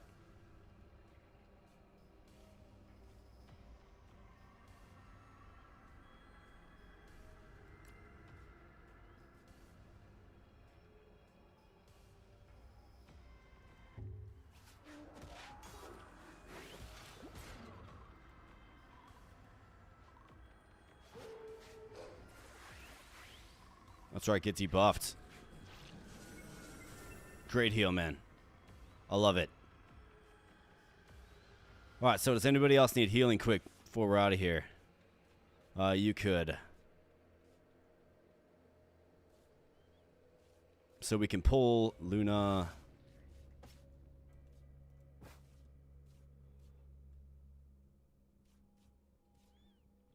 You could use a heal. Jones could use a heal. I guess you could use a heal a little bit more.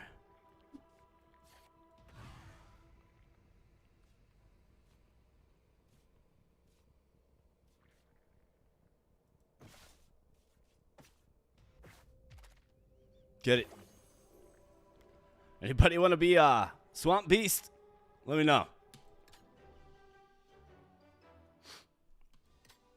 Okay, so our final attack sequence did not go off. Prepare the feast. Yeah, we actually did get another fish. So we'll use the fish. Nice. Like, really, really good. And into the final frame. But before we go there,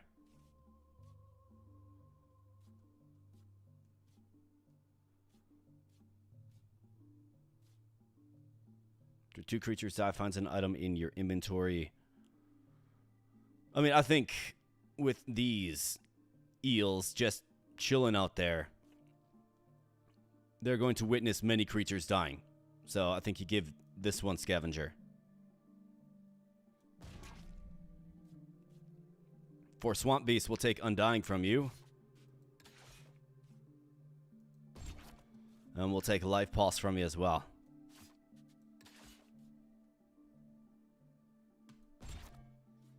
Alright, good stuff. Then let's see. I mean, Luna would be a pretty indestructible machine if she could heal herself.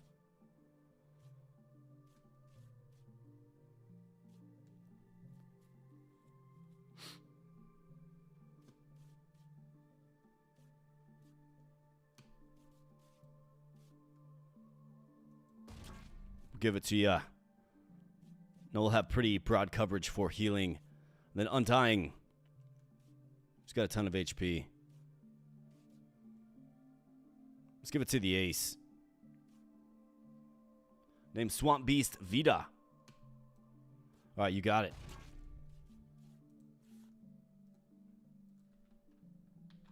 Vida.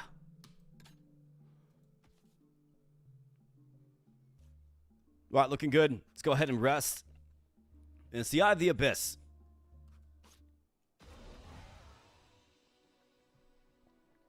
Alright, hitting all lanes 4, 3. This is where the eels really do good. Removes negative effects and gives them 4 armor, and then same thing.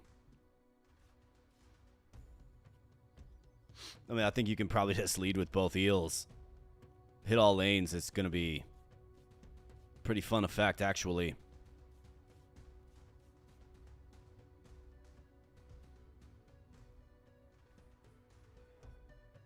Have I done a run with the Eye of the Abyss in my deck before? No, I have not. I don't think you can get it in your deck, can you?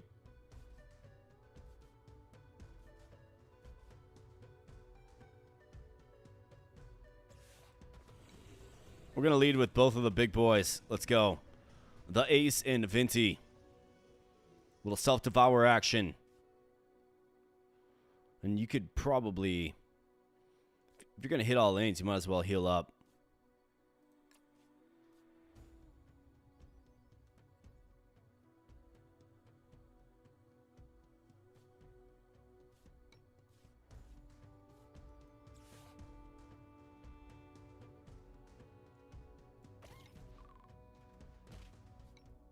That's right, get hit. And then we'll go Jones. Trank Bite.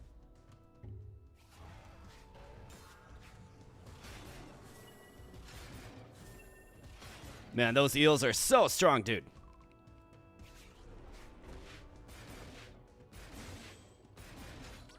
Just a fantastic creature. Amazing creature.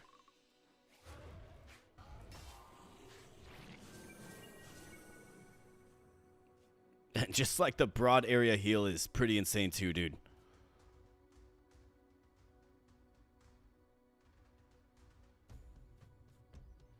All right, so Jones, will pull you out.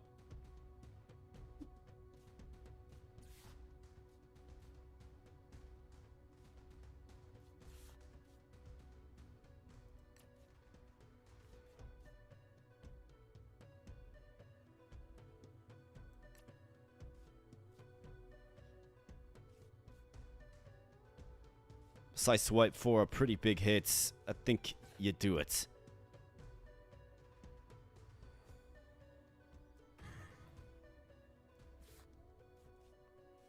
So boom, you're gonna get hit for 3 there as well. You got 5. Well, it doesn't quite shake out, does it? That's all right. Scythe swipe. Let's take this guy out. Focus on what matters.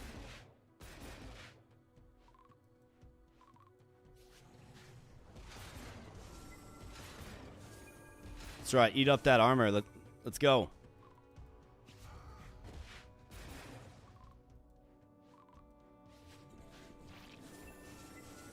All right, good healing. Bam. All right, down he goes. All right, looks like we found an egg. All right, fully heals HP. I mean, that's not bad at all. That's a great find.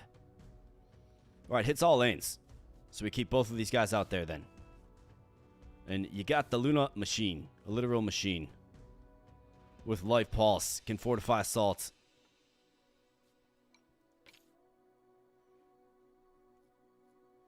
Oh, your eel, man. Your eel is fantastic. Did you also choose what skills it has too, or was that the dev?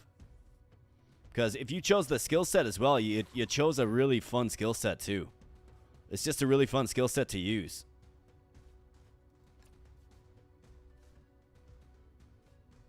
Oh, you did. Okay, awesome, man. That is good.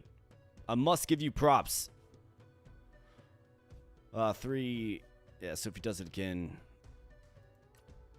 I guess there's no point in using.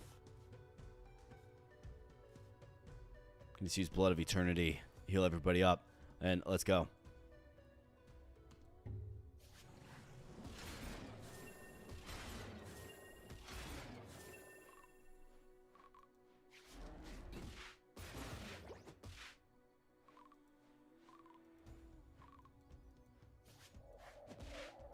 That's right, get poisoned. Yeah, not a problem at all, man. It's what you call, well, what Vinty calls an easy clap, for sure. Nothing to it.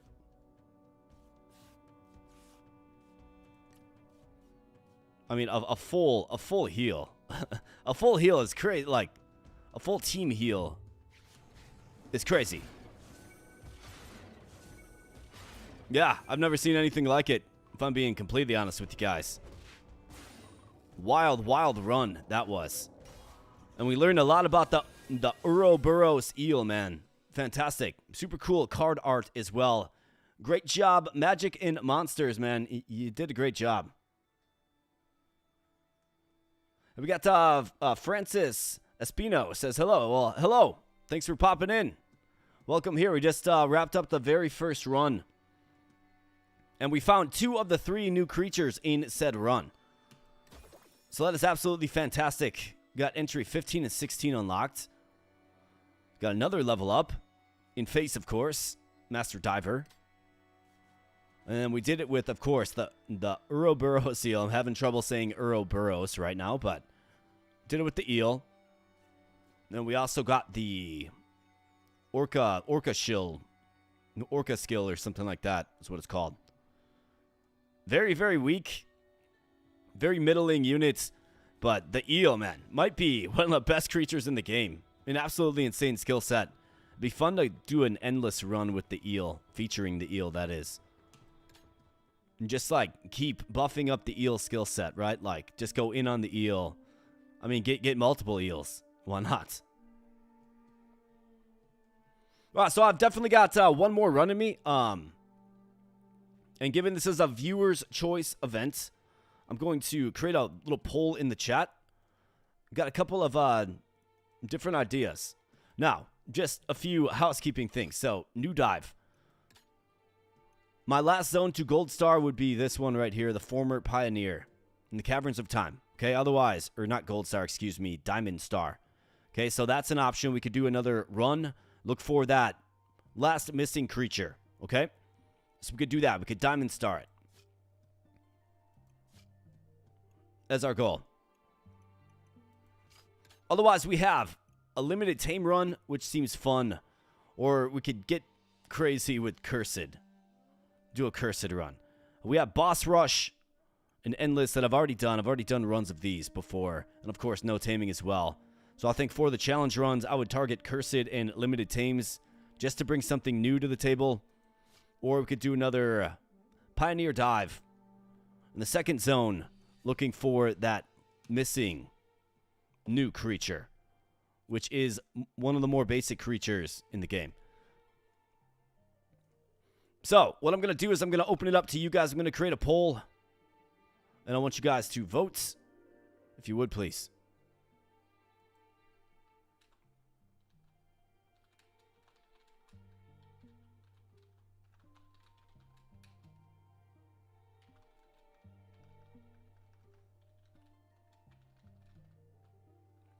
All right, we've got second, or new dive, second ascent.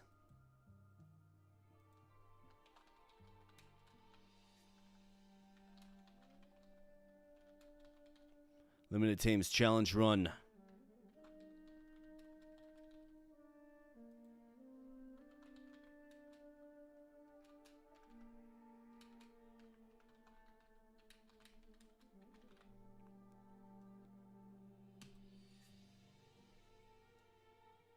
All right, the poll's up. Y'all vote if you would, please. Keep it open for a couple of minutes here. And while we're doing that, let's go ahead and peek at this bestiary.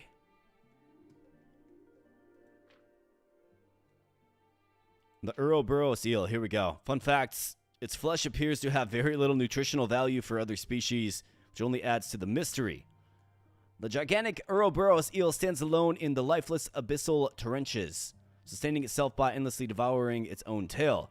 What a baffling life form. The only theory I can think of to explain its existence is that it must somehow be able to extract more energy from digesting its own tissue than it requires to regenerate it. A rare mutation, perhaps. That sounds completely insane. The process has to reach an end eventually, right? Perhaps I'm missing something. I mean, maybe, but if this thing is that big, that's absolutely terrifying.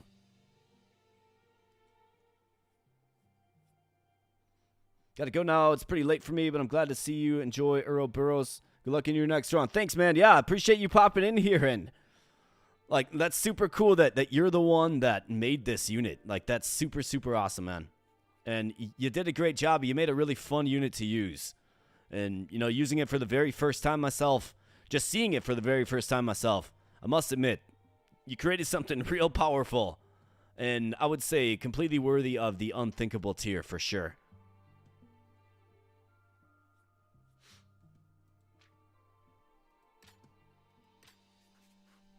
So I'm going to let this vote stack up for just a moment. I will be right back, and then we'll see how the polling turns out, and then we'll dive on into our, well, I guess, the stream's final run.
All right, so it looks like the poll results are in, and a pretty resounding victory for New Dive Second Descent. It looks like there was some interest in a Cursed Run as well, but you know, at about double the votes, New Dive Second Descent does win out, so I think that's what we'll do.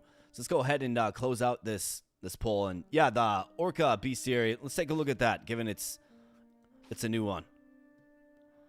Let's see. I do believe he's in this tier. Yeah, Orca-rill. All right, so I need to win with this creature to unlock his fun fact. That's right, because we sacked him. Though large in size, this amphibious beast is rather peaceful, feeding on the scraps left after the clashes of other creatures rather than hunting them itself. It has no eyes per se and instead perceives its environment through photoreceptors distributed across its head. This is efficient, although it does somewhat limit its senses.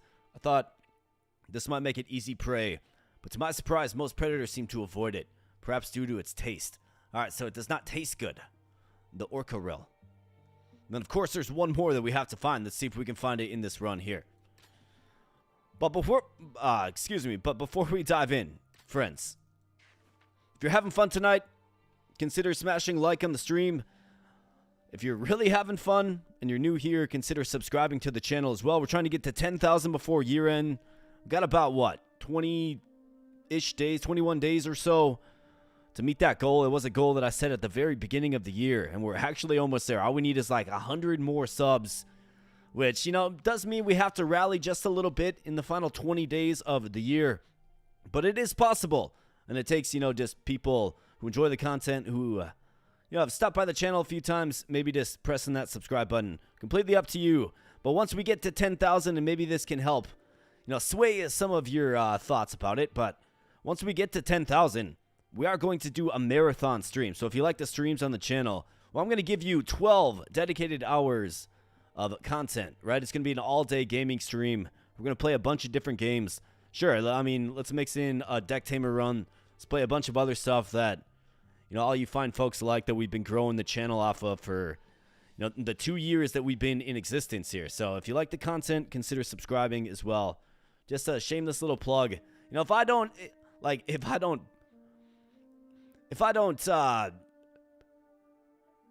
promo my own channel, then, you know, it's not going to grow. So I hope you're not too annoyed by a little shameless plug, but it's just what you got to do. It's a dog-eat-dog, very competitive world out there in the YouTube space as it relates to gaming. So I do thank you, everybody, for being here, of course.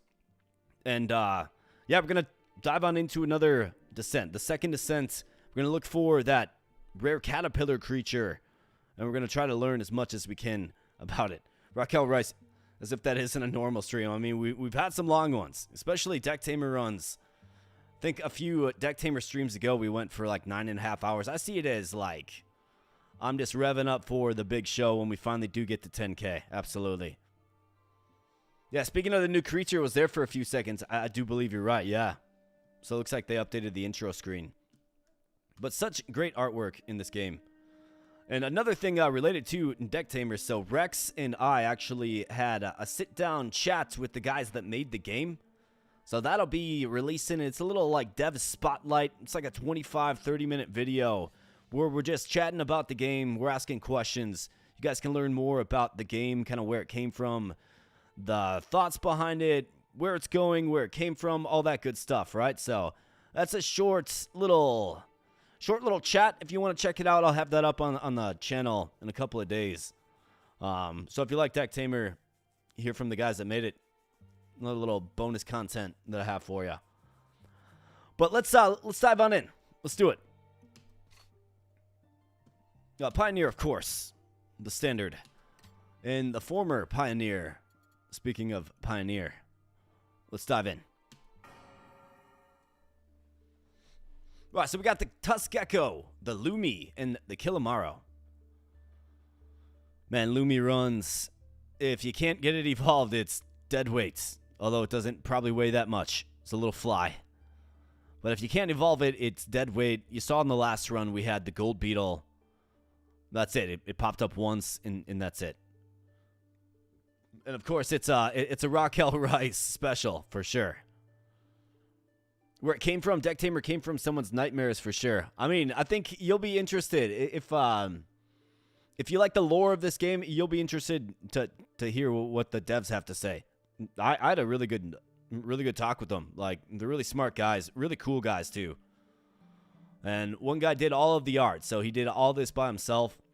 Then the other guy made it all work, right? Made it an actual playable game. Smart dudes, good dudes, absolutely. I mean, Tusk Gecko, so anesthesia, right? Sleep. Like, I do love sleep. It's so good.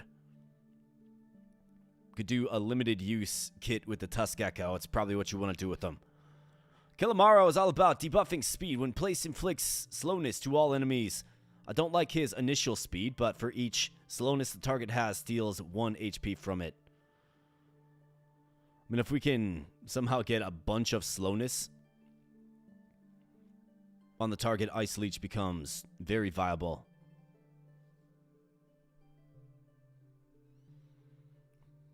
Yeah, he is. He is, isn't he?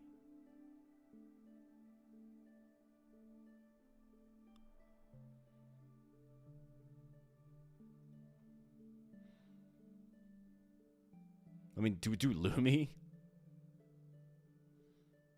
Dev Duo, yeah. It's just 2 of them, man. It's just 2 of them. It actually is pretty amazing that one guy did all this art by himself. It really is. He did a really good job. Can you name one after me? My IRL name is Marco, and it would be kind of funny to just have an animal with a normal human name. Yeah, of course, man. We gotcha. If anybody else wants in, just let me know. We'll name our starter after you.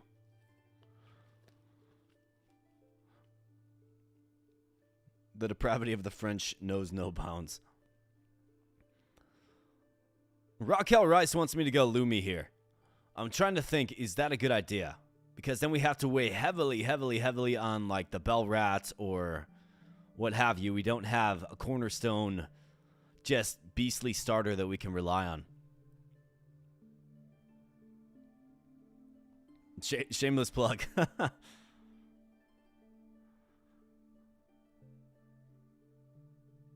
I think I want to go with the Tusk Gecko. Huge fan. I'm a huge fan of all these starters, to be honest. Like, hey, that's a cute, furry little guy right there, too. Right? You gotta love it. Though his evolved form is not so cute.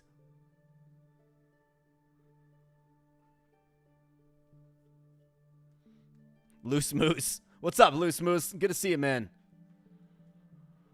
Okay, yeah, all right. So we got some names in the hat. All right.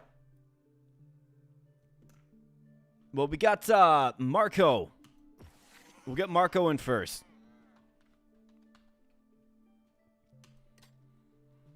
Skullcrab, Zero Dodo, Amethyst Ant is the ideal pairing with the Gecko, given the Gecko can put him to sleep. So let's do it. I will do a Zero Dodo run one of these times. I've got to figure out the best way to use them. I feel like you don't want your full field full. But, you know, early on when you have 2 slots, that's kind of troubling. 3 speed, too. Let's go with the ants because, you gotta. All right, Loose Moose.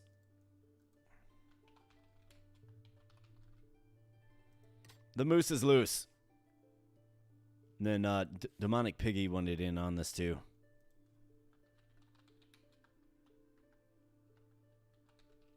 Demonic Piggy, you are in. Anybody else wants in, you just let me know. All right, so Abyss Lotus, Scrimp, and Ovipair. In fact, we might have an opportunity to find the creature, like, on floor 1. It is a 1 danger level creature, or maybe at maximum 2. How about this? We got another Shellcat and a Feather Mole. However, he doesn't have Nap. He's got Block, though. And then Wolfua with the Underdog. Oh, man. We can make a Hero Ants. You guys know the Hero Ants. Can also add another... the Shellcat is just too sweet to turn down. This lane. Feather Mole, we'd probably move by ya. But wow, this lane is loaded with quality. This one, not so much. Bloom is okay. This guy's all about healing himself. Your team member uses a status move, gain strength. That's pretty good. Hits first and hits all lanes, really. Imagine some strength stacks on OV Paris there.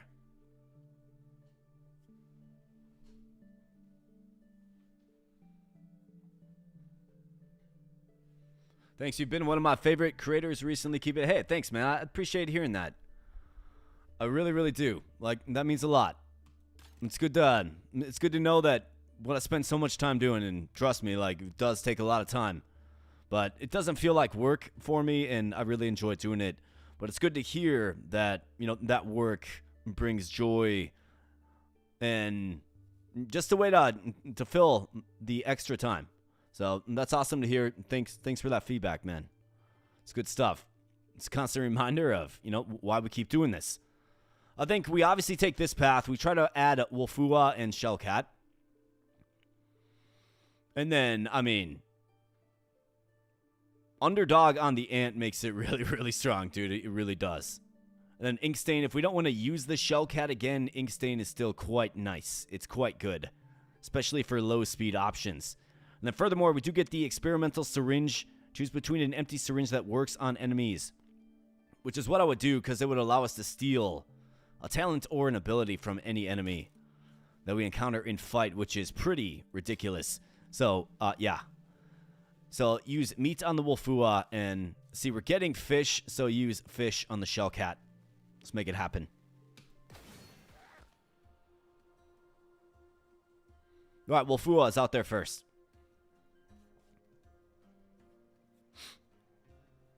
All right, so he outspeeds us. The Feather Mole does not, though, so I think pretty obvious candidate to simply just be put to sleep. And this is what you can do. You can just abuse them with ants. You can just cycle them in and out, and they can heal each other up, and I mean, it's really quite nice. So let's go ahead and let's get a little anesthesia action on you. Trained anesthesiologist is Marco. Then Loose Moose, we'll send you out there, pal, for the Trank Bite. Let's make it happen.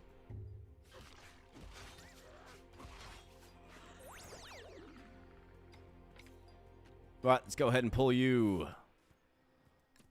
Let's get a big hit in Demonic Piggy once you get out there. The sleep movement. Let's make it happen. Bam. All right, good job.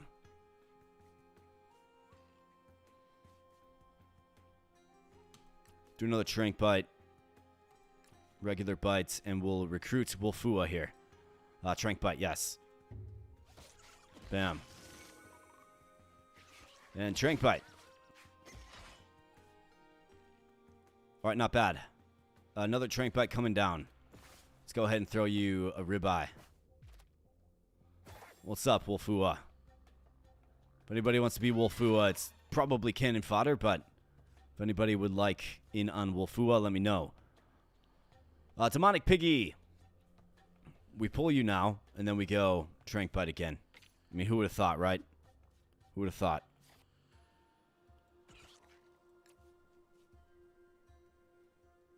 Trank Bite, outspeed. Yes. Bam.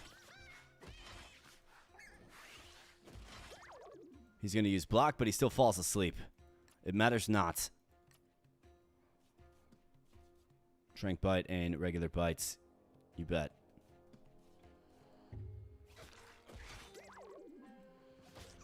The ants are so good because they're fast and they just... You can just keep them healed up, man. Like, yeah, they have 3 HP, but you can keep them healed up. And if you have to sack one of them, whatever, you have to sack one of them, but... Such is life, I suppose.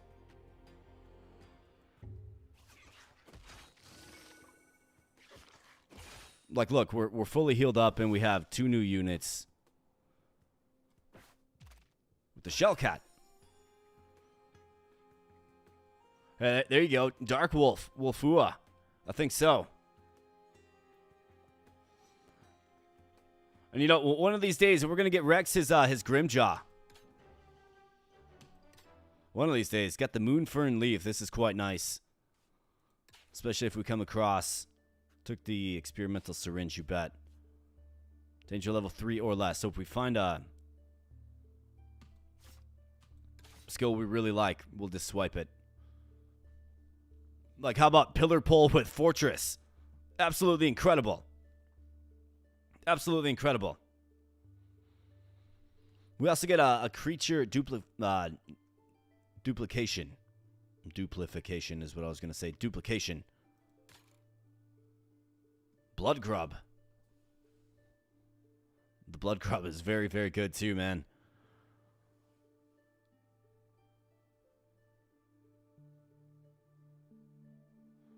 This guy's got snooze.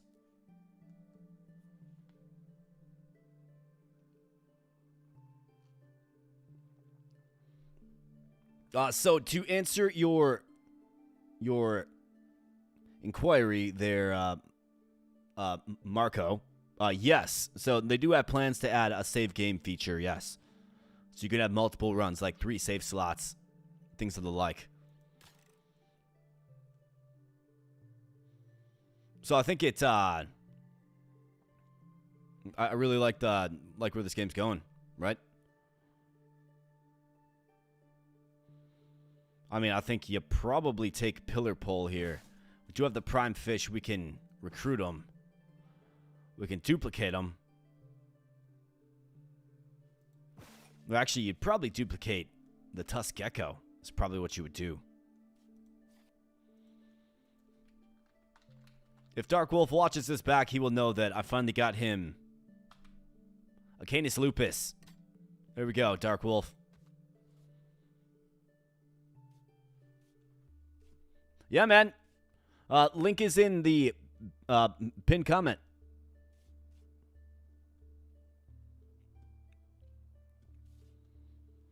I mean, I could also just swipe this skill from Pillar Pole as well.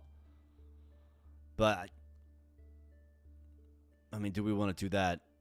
I could just use a regular syringe on him. Here's what we certainly want to do. We want to experiment on Mr. Wolf here. We want to take Underdog. Let's see. Demonic Piggy or Loose Moose. Man, who gets the Underdog skill?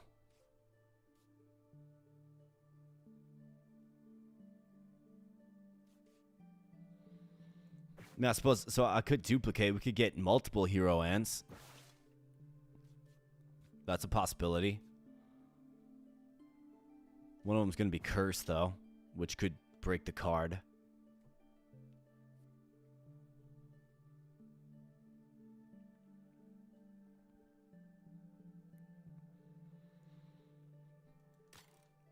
I think you go Pillar Pole here, and it's not even really particularly close.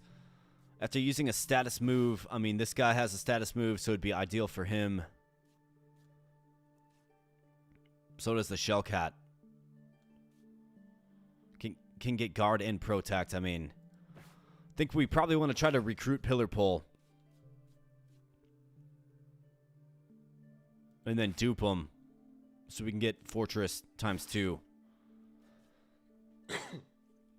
Excuse me, take it with 2 syringes. Have Fortress on you and you. I think we'd be cooking then. And then we'll give Loose Moose the Underdog. Hero Ants, Loose Moose. So let's go this way.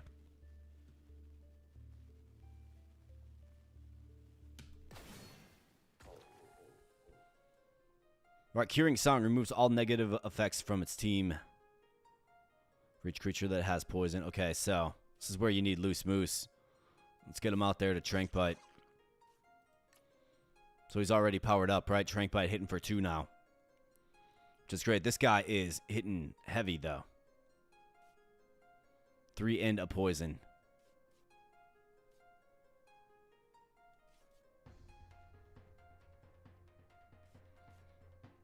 Looks like we're stuck. Unfortunately, I didn't get Dark Wolf drawn into the old hand.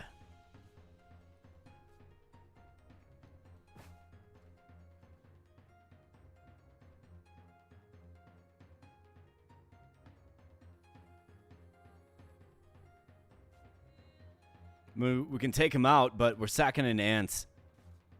I guess it's not the end of the world. It's not ideal, but it's not the end of the world, I suppose.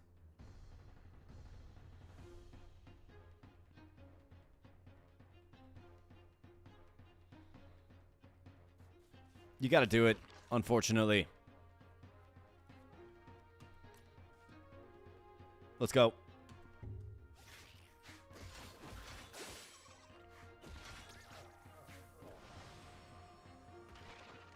All right, here we go. Pillar pull. He's out there. We want to recruit him by way of the prime fish. So I could go shell cap. We could cycle him in. Get him put to sleep with Marco. Trank bite, yes. Put him to sleep. Could go like this. Bam. So I get ink stained. Pull you out, Marco. Get in there with the anesthesia. That's right, get put to sleep.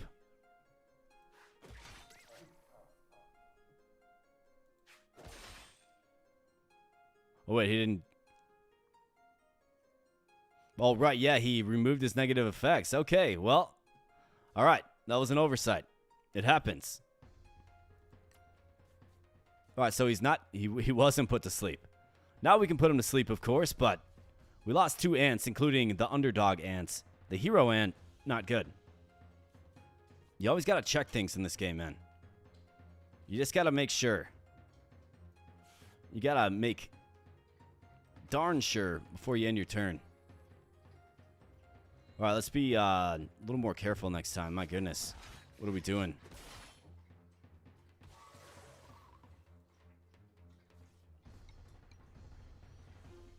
Okay, so you're still debuffed. We need to pull you out. Do you have an attack that does 1? I suppose you can guard up. This guy does scratches for 1.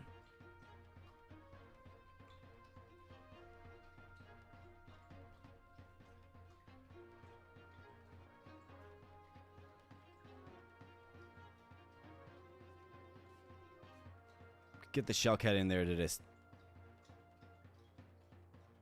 beat him down, I suppose.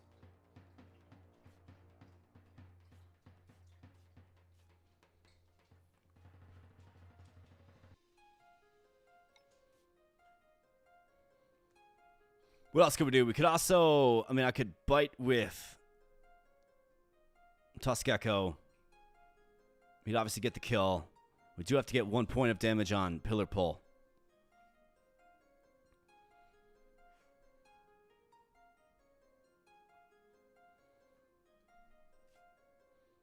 Amethyst Ant obviously shows us the way. Gets us there.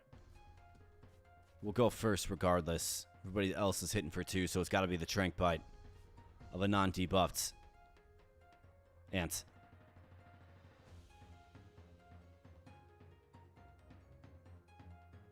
I think we can just do this.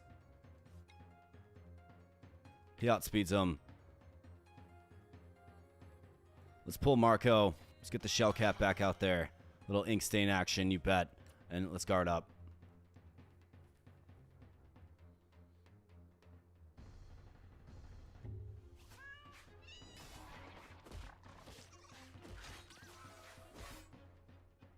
That sting is real weak.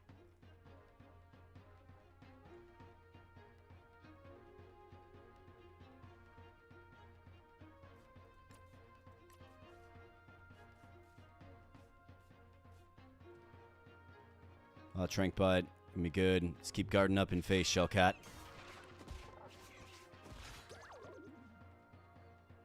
Alright, so Sleep Sauce applied. Let's go ahead and bite him to victory and guard there as well. Just keep guarding up, Shellcat. Down goes the koi fish or the goldfish. Let's get a Trank Bite over here this way. Get ourselves a Pillar Pull.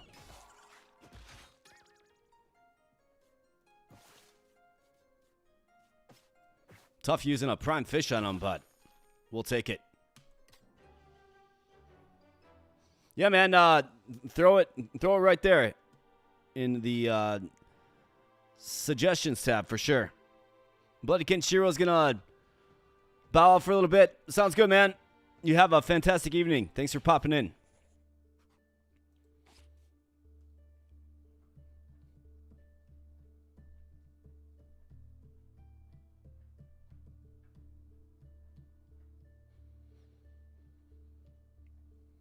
I mean, I think we have to duplicate Pillar Pole, man.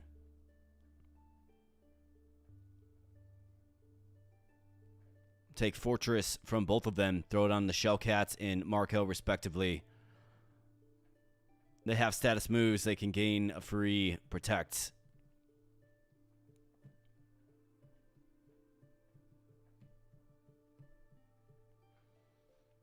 Yeah, that's what I'm going to do. Always has a debuff. A vulnerable debuff. All right, Jellyman, Fleshbone, Naked Worm, Newt again. Carrot Beetle. Got the nest.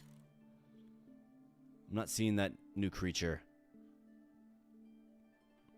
Food that tames. Random mutation. All right, well, we got some... Got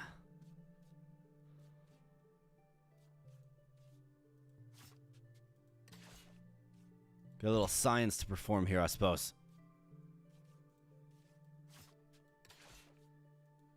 All right, Fortress. Get it ×2.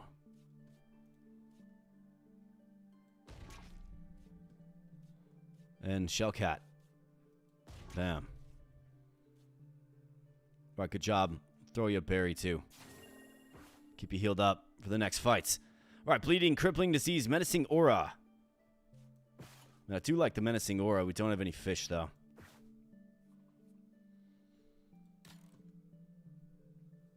Keratin, Sleeping Spores, Double Bite, hit 2 times, hit first, hit 2 times. Hydro Slap all lanes. This guy has Agile as well. So that'd be pretty good for Marco. Be like his final... Really round out his skill set, I suppose. But once again, we need the fish.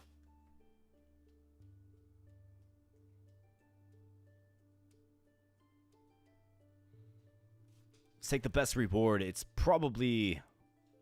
Well, the nest is a full heal.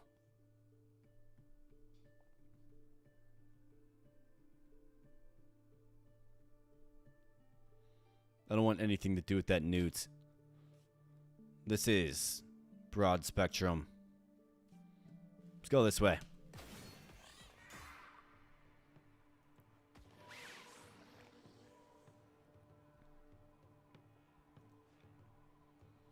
Alright, so you're gonna hit all lanes, huh? Sleep now, it's almost 5 a.m. Okay. Yeah, man. Well, absolutely. You have yourself a fantastic evening, and thanks for stopping in the stream. Good to see your name, and, you know, welcome on in, man. Welcome on in. We'll definitely chat later. Wait, Rex says, what if I told you you could play Chandelar 2? Is that like a mod? I know that they tried to, like, modernize it or make it into a roguelike or something. But yes, please send me more information on that. We do have a marathon stream coming up in what? Well, just 100 subs about, so... Sounds like a great addition to such a stream. Alright, this guy's going to gain 2 strength, 2 swift. Now, we do have the Shellcat that can simply debuff his speed, which is probably a good idea.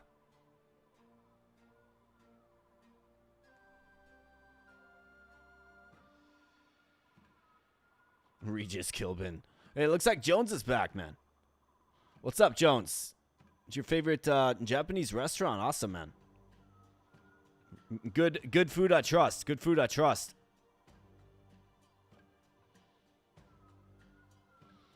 All right, well, this is where we can really use our new latest and greatest skill set. So this guy's going to body slam, or at least he thinks he's going to, right? So here's what we can do. We can use Anesthesia to gain Fortress and put him to sleep. This guy will take off Fortress, but at least he's sleeping. For the Shellcat here, we can throw him out there. We can use Guard. Or we can Ink Stain him. I guess he's going to use Overconfidence. So we don't necessarily have to use Guard this turn. We can bite him. Use Guard next turn. I think that's what you do. This guy goes first regardless, which is okay. So we outspeed here. Let's go ahead and anesthesia. Administer the anesthesia.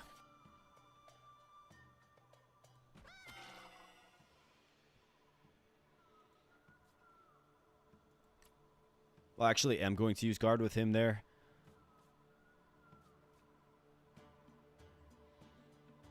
And then we got to get this guy put to sleep for sure. Demonic Piggy, make it happen. Let's go. That's right, get put to sleep.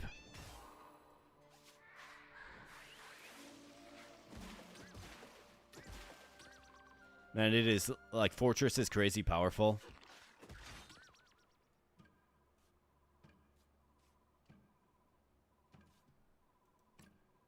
It's crazy powerful on a unit that has moves like Guard.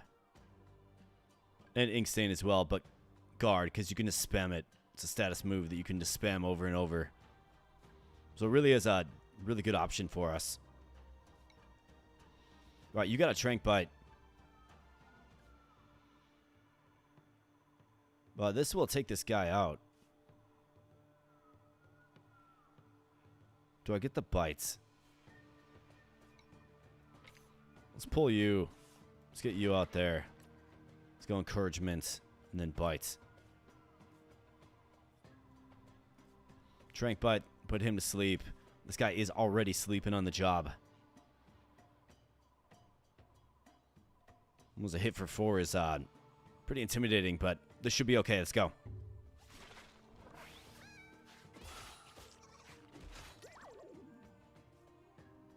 Nice. All right, double bite guy.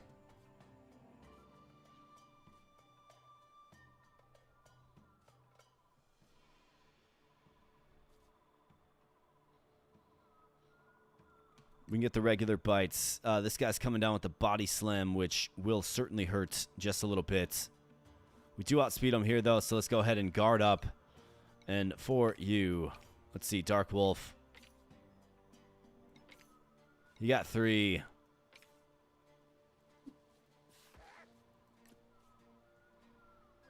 Oh, 07's in chat for Dark Wolf.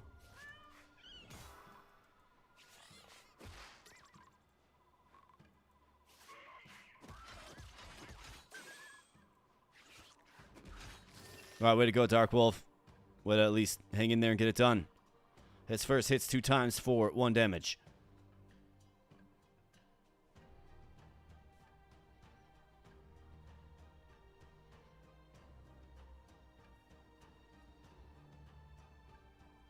I mean, you got 2 armor. You might as well.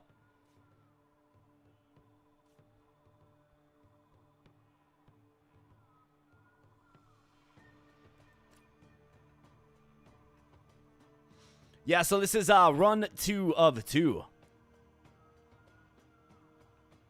So we had a really fun one. We found 2 of the 3 new units in the game for the first run. Definitely check that one out. I'll just make a VOD on it, so don't worry about rewinding if you don't want to. I'll make a cut-up VOD that cuts out breaks and stuff of the first run. I think that one is really cool because we found some new units. So look for that. I'll probably have that out tomorrow morning. And then we're doing this one where we're trying to find the last new unit, but it has eluded me so far, which isn't ideal, obviously. Let's go ahead and just keep guarding with you then, I suppose.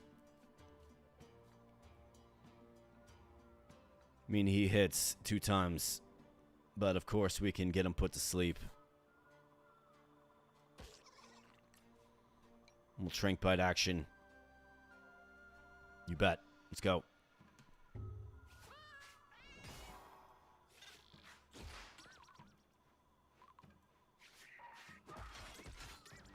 Like, Fortress is crazy good. It allows you to stack up armor, too, which is crazy, man. Like, it's such an effective skill. It really is. This guy's got 5, but you're going to get outsped, man.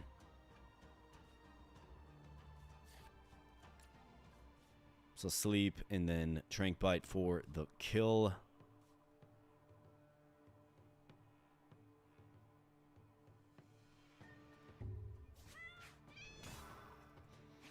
All right. Sounds good, Jones.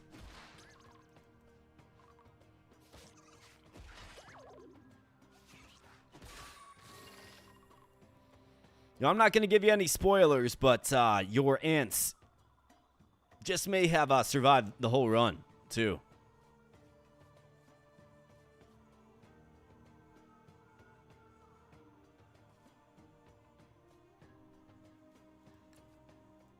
I mean, it's crazy the amount of stacks of armor you can get with Fortress, dude. This might be another just Shellcat-centric run. It's the way we're building it is so good. All right, mutated fish. Works like fish. Gives a random mutation. Joins your hand immediately when tamed. Let's go with the mutated fish.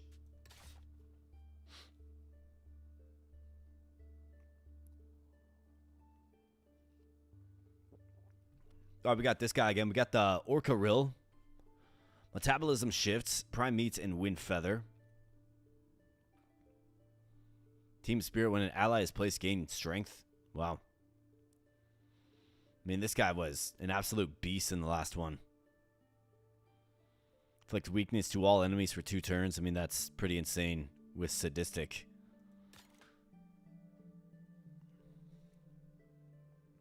Titanos. Look at this guy. Eternal shield. Keeps up to 20 armor on retreats in between battles. Rock hard plates. Gains 4 armor. Are you serious? I could swipe one of those skills. I could also... Okay, so it likes berries. I could also recruit it. And we could get both of these. Eternal shield and rock hard plates. We could get those.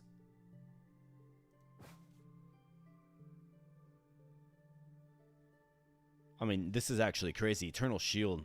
Keeps up to 20 armor on retreat and between battles. What? This guy's berserked as well. Takes and deals double damage. It's kind of crazy. 6 HP. I mean, who would you want to throw that on? I mean, it feels like the Shellcat again. Given he can grind armor and just gain it and hold on to it. But I suppose Marco could do the same thing with rock hard plates. I think you'd probably give rock hard plates to Marco because he could use that armor for sure.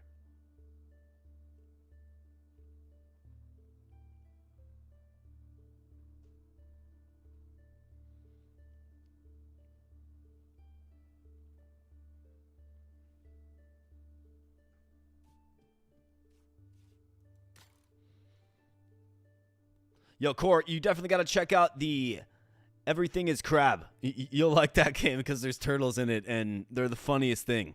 They're so funny. We'll just say when you upset them, they try to punch you out, and it's just so funny. Sonar is another good one.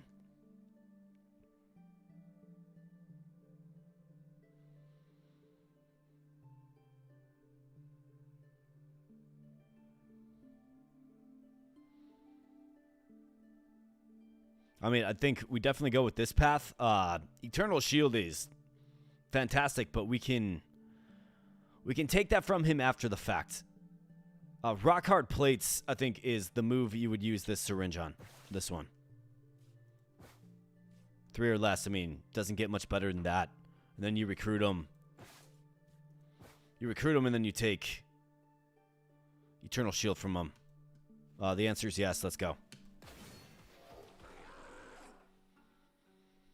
Alright, so Berserk takes and deals double damage, hits all lanes, inflicts low speed to all. Well, can we get him put to sleep? We can't.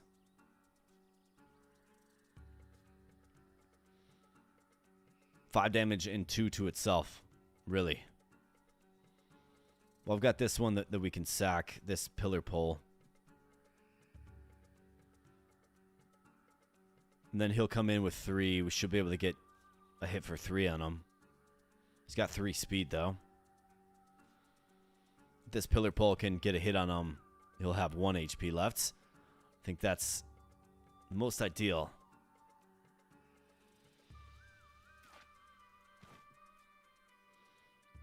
Although I don't particularly love being down so many units. It had a few mishaps in this one. So what does it look like if we go pillar pole out there to use, I guess maybe encouragement for 4 strength. Help him hit for 5. Then he'll take 2.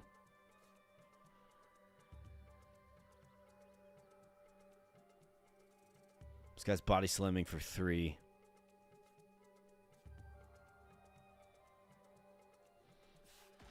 You gotta do this.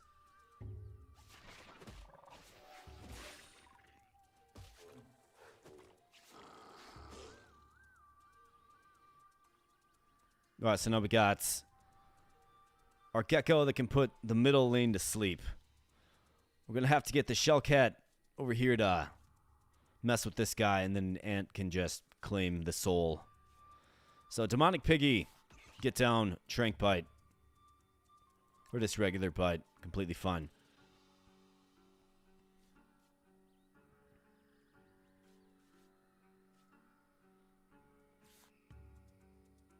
Marco, you outspeed, so make it happen.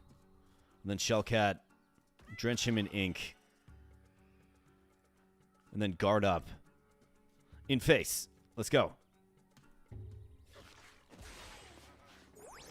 That's right, get sleepy. Alright, good guard. Parapendion. Gains 2 swiftness, 2 speed. Has 6 base speed.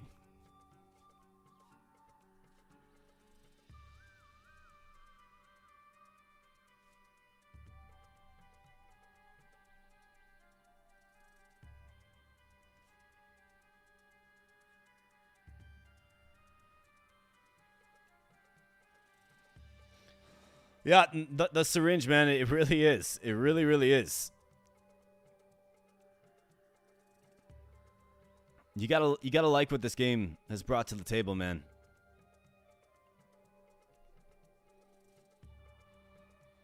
All right, so how are we gonna get out of this mini jam that we're currently in? I mean, parasitic water is an option.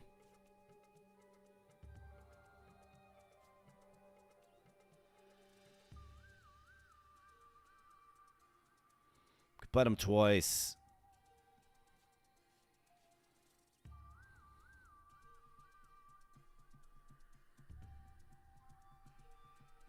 This guy takes double damage, so he's not really long for this plane of existence. We can just keep guarding and staving off this pretty fierce body slam. And then we're going to have this guy coming out, Titanoros. A really impressive looking creature, man. So as soon as he comes on the field, we steal rock hard plates from him. Just steal it. But then he's going to be hitting for 4 routinely, which is kind of scary. We want to recruit him. I think that's where, obviously, Shellcat comes in handy with consistent guard. Can just boost up that armor. Well, at least for a couple more turns he can. I feel like we have to get a hit on you if you take double damage.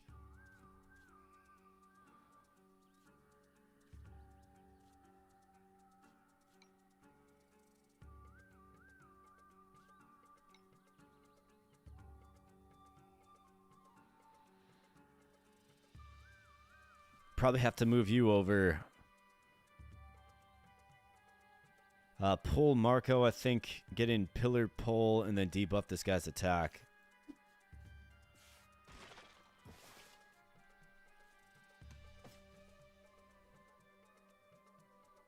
I mean, he does like fish. A 4/6 creature, do we like that?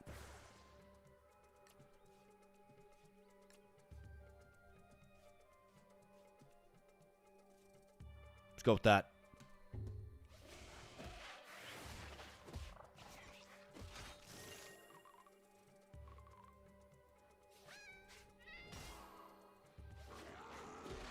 All right, good job.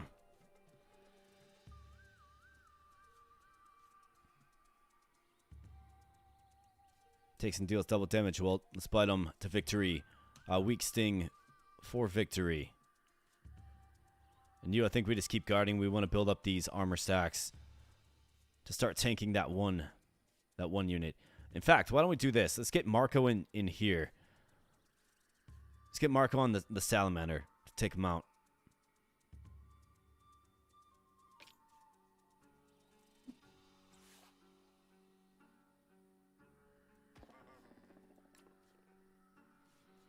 All right, guard, bite, weak sting, you bet. Let's go.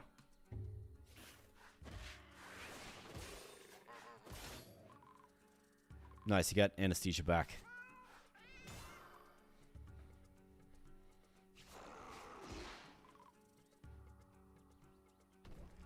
All right, there he is. Titaneros.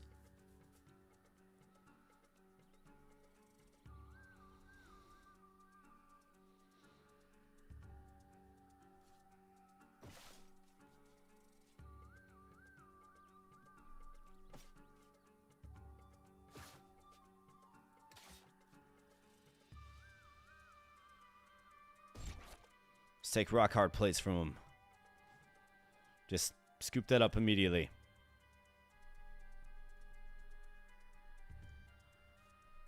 We outspeed him, so let's go ahead and use the speed to our advantage by way of the anesthesia. Let's get Demonic Piggy in there for the Trank bites. And you just keep stacking up. Well, I guess you're gonna take a hit now. Well, you won't take a hit, but his armor will be gone. But he's got to keep stacking that up. Get this guy put to sleep. Keep building up armor. I think it's gonna work for us.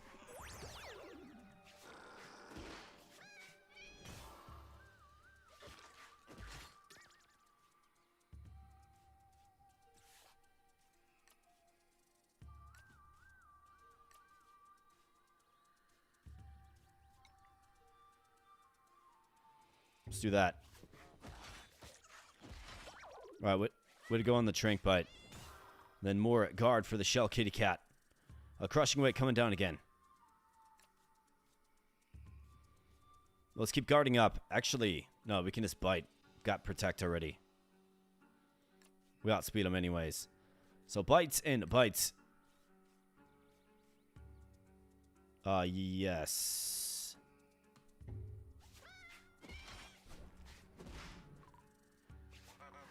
Not a big deal at all. Bam. All right, good job. He's got 4 HP remaining. Let's go ahead and guard. He's got crushing weight. We outspeed him. 2 damage and 1 damage. And let's go.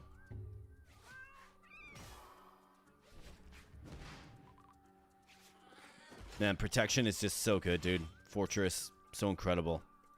Really is. And get a berry. All right, nice. We got a Titaneros.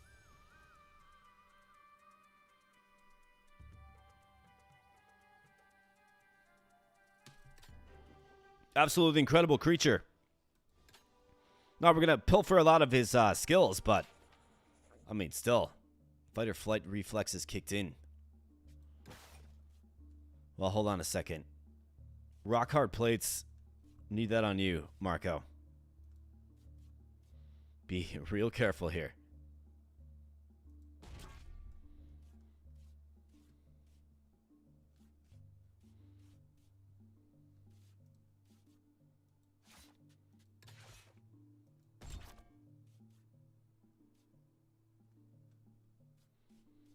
I mean, he's the one that can spam.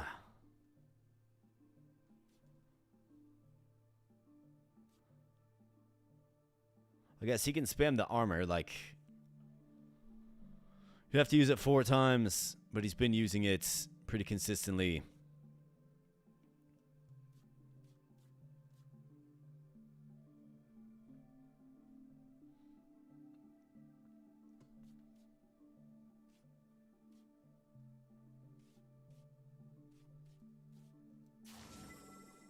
Let's give him Eternal Shield.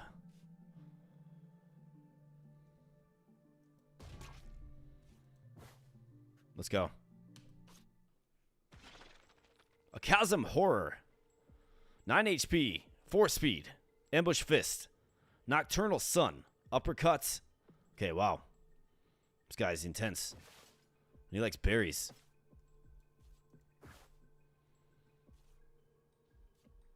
Right, so we do match his speed. But if you lead with Shellcat.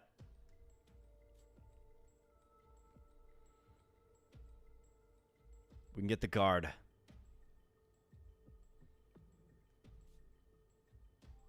This guy's all about putting you to sleep. He's got Nocturnal Sun. I mean, I think you definitely want to add him. I mean, he's got Nocturnal Sun.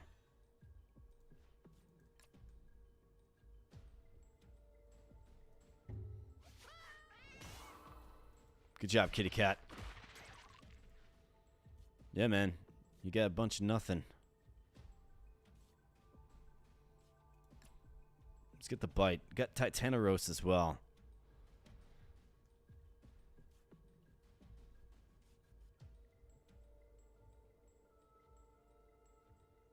I guess he'll be put to sleep, actually.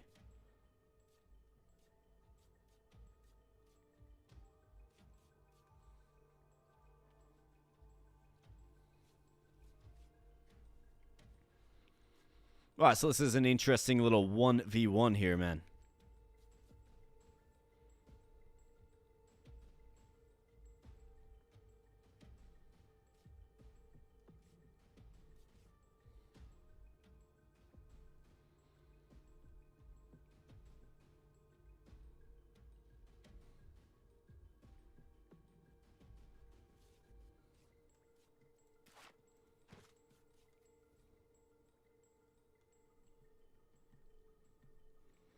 So probably have to cycle Shellcat because he does the ink stain, of course. If Marco was just a little faster, or you a little slower.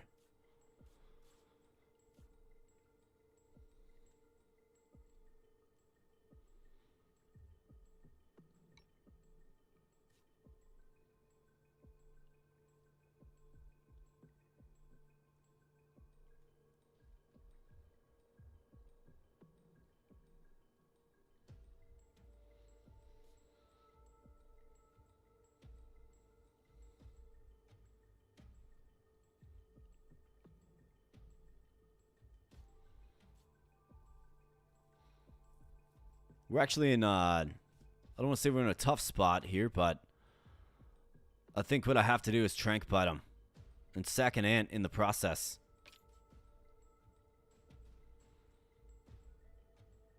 That's what we have to do. We only have one space to work with. We have to. Sorry, ant. I don't like doing this much.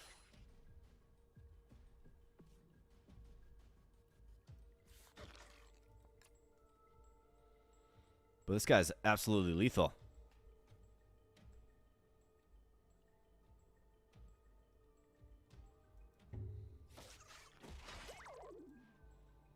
That's right, get put to sleep, man.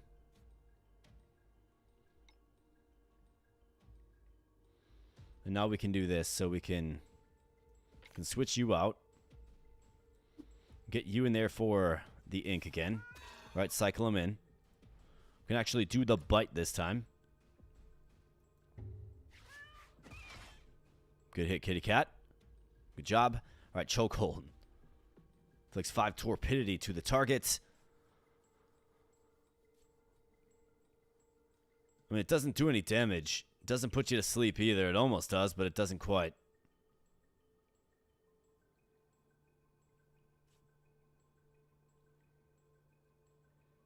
So if I bite him, he goes down to 3. Still has this left. We can cycle in Marco, put him to sleep for the bites, and then the recruit. That's what we have to do. So let's bite him. It's a blessing he's using chokehold here. So let's do it. Bam. All right, chokehold. Got it. Now it's the uppercut again, but he's got ink stained. So anesthesia it is. We'll gain some protection.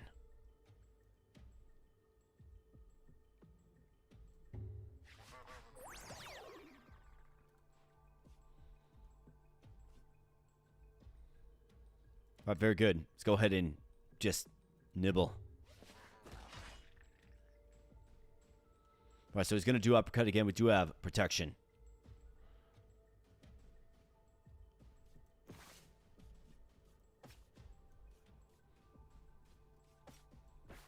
Let's get him.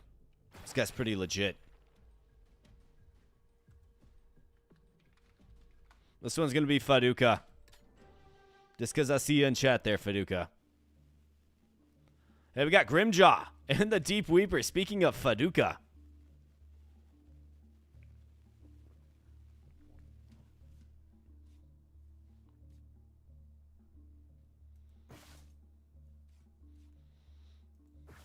A 7-3 Grimjaw, a 2-8 Deep Weeper. Yeah, on the same lane, too. But it's going to make me go with the Gold Beetle. Like, I have to go Gold Beetle. I've been getting Infinite Syringe or Gold Beetle. I haven't seen that Silver Beetle. Scale Surge, on kill, gain 3 armor.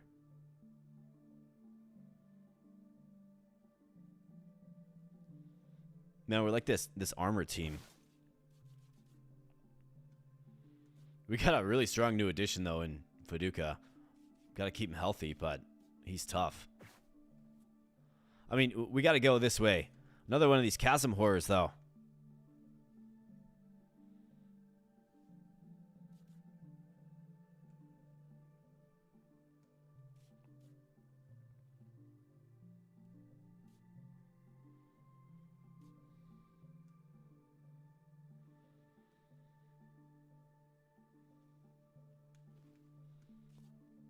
Grimjank.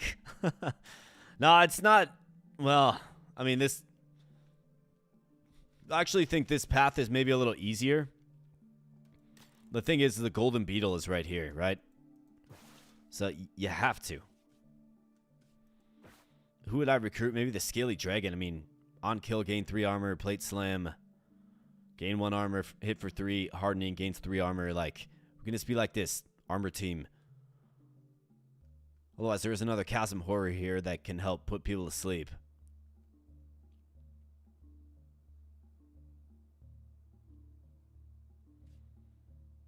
That's another option. Kind of like that Scaly Dragon. Kind of see how it shakes out. Might have to use food items for healing as well.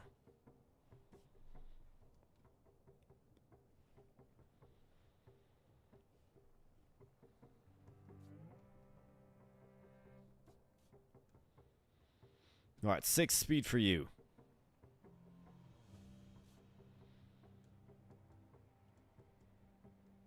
You don't outspeed anybody, but you tie them.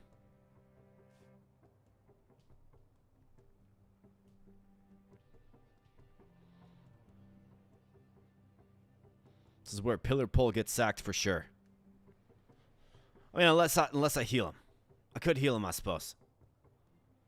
We could heal him. That Crook Poach, I don't like him too much. This guy's hitting for 4 with his uppercut. It's kind of strong too. So if Shellcat goes down and inks this guy, we can shift Shellcat over to... Well, he doesn't outspeed, does he? No, he doesn't.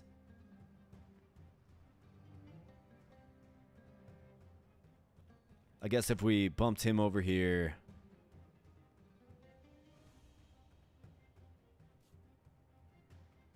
Well, he would have to use anesthesia. Which means pillar pull here and then... Could always pull Shellcat. Throw him in, pull him.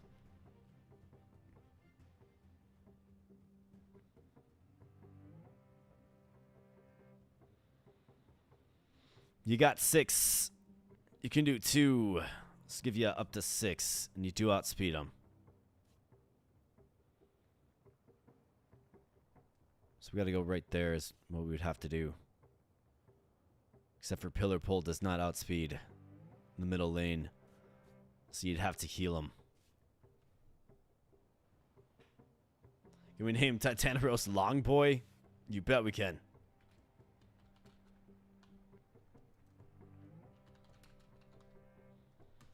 There we go.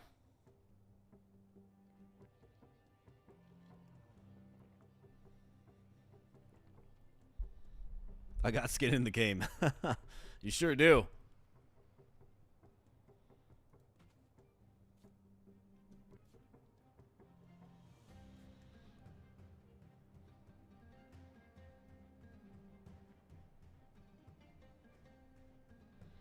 Let's see, what's the best approach to this?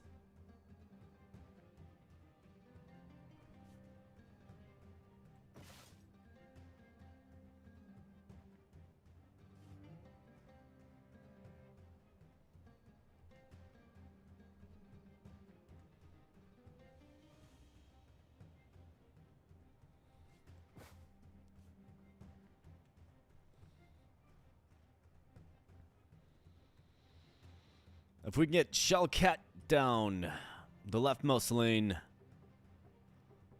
Long boy, you like what? He likes berries. Guess we got this vitamized nectar. Kind of hard to use it on him, though. The gold beetle fight is always challenging. It really is.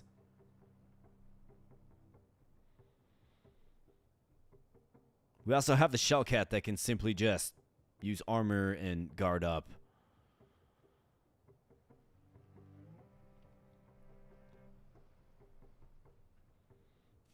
You outspeed him, we could put him to sleep. I think that's pretty much a no-brainer. And then pillar pull. Just get sacked in the middle. Maybe.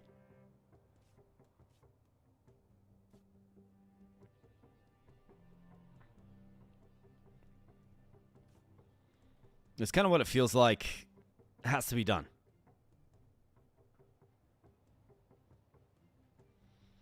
$110 more subs till 10K, man. Yeah, absolutely right, buddy. We're getting there. We're getting close. It'll be a huge level up in face when we get there, man.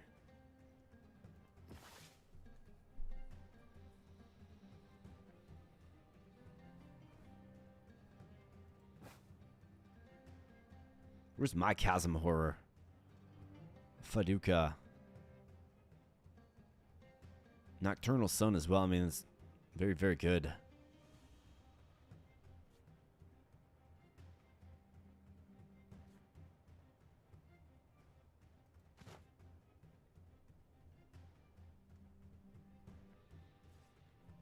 It would almost be best to try to...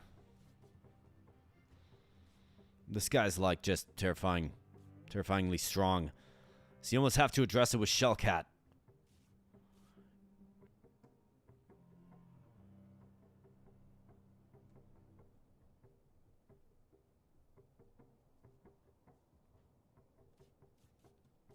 AK-10K, it's got a nice ring to it. It's got a great ring to it. Maybe go pillar pull here.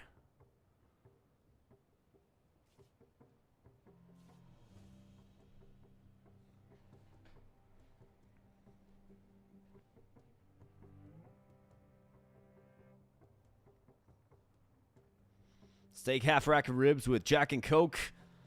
Brooke had the Dijon mustard chicken with mushrooms. Man, that sounds like a feast, brother. You're making me hungry.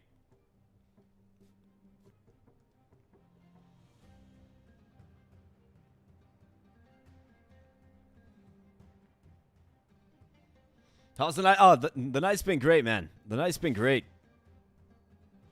We just been grinding away with some Decktamer, right? Having some fun. Had a really successful first run. That was quite nice. And now I'm trying to figure out what the heck to do now. Now, I could... I guess scale surge, so if he kills, right?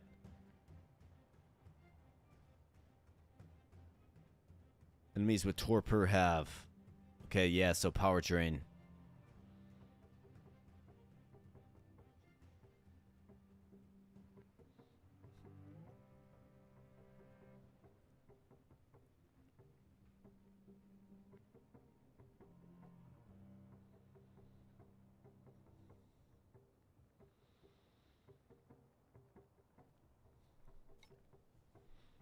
Shellcat, Inkstein can give us the priority. Who's the unit that needs to go? Probably this guy with the power drain.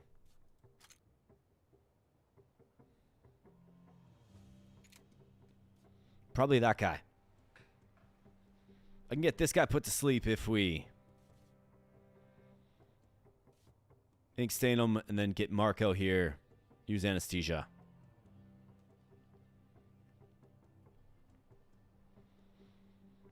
This guy's using burning bite. So does Shellcat have to... Well, he can't really take that hit, can he? So that's where like pillar pull comes in. Shellcat could take this hit.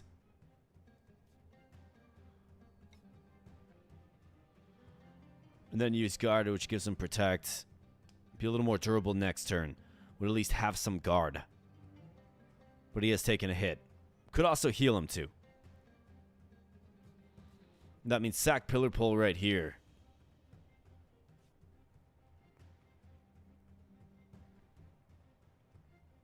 But then the torpidity stacks up. No, this is just a dive, but what we're doing is we're going for the new monsters, the new creatures added to the game. So it's been fun kind of exploring them. We found 2 of the 3. Have not found the 3rd yet.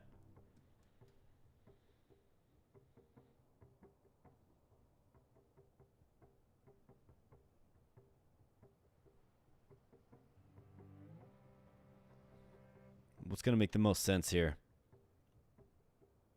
I mean, this guy's got 8 HP, which is crazy.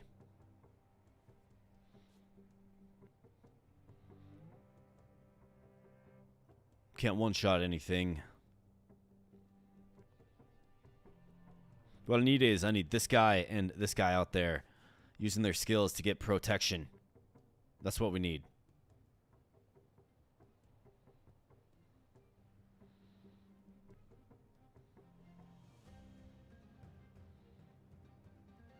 So if Shellcat goes there, he inks him. And then we use anesthesia, put him to sleep, rock hard plates. We can hold off this lane for a little while, using protection to our advantage. That means Shellcat is out there. So Marco, Shellcat. Shellcat would have to absorb a hit for 3. He can. He can use guard to give him protection, allow him to take subsequent hits. And then you have pillar pull. And then we're going to be getting this dude next turn when place inflicts 2 damage. And then he can just uppercut for the win. He does outspeed. Alright, that's what we have to do. So, Shellcat, you got to get out there. Ink this guy. Got to bump you over. Use guard. Marco, anesthesia. Put this guy to sleep. Nice long sleep. And then pillar pull. Just get wrecked, man. Really that simple. Let's go with that, I suppose. Scaly Dragon does gain 1 armor in face. Yikes. That's right. Sleepy, sleepy.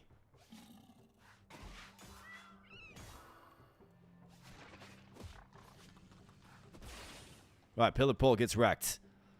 We knew it was coming.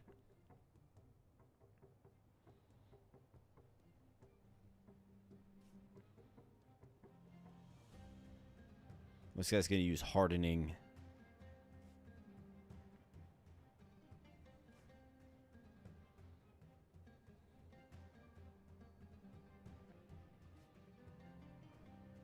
I mean, we can do this both ways there, pal. We can go guard. Rock hard plates. This guy's the key to taking out this guy, though.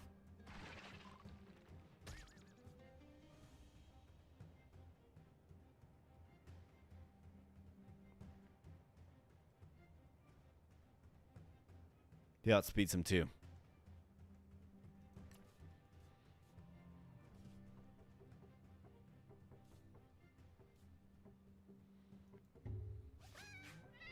Most importantly, we can build up protection stacks and armor stacks. That's what we want to do. Right, good job, Faduka. Well, this guy's coming in for the body slam. At least he thinks so. We can hit him for 5. This guy thinks he's going to knock out. Hit 3 times, inflicts 1 torpidity each time. So in the last turn of his slow, 3 times at 2 though. Protection, down to 3 armor. Down to 1 armor and defeat. Could use guard.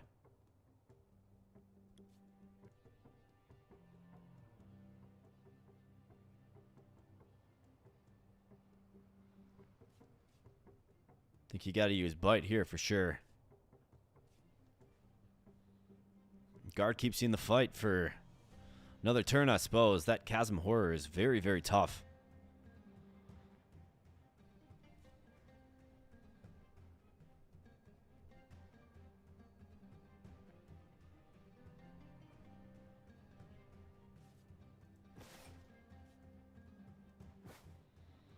I think it's what has to be done, though. Got to take advantage of 1 more turn of Sluggish. Nice to start getting some damage on him.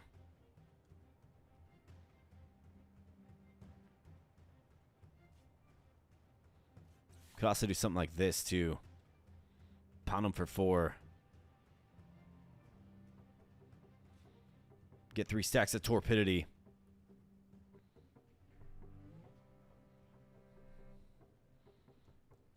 I like this better, because then we can send in the ant next.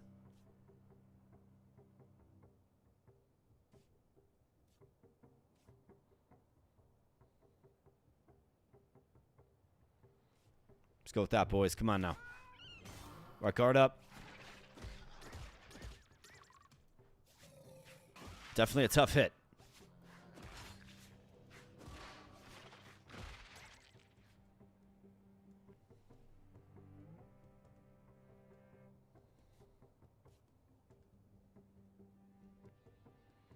Off 4 damage. Gotta probably cycle out Shellcat, I think.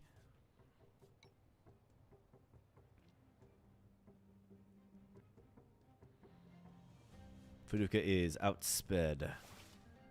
Uppercut for 4. Okay, so that's 3. That's 2. That's 2. Limited use moves.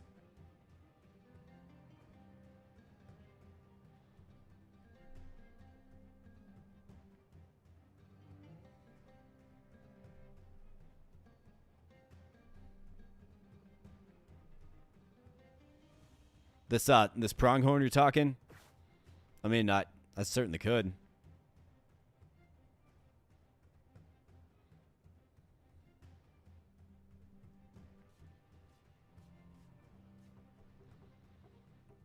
I could also get him just put to sleep, though, too.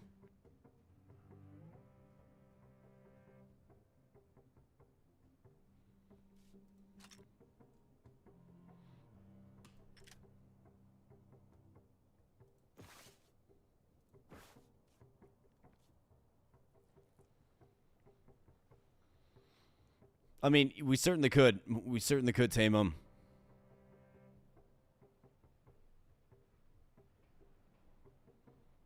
We just gotta win this fight, and then we can evolve Marco into a much more functional creature.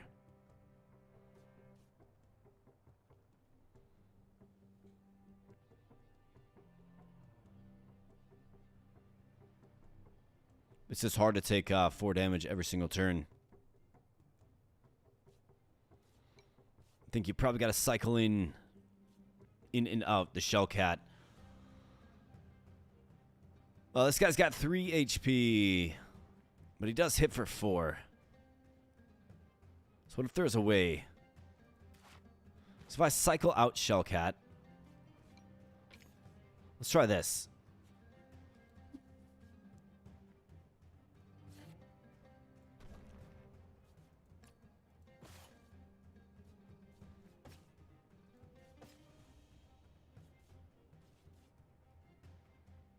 I don't know how much taming we're going to be able to do. I think we can probably throw the fish to something. But here's what we got to do, for sure. I need you to stay alive, pal.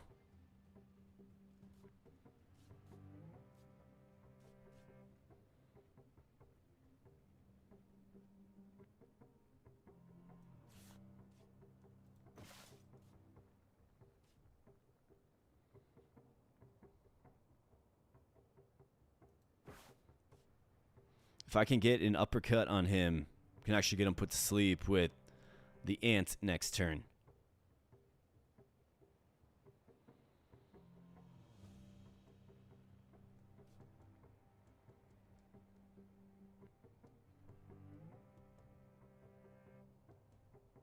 Pronghorn's great, yeah. Real elegant looking beast. Kind of a nuisance right now, though.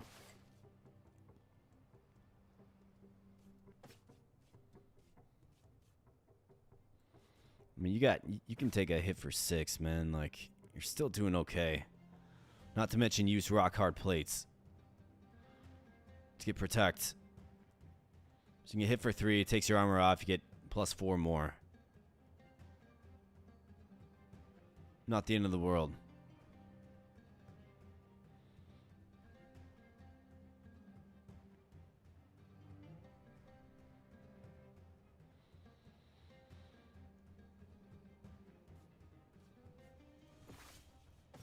Think you got to heal up this guy, unfortunately.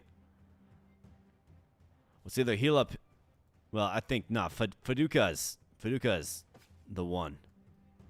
He's the one that we want to keep over this guy. He's just here temporary anyway, so I guess that's what we have to do.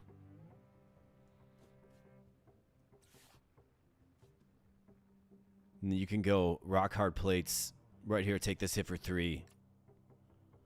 Use rock hard plates and we'll get a little more aggressive with you. It looks like long boy's down, unfortunately.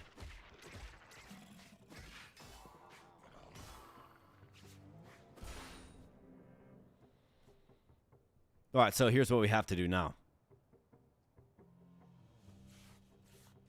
Got a cycle in Shellcat.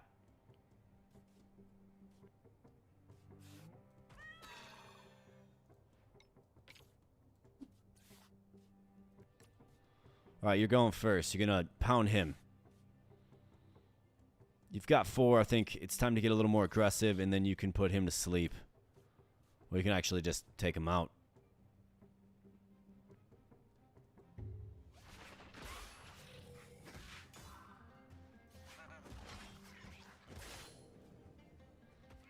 Alright, we've got the Ghost Fox coming in.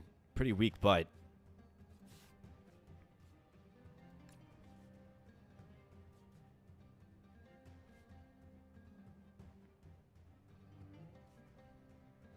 Oh, 3 damage incoming. We got a mutated fish that'll heal him for 2. I mean, we're just barely squeaking by. Barely have enough HP. Mutates and gains bone freeze. Okay, that's super useful. That'll lower his speed, and then we can trank bite him next turn. It's definitely tight here, though.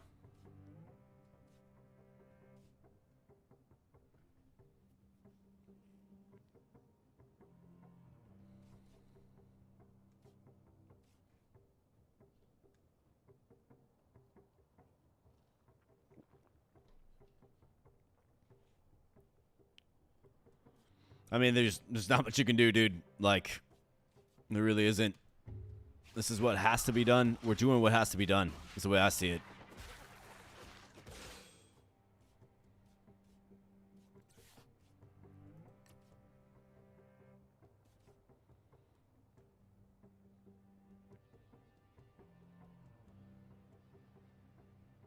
Gotta help my guys get out on the other side alive. I guess at the very least I did that.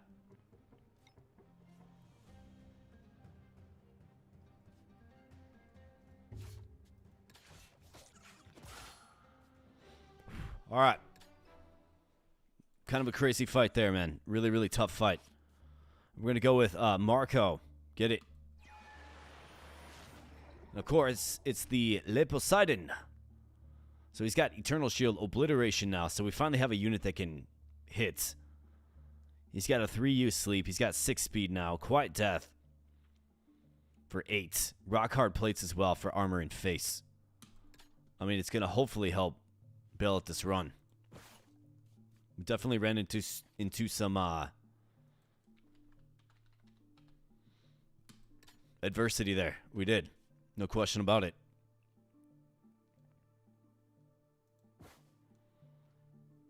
Swap their respective speed and health. Rock or Vitamized Nectar. Fully heals a creature and removes curse. I mean, that's what you have to do just by virtue of full heal. Iron Head. I got a berry, man.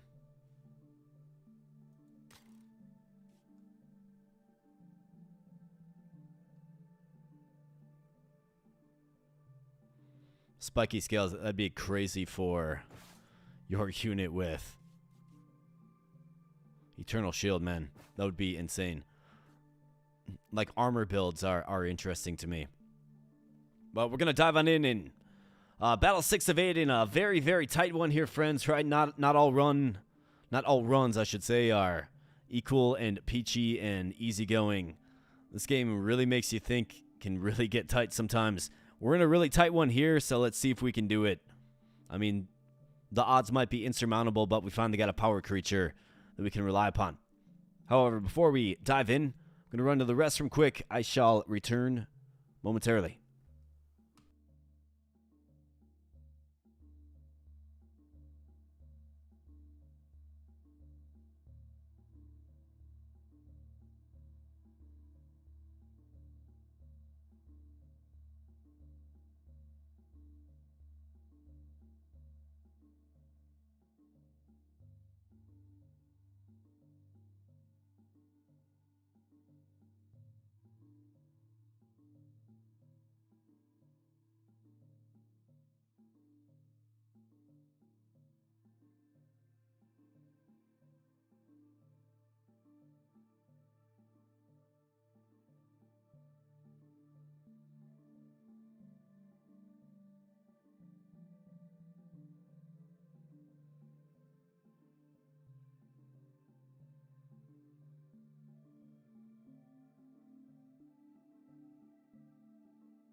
I don't know if anybody out there wears contacts, but man, I wear contacts, and if you've had your eyes open so long, they start to like stick to your eyes.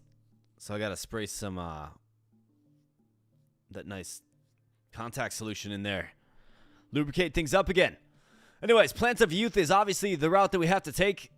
No doubt in my mind, no question in my mind about it. It's gotta be this. It's a full heal. We got 2 healing items. We got 4 units, 2 of which are pretty darn beat up. 1 of which can't take a hit. I mean, it's looking kind of dire. If I could somehow maybe throw a berry to the Aspaceros, I would consider it.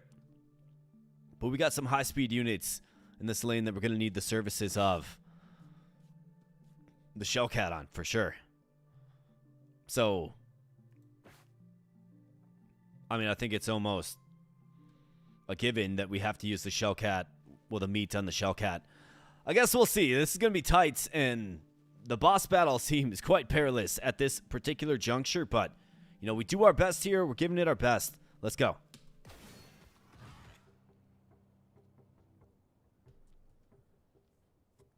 All right, double kick. Hits twice for 2, so 4. Screech for 5, and then body slam for 3.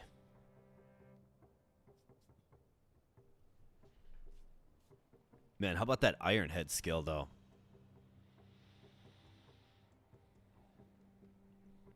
All right, so Marco, let's see. So we can sedate and then Quiet Death a unit.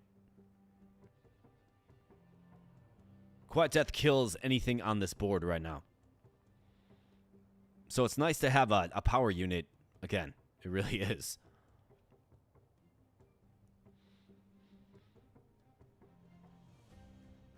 So I could always go... We could go Shellcat here. I'd have to heal him up, though.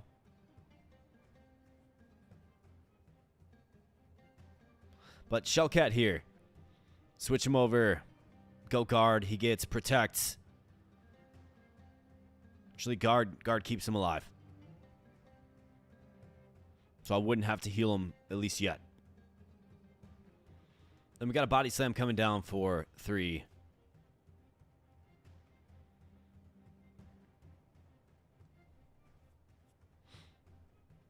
Be nice to start stacking armor stacks with Marco there, but we outspeed these guys pretty well. It's just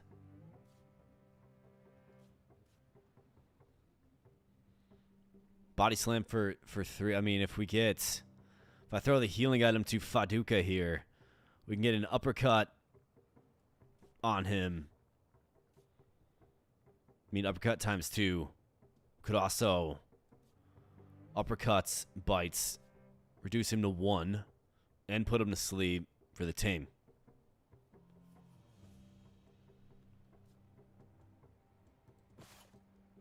But then we're using our berry to heal Faduka. So that's where it gets a little challenging. Faduka says I'm cooked. Yeah, so when you first summon this guy to the field, he actually does apply. Yeah, that was something I wasn't thinking about, Jones. That's a good call. He does apply 1 stack of torpidity, so if you do that and then you chokehold, you actually put him to sleep.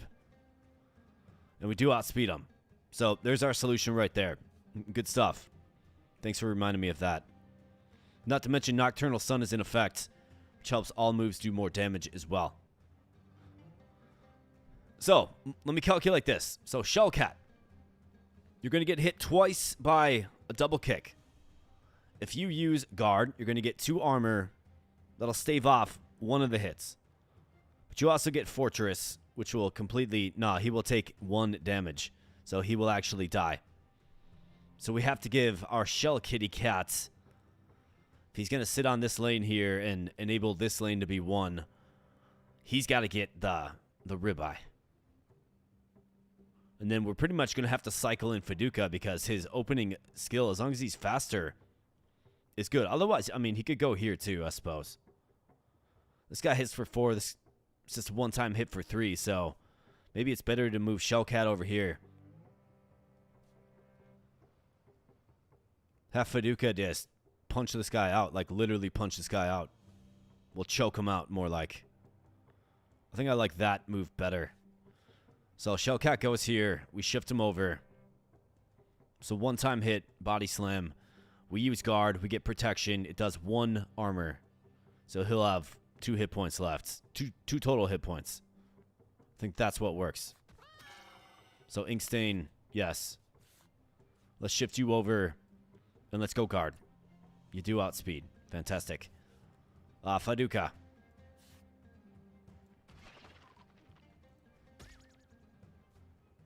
I mean, he could just uppercut this guy. Just punch him out big time.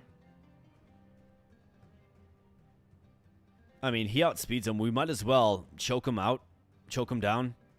Because maybe we can use the sleeping spaces. It's an opportunity to grind up some armor. Maybe. I don't know, but maybe. And then Marco, get out there. You are our ace, buddy. Lip Poseidon, such a cool card, man. When I did that thumbnail of this, I had to extract this beast out of this water all by myself. You know how long that took me? Took me so long, dude. It took me hours. But I wanted to do a really good job on it. Anyways, let's sedate the trench crawler. And then you bet he's about to meet a quiet death.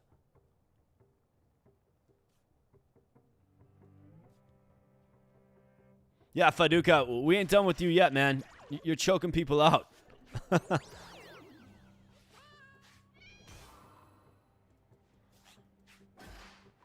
right, good job, kitty cat.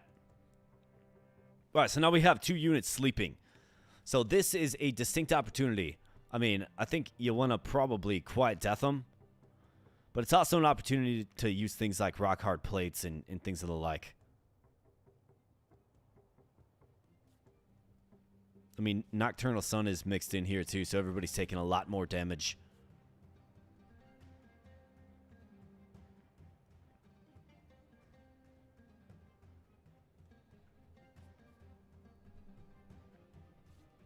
I mean, I think you just got to keep using guard. You do gain an armor stack as long as he's using body slam. I think this is just like the combo that we need. You just keep using guard as long as and as often as you like. You do that. This guy meets a quiet death.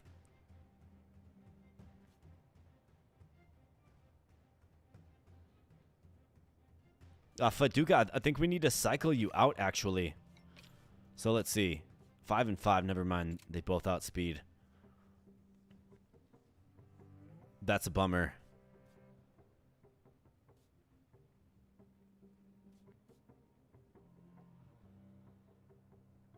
He gets protection by putting the unit to sleep. So that's quite nice.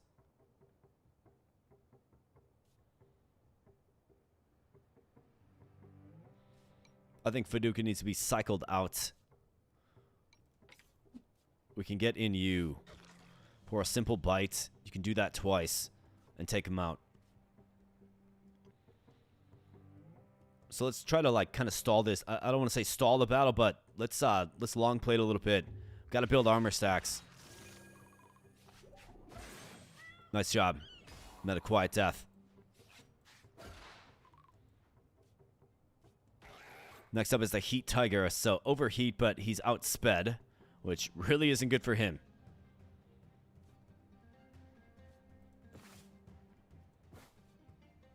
Alright, well, sedation. Get put to sleep, man.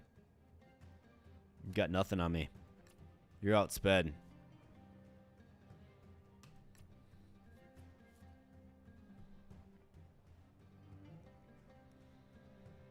And double kick by the Great Elk, or so he thinks. I don't think so.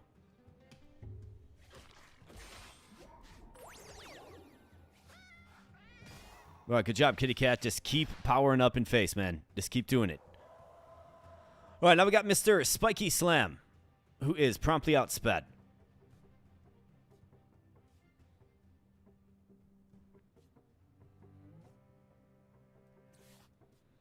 So I think you have to use the last bullet in your chamber on this guy. I guess I could put him to sleep too.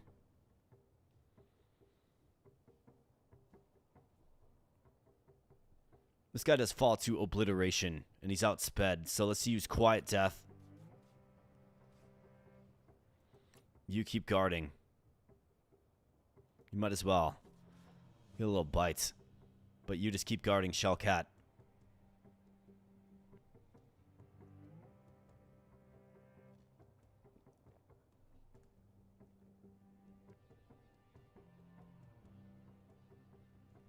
Yeah, I mean, yeah, if you want to help out with thumbnails, I would greatly appreciate that. I mean, most of the things I've learned on my own, and I can, like, do them fine. But there's some things that take me an incredibly long time. So, yeah, if I run into some trouble, I'll definitely hit you up. Thank you. I appreciate you. This guy's sleeping on the job, the Heat Tiger.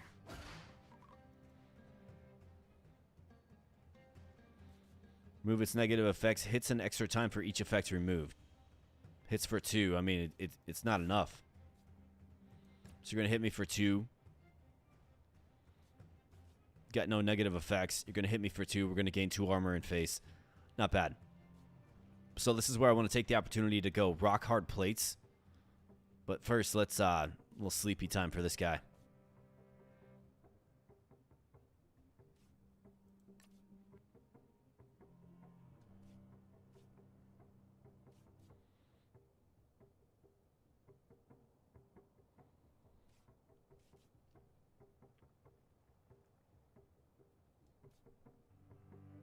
Oh, let's see. So obliteration is 5. This is 1. He's got 7. The math is mathin'. Night night.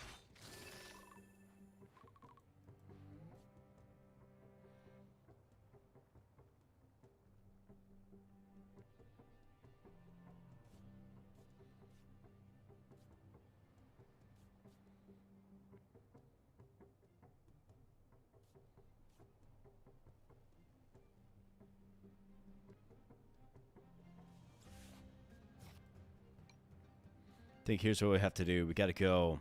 So you outspeed him. He's got 3 HP left. Let's go for the bite.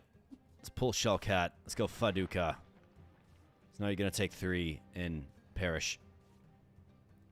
You keep stacking these rock hard plates, man.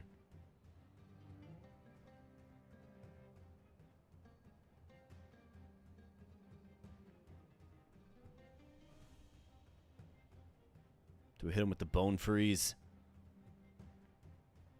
It's going to reduce him to 1. I think so. That's right, get wrecked.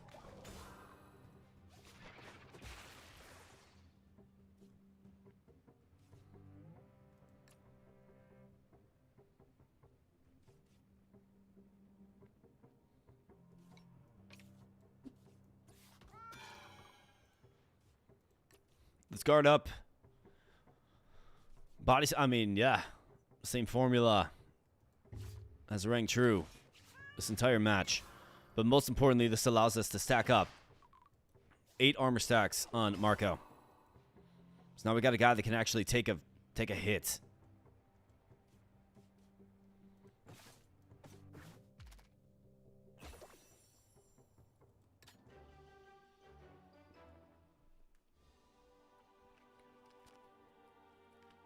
And we got Liz Curley in the house. How are you? Sorry for being late. I hope to be able to enjoy at least a little bit of stream. Hey, not a problem at all. You can come and go as you please. I'm doing well. How are you? It's good to have you in the chat tonight. We're having a lot of fun. Now we have a fellow with conservative lives don't matter. I don't know that I agree with that, but what level and boss you playing on says him. So we're on the 2nd dive, Pioneer. I think all lives matter, man. Everybody's given the right to live. Absolutely.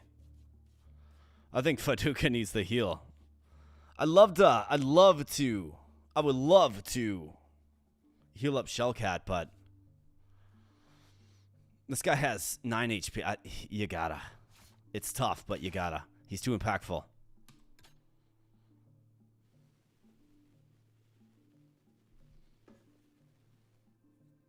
Fusion. Choose 2 creatures that fuse into 1. Now that's interesting. Metabolism shift. Choose a creature, give it... I mean, you gotta go fusion. Here's a swamp beast again. Got a fish.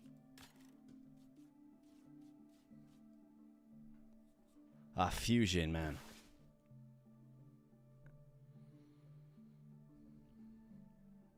Faduka and Shellcat. I think you got to go fusion. It might be like the key to victory here, honestly.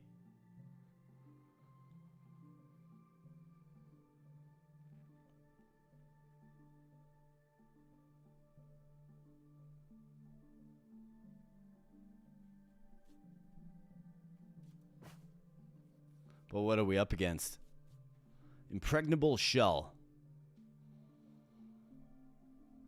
We outspeed... never mind. I was about to say we outspeed most of these guys. We do not. We got Shadow Moth and Nightwalker with some intense speed, and they're both going to be out there along with the Head Piercer.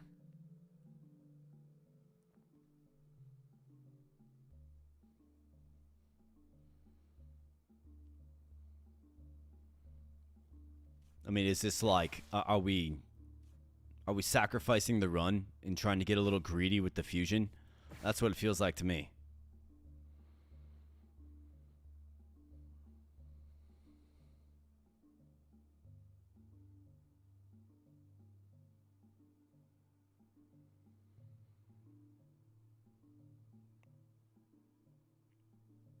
We got the gold beetle, so there's no evolution for the shell cat.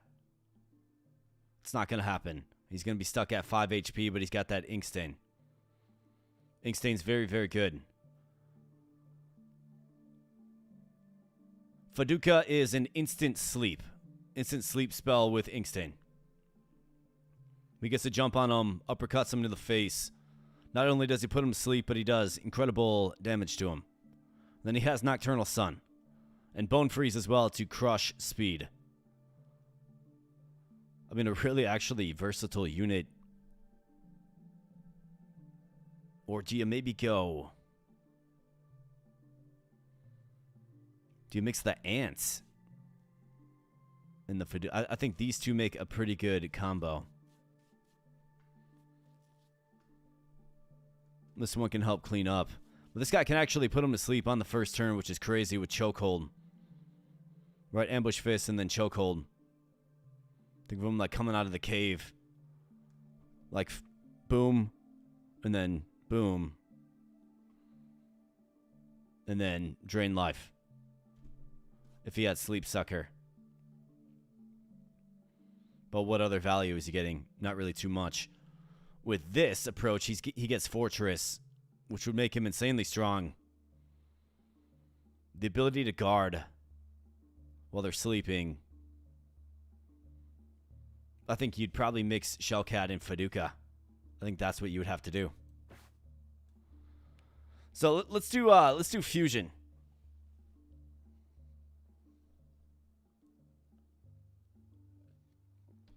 I'm a sleep sucker, a sucker for sleep. Shellcat with the ants. Shellcat with the ants. So what's that going to do for us?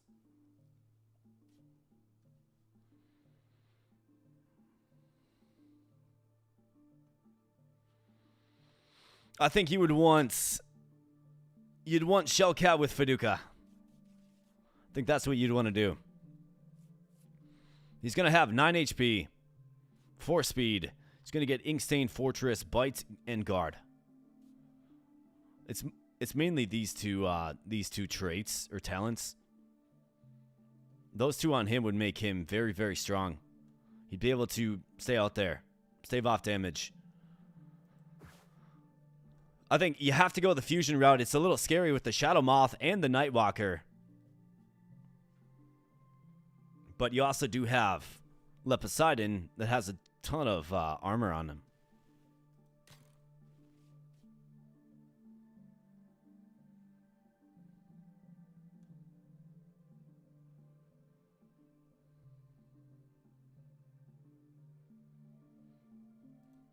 I mean, this is definitely the one to go with. It's 7 of 8. We got to do it. We got to fuse.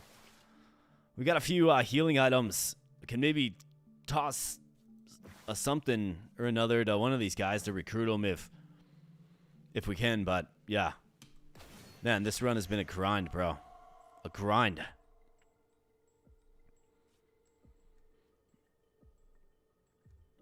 However, 5 HP. This guy's susceptible. So Curse of the Void inflicts all of this nasty stuff on the target and 2 damage. But I think, I mean, this is where you call on Marco and his 8 stacks of armor to simply just take him out. Now, if only Faduka here outsped this guy, right?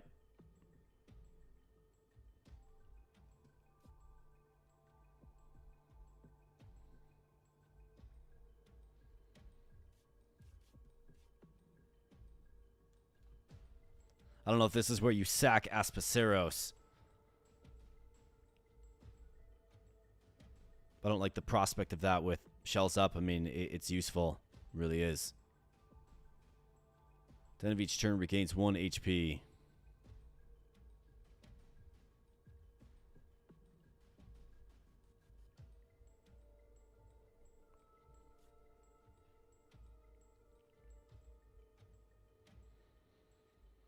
We got to lead with the Shellcat. It's what lane do we want him on? I think you can probably take this hit. A hit for 5 is tough to take, but you could absorb it. He's got 8 armor. It's a bunch of nasty debuffs, but it's only 2 damage. So it's not the end of the world. Like, it's a hit that even Aspaceros could take. then he could just do Iron Head and hang in there. I think that's probably what we should do. So you go Shellcat here. And then Faduka gets in there and chokes him out. A couple of uppercuts and this guy's toast.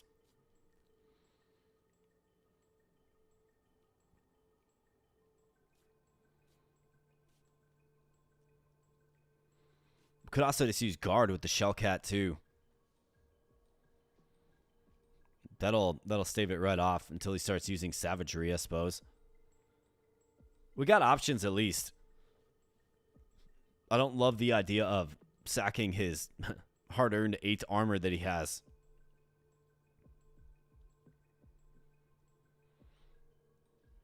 Almost makes me inclined to keep him mid. Shellcat goes to Head Piercer and just uses guard. He'd be fine. Espaceros cannot take a hit for 5.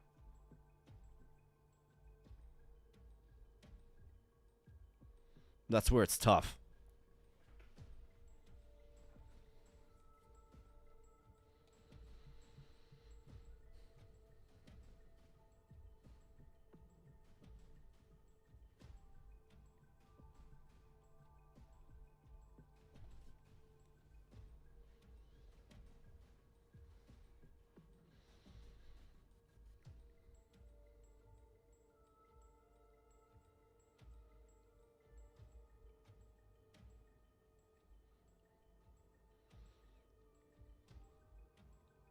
Shellcat, Inkstain.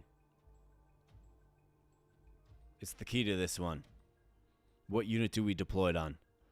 Shadow Moth gets wrecked pretty much with any attack that we have. So we can take him out pretty easily. I mean, an obliteration takes him out. Wouldn't even receive damage. This does too, but there is, of course, a poison in there. So if we're thinking about guard, I guess it does too, so it's going to take him out. He's got to outspeed his target.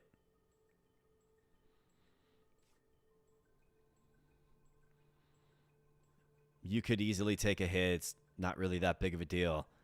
If we have you end up in the middle lane, then what are we going to do about this lane?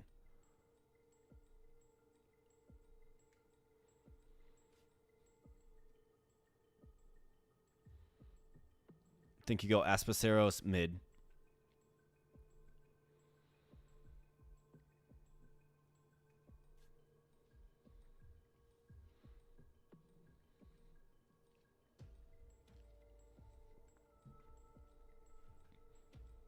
You nerf this guy's speed. And then you take the 5 hit here. Nerf this guy's speed. Sub in Faduka. Take the 5 hit here. That's what makes sense to me anyways.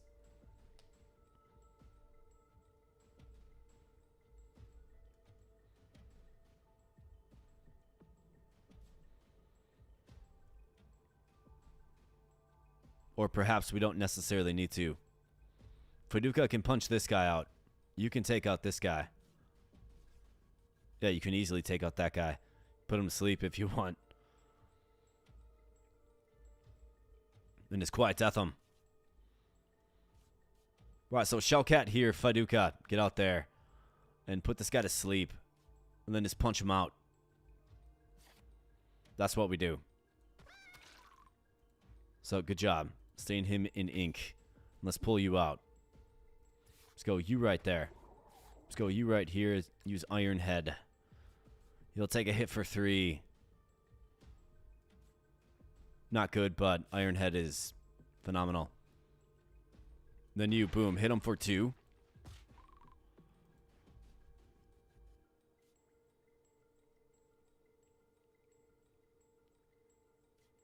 Wait, what doesn't he have? Oh, adjacent creatures are immune to negative effects. Okay. So I didn't see that. You gotta definitely keep your eyes peeled for that. So now he's gonna get hit for 5. That's a shame. But what do? You pay better attention next time.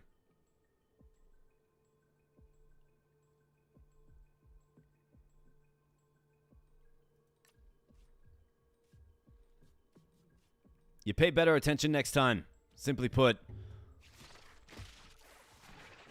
that hurts, but the Shadow Moth is destroyed.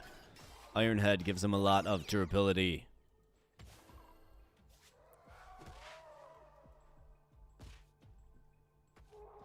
Of course, yeah, he's immune to these effects as well. So this guy's got to get out of here. I guess we get his Quiet Death'em. This is Quiet Death'em.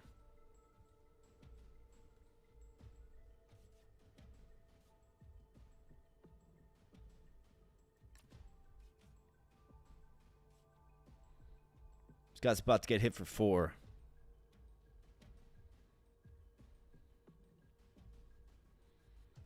I mean, you almost have to take out this guy.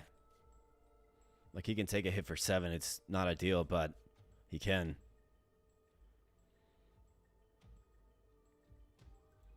So obliterate him.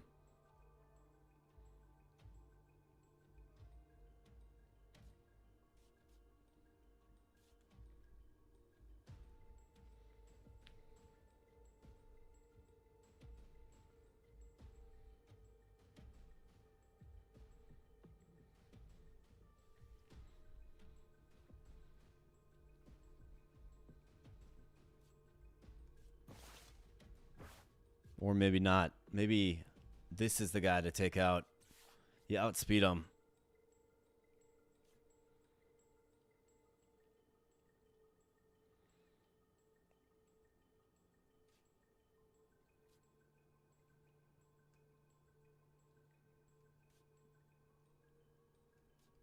So if we use guard, Curse of the Void will hit for 1. And then poison.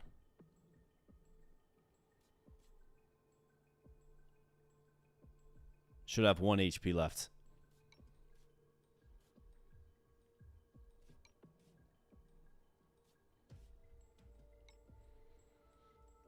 If all goes right, we merge them anyways.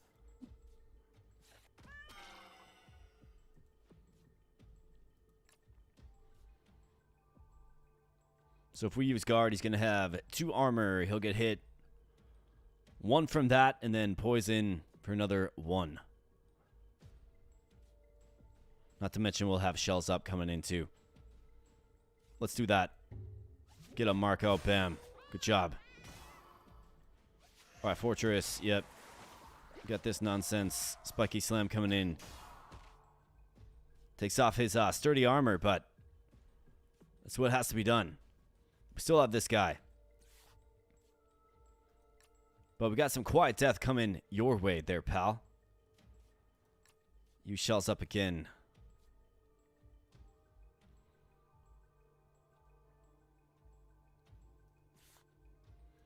This guy is slow. That's good. Quiet Death, shells up. Keep stacking that armor. Let's go.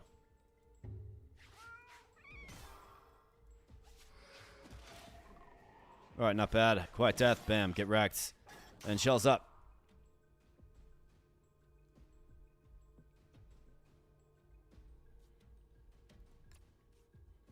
Let's just keep spamming this.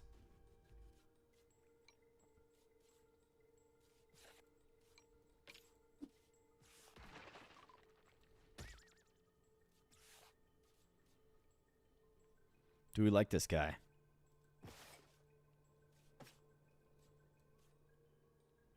Immune to negative effects. He's got 5 HP though.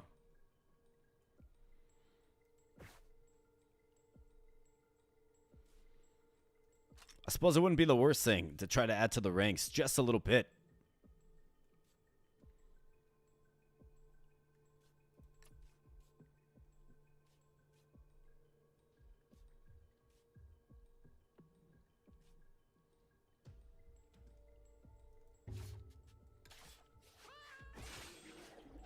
Already he had vulnerable on him. Well, that's all right. We got Marco up to 15 armor. This is good.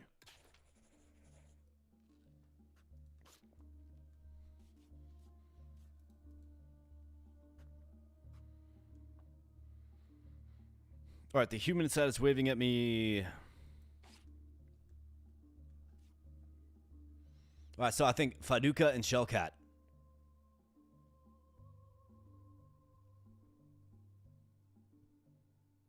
Shellcat with the ants.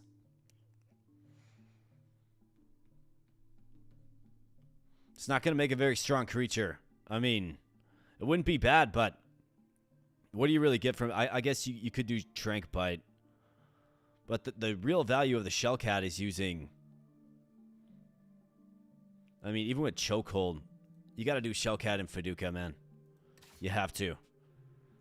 Fused creature will inherit the highest HP and speed from its parents and be fully healed. The answer is yes. Amalgamates. Okay, so Inkstain, Fortress, Ambush Fist, Nocturnal Sun, Bite Guard, Uppercut, Chokehold, and Bone Freeze. Good. I like it quite a bit. And then suddenly, like, we're looking okay. I mean, not great, but okay. Aspaceros needs a heal. Let's... Oh, wait, yeah. We're going into a rest. To AK, the real Luna, and to all, good night. Well, we'll catch you later, Raquel Rice. We will see you later. Let's go ahead and face something unfathomable. Hopefully we can turn in a winner. We'll see. This Abyssal Fetus is troubling. Time Shear, you got Time Rip as well.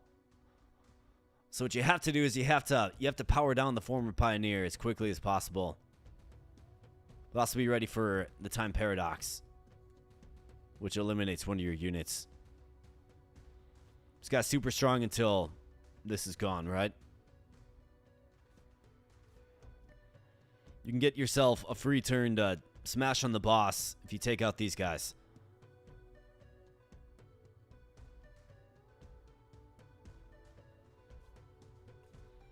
So let's set it up how we've been doing it.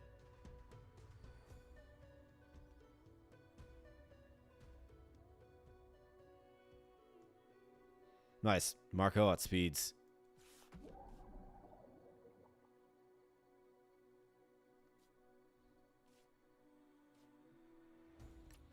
Let's sedate you and get protection in the process.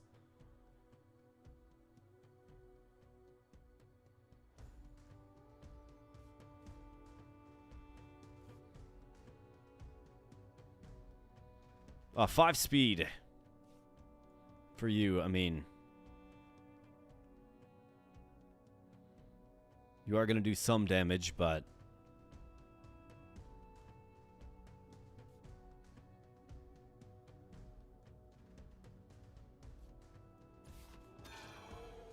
let's get you out there. Ambush Fist.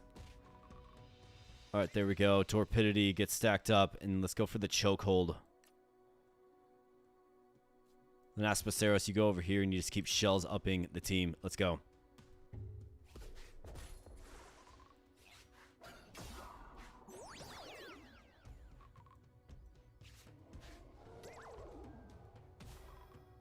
Right, they're sleeping.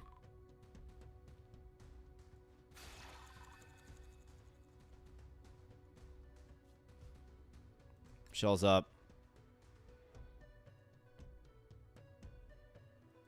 Quiet Death, yes.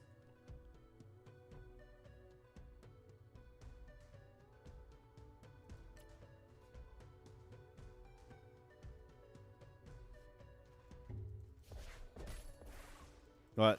That's a bit of a hit. Bone Freeze.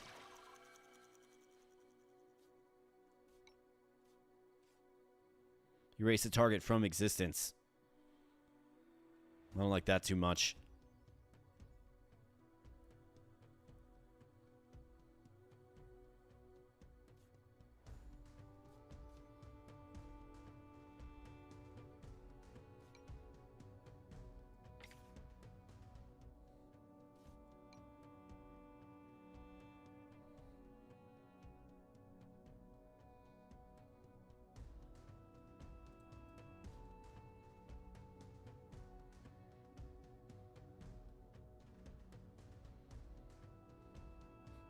I mean, uppercut, we can do it. Got Time Paradox coming down, though. You gotta do at least 10 damage to even touch this guy.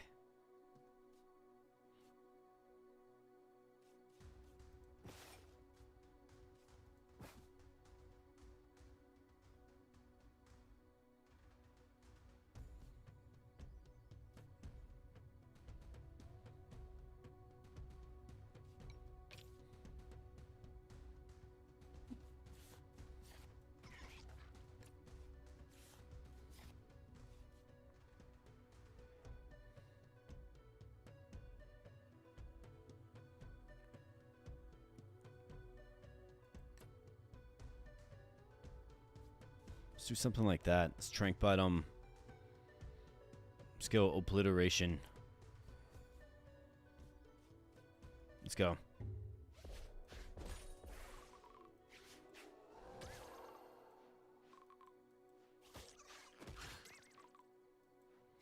Alright, trank bite. Time paradox. Yep, that's gonna happen.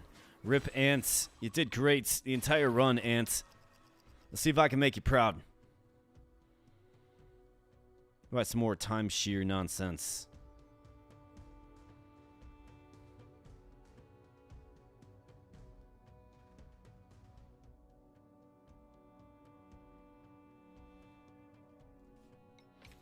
Right, if he's using D reset, we can pull you back. Go with you over. You're gonna hit for 3.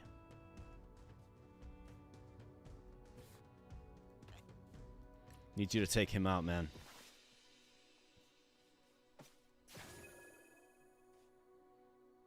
Let's go obliteration, I think. We outspeed him. Let's put him to sleep.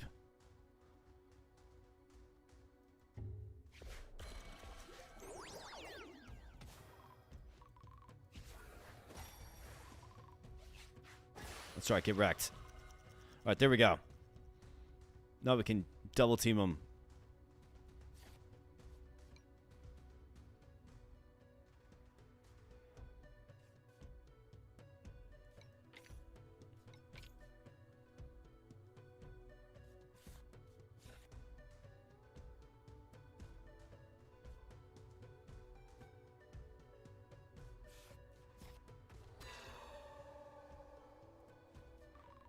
Alright, good job.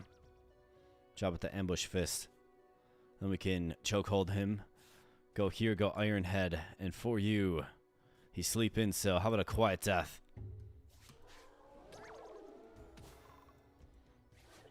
Bam. Huge hit.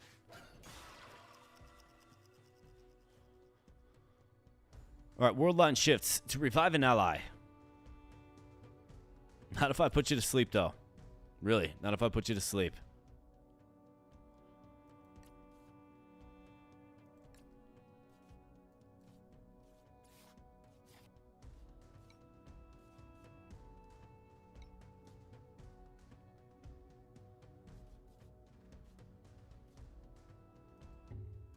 Right, here we go. Body slam. Yep, not going to do anything.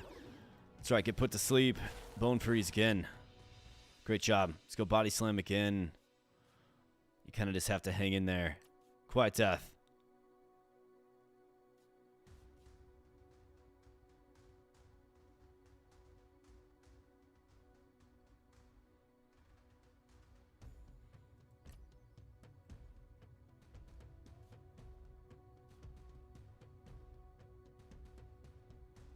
Let's go with something like that. Espacero's hanging there, man. Right, let's keep going. World line shift revives an ally.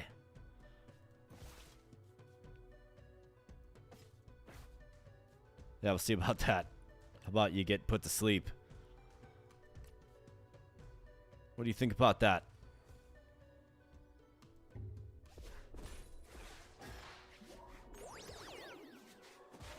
Yep, not today. Not this time. Quiet death. Bone freeze. Alright, Aspaceros is down. Marco's going to start taking damage, but I think he's going to be okay. Yeah, that's weak stuff right there, man.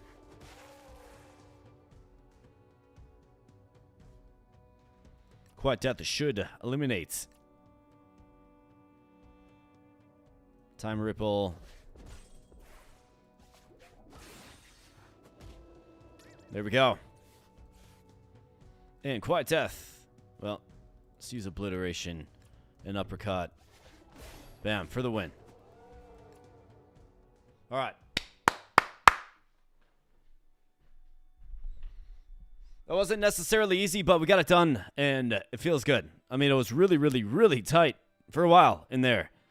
I'd say between, like, what, 4, 5, and 6 was looking really bleak up until that gold beetle, then about the battle after. And then we finally started to kind of gain some traction. Put together some really fun stuff here today. Really experimented a lot with armor. Eternal Shield is fantastic. Great, great skill. Really learned a lot about it. How to use it. Think there was more opportunities to use it even better. Unfortunately, we didn't come across any new creatures, but we did get this cool one. The Titanorose. That's an awesome looking creature, man. Giant Dino. But of course, once again, Lay Poseidon, MVP. And what do you know? There's the new Orca. Forget his name. But yeah, friends, so this has been another fun Decktamer stream. Gave you 2 full runs, viewer's choice. I asked you what you guys wanted. You let me know what you wanted, and we did it. 2 runs, 2 successful runs. You know, nothing was sacked. Obviously, opportunities to play better and to be a little more efficient. Completely fine. I mean, that's going to happen in this game, right? Be super careful before you press end turn. That's just what this game's all about. We definitely got caught a few times in this one, but regardless, had a great time. If you did too, of course, you know, hit that like button. And if you happen to be new, then subscribe to the channel as well. As far as, like, kind of what's next, well, I'm going to have the VOD of the first run. I think the first run is very, very much worth a VOD because we found that new eel, right? I want to feature that new eel in a VOD, so I'll have that out in the morning on the channel. So check that out if you like. It'll be a trimmed down version. You know, we'll cut out all the breaks, all the hammer curls, things like that, so you can just kind of get right into the content. Explore the eel, explore what we did. Not sure if some of you folks have been here the whole time or if you stopped in, you know, halfway through.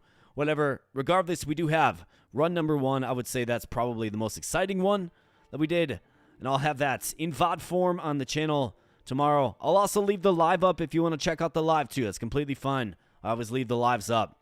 So you kind of do whatever you want. But check out the VOD and check out the awesome Ouroboros eel. Like, this guy is incredible. A new unit to the game, absolutely incredible. And we put together a really insanely strong kit with this guy, and it was a ton of fun. It really, really was. So make sure you check that one out. Stay tuned to the channel for regular content, right? We're releasing regularly. I've got all kinds of exciting things coming up. So obviously, as a content creator, I get a lot of stuff coming through the old inbox, right? Lots of good-looking and exciting games that I'm excited to dive on in and learn a little bit about so I can make a video for you guys. And then ultimately, you guys can decide if that's something that you want on your wish list. Maybe you want to get it, or maybe you want to just keep your eye on it, or maybe you just like me making content on it. Whatever it is, you let me know. Let me know in the comments section for each video. And of course, stay tuned to the channel because we got regular stuff all the time. Let's see, what else do we got? Well, we are fast approaching the 10,000 subscriber mark, which is quite the milestone. Pretty amazing milestone. When I set out on this journey several years ago, 2 years ago to be exact, I mean, I didn't really imagine this day. Well, we're close. We're 100 subscribers away, as I've mentioned a few times. So once we get there, once we get to 10K, I'm going to be doing a marathon stream, 12 hours. I'm going to play a variety of games. We're going to hang out. We're going to eat some food. We're going to have some fun. We're going to chill. We're going to celebrate a milestone, 10,000 subscribers on the channel. This is a community built by all of us. Of course, you guys. You know, like, this channel is absolutely nothing without you guys. So I do appreciate your viewership. I appreciate you spending some time here today. And, you know, thanks for making this 5.5-hour tour of some more Decktamer action enjoyable. I really do appreciate it. I mean, typically we'd go for another, 3.5 hours here. Your boys had a long long past few weeks, so I do think I need to catch up on some sleep if I'm going to be a responsible human in this world. But stay tuned. We typically stream on Fridays, so probably be streaming next Friday as well. Maybe it's Decktamer, maybe it's something else. We'll definitely see. I really want to get your guys' thoughts in, just kind of what you want to play. I'll probably throw up a poll a bit later in the week to see what you want me to play. I mean, I do have a lot of games that I really have enjoyed in this calendar year 2025. So I'm thinking maybe we could do just like games I enjoyed in 2025 stream and do a bit of a variety, right? The past, 3 or 4 streams have been Decktamer. We've had a blast. We've had a great time. We've got a lot of people coming through here. A lot of viewership. And that is awesome. And I really do thank you. But there are plenty of other games that we can rock and roll with that are similar to, maybe not as charming as or as intense as Decktamer, but, I've got all kinds of stuff that we can have some fun with, absolutely. So I'm thinking maybe the next stream is a variety stream, but that by no means Decktamer is on the shelf. No, we love this game here. We're playing this game here for sure. And as we think about getting closer to that 10,000K subscriber marathon, we'll definitely have to mix in a Decktamer run as well. And also stay tuned because I did interview the dev team of Decktamer. And really cool guys, really awesome insights. It's a 2-man team. And they gave me 30 minutes of real good stuff. So look for that interview. It's kind of an indie dev spotlights type video, I suppose. It's just speech. We're just talking. But you can learn a lot more about Decktamer, kind of where it came from, where it's going, the inspiration behind it, the artwork, right? There was one guy that did all the arts in this game. So the artwork choices, the weird animal choices, right? Just the story choices, all that stuff. So if you like the game and you want to learn a little bit more about it, do stay tuned to the channel for that. I'll have that dropping soon as well, little dev spotlights. And what else do we got? Well, pretty typical week coming up here. Pretty typical week. Zero Shelter, what's up, man? You say Golden Grapes. Yes, Golden Grapes. That is honestly a game that I had front of mind for a live stream because there's a lot to discover there. And, friends, that's another little card game where you I guess, train a team of monsters that you find in the dungeon, right? It's a little unlike Decktamer, but it's got the same, I guess, the same aesthetic, the same type of vibe, I suppose. Not the same aesthetic, but it's got the same type of vibe where you're going through a dungeon, it's turn-based, and you're finding monsters to add to your party, and you can recruit them, right? All kinds of different monsters. So that is a fun one. I've had that on my mind since I first played it months ago, and that's a solid recommendation, man. Solid recommendation, Zero Shelter. Absolutely fantastic. We got Rex saying a broadcast first strategic and tactical roguelikes, man. I'm playing what I think looks good. I'm playing what I think I would enjoy, and I'm playing what I think you guys would enjoy as well. I'm trying not to just stick with one solo game. I'm trying not to stick in just one simple niche. I'm trying to broaden out. I'm trying to cover a wider swath of things. And that's mainly due to the fact that I just have so much coming through. Like, there's so much input coming through my inbox, frankly. And I look at all these games and I'm like, dude, this game looks good. It would be a shame for me to not bring this to the people that have spent time on this channel, because I know that people would like this. So that's kind of my thought when I choose my games that I'm playing. What's through my inbox? How does it look? How does it play? And would the people like it? And we just kind of go from there here. So we got all kinds of fun stuff. We got Damone. I know we have 51 viewers and 41 likes. Come on, guys and gals. Yeah, man. We've been kind of stressing that a little bit tonight, but it is what it is, man. The people will like or not. The way I think about it is like my own YouTube account. Even though I might like a video, sometimes it sits in your liked videos playlist or whatever. Maybe people don't like that. Or maybe, people just don't like. Completely fine. Completely fine. Regardless, it is an awesome opportunity for me to be here with you guys tonight.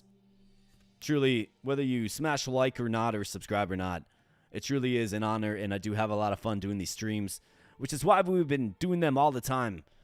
You know, despite the fact that I've got so much else going on, I still try to work in a live stream per week on most weeks, and it's because we have some fun here. I see it as we're chilling, we're hanging out, we're talking, we're playing some games, we're having fun, good vibes, good flow, good stuff. So I think with those parting words, my friends, I'm going to step on out of here. I do appreciate you guys spending some time here once again. You can join our Discord server. There is a link in the pinned comment if you like. Plenty of ways to support the channel. I think the best way to support the channel is share it, right? Share it with some of your friends that are, you know, all about games. Whether it's card games, whether it's strategic games, whether it's auto battler games, whatever type of games. You know, if you see a video of mine that you like, share it with somebody. Maybe we can help grow it that way, right? Just trying to grow this thing. Let's get it to 10,000, man. Like, honestly, let's just get it to 10,000. Zero Shelter says, just got here. Been watching a lot of your videos. Not every game is fit for me, though. But that's how it is. Yeah, exactly, man. And that's completely fine, right? Like, I wouldn't be able to necessarily grow if I played the same type of game over and over and over, right? I like to diversify a little bit, right? I like to stay in the indie game sphere, but I like to diversify. I like to bring all kinds of different things. Basically, I'm playing games that I think look cool and that I think some of the people that are sub to this channel would enjoy as well. And then, of course, you know, the more you guys click on them, the more broadened out they get, and then the more other people will click on them, and, you know, thus we see growth. And it's super fun, right? It is super fun. Just kind of dived on into this. My goodness, I can't speak anymore. Hey, there's a charming hippopotamus right there. Fantastic. But yeah, it's just something like content creation is something I just dove into one day, 2 years ago. Honestly, just started doing it. Had to learn it all. So if you guys have a specific type of game that you do like, you know, continue to let me know in the comment section of the video that you're watching that, hey, I like this game, right? Because that does help me understand. All right, people are vibing on this right now, right? So look for more games like this. And that's kind of how I do it. I really do take your guys' feedback pretty I'm literally all about that. I really am. I love hearing what you guys like. I love hearing what you guys want to see. And I love giving you guys what you guys want to see, right? Like, that is an honor for me to be able to do that. And it's just cool that, you know, 50 plus people would spend some time here on a Friday night hanging out, having some fun, checking out some Decktamer action, among many other games as well. Dropped a few on Discord, so I'm not going to spam here. Yeah, no, that's completely fine. And our server, like that's a solid place to drop some games that you want to see maybe featured on the channel. Absolutely, we got a server for it. Just throw them there. Just link them there. Told you about Forest in Godless, if you remember that, says C. Roche. I think I do remember that, yeah. I think I do. And if I recall correctly, that was a key tip, because the forests do indeed heal you in Godless. Godless, that is a good game, man. That is a good game. I haven't played or even really thought about that one in a while, but that's a good one. And we got so many other good things cooking here, friends. We got a lot of good games, man. Got a lot of good games. So you want to keep seeing them. Let's keep rocking and rolling. Come to more live streams and hang out, man. Absolutely. Love to see you guys. I'd love to be able to stream to, you know, 50 plus people each time we go live. That would be super, super cool. So if you like the vibe, if you like what I'm doing here, like I said, plenty of ways to support. The best way to support is just you being here, and I really do appreciate it. By the way, what are your thoughts on Slay the Spire? Are you going to jump into the sequel? I mean, with how many deck builders, roguelike deck builders I've been playing, I think I have to, right? Like, I have to. Otherwise, it'd be like, why didn't you play Slay the Spire 2? You know what I mean? I think I almost have to. No, the first one was a real big deal, and that was before I had a channel. It wouldn't be really a thing for me to kind of start making videos on that. You know, that's tried and true. It's billions of, well, not billions, but millions of videos have been made on the game because it's so good, right? But starting fresh with Slay the Spire 2 when it does release, that sounds like a fun thing for me. Absolutely.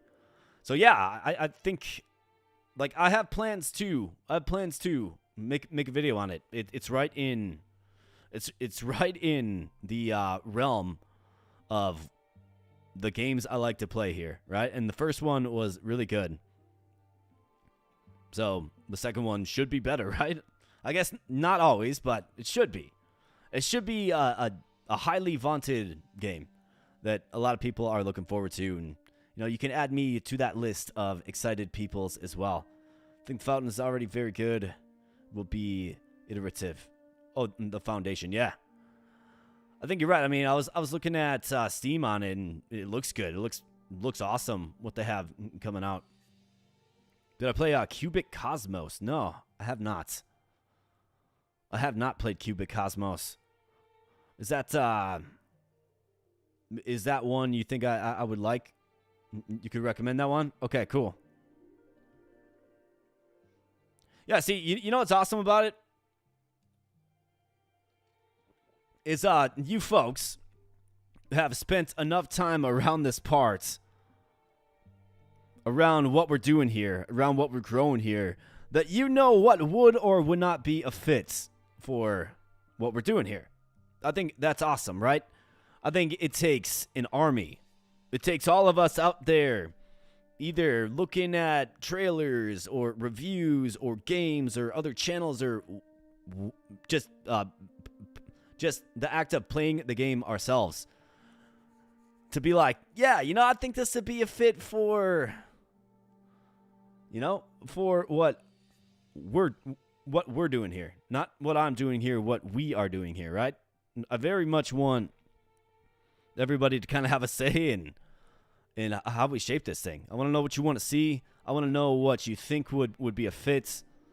And I think that's a really cool thing that, you know, we have people saying, hey, this would fit the type of content you've been releasing for the past 2 years. That is awesome. It means we have an identity of a sort, and I plan to stick to that. Absolutely.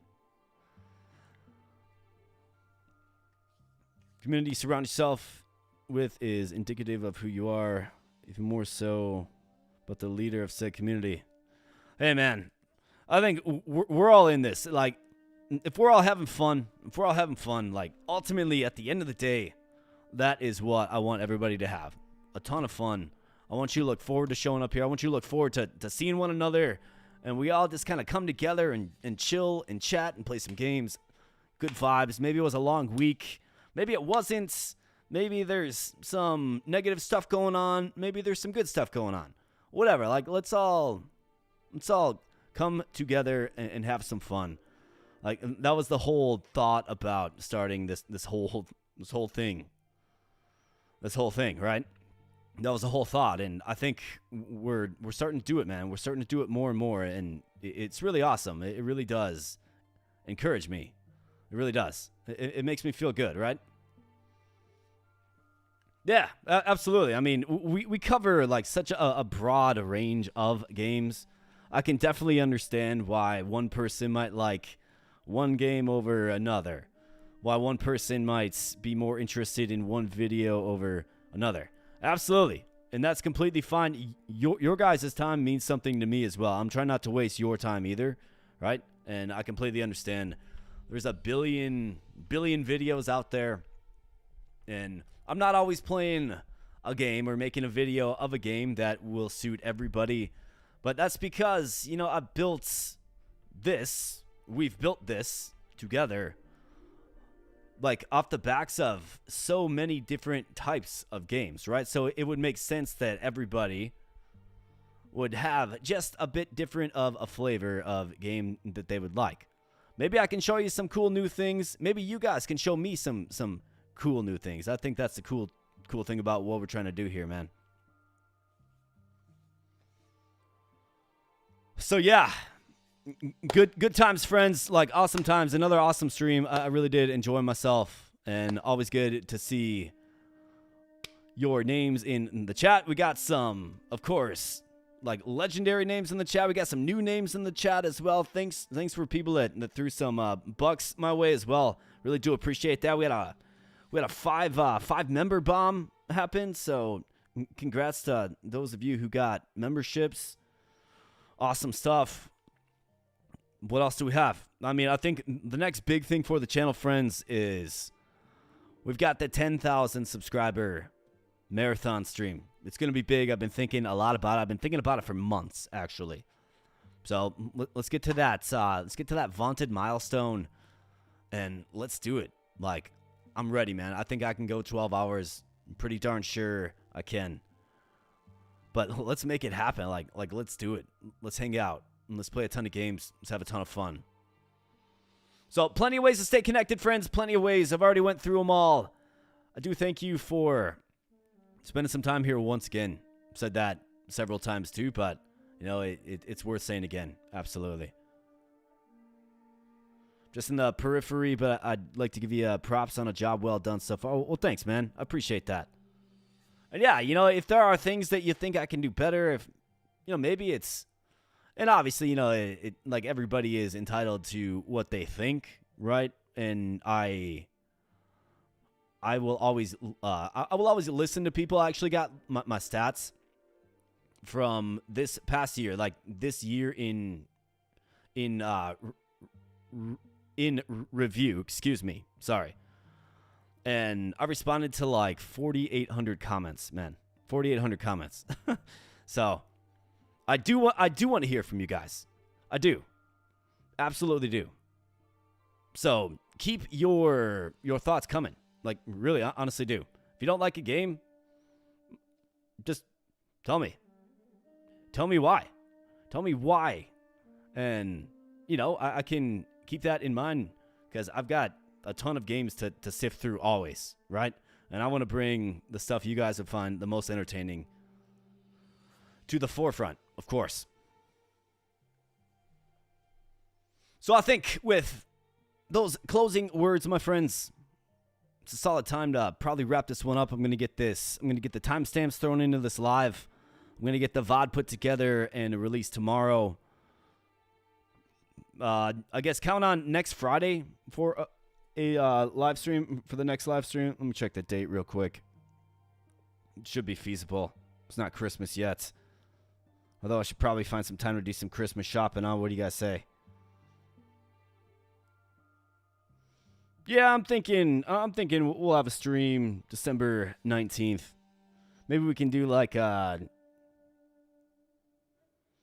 just games that I liked during the year stream or something like that. We'll figure it out. We'll definitely figure it out.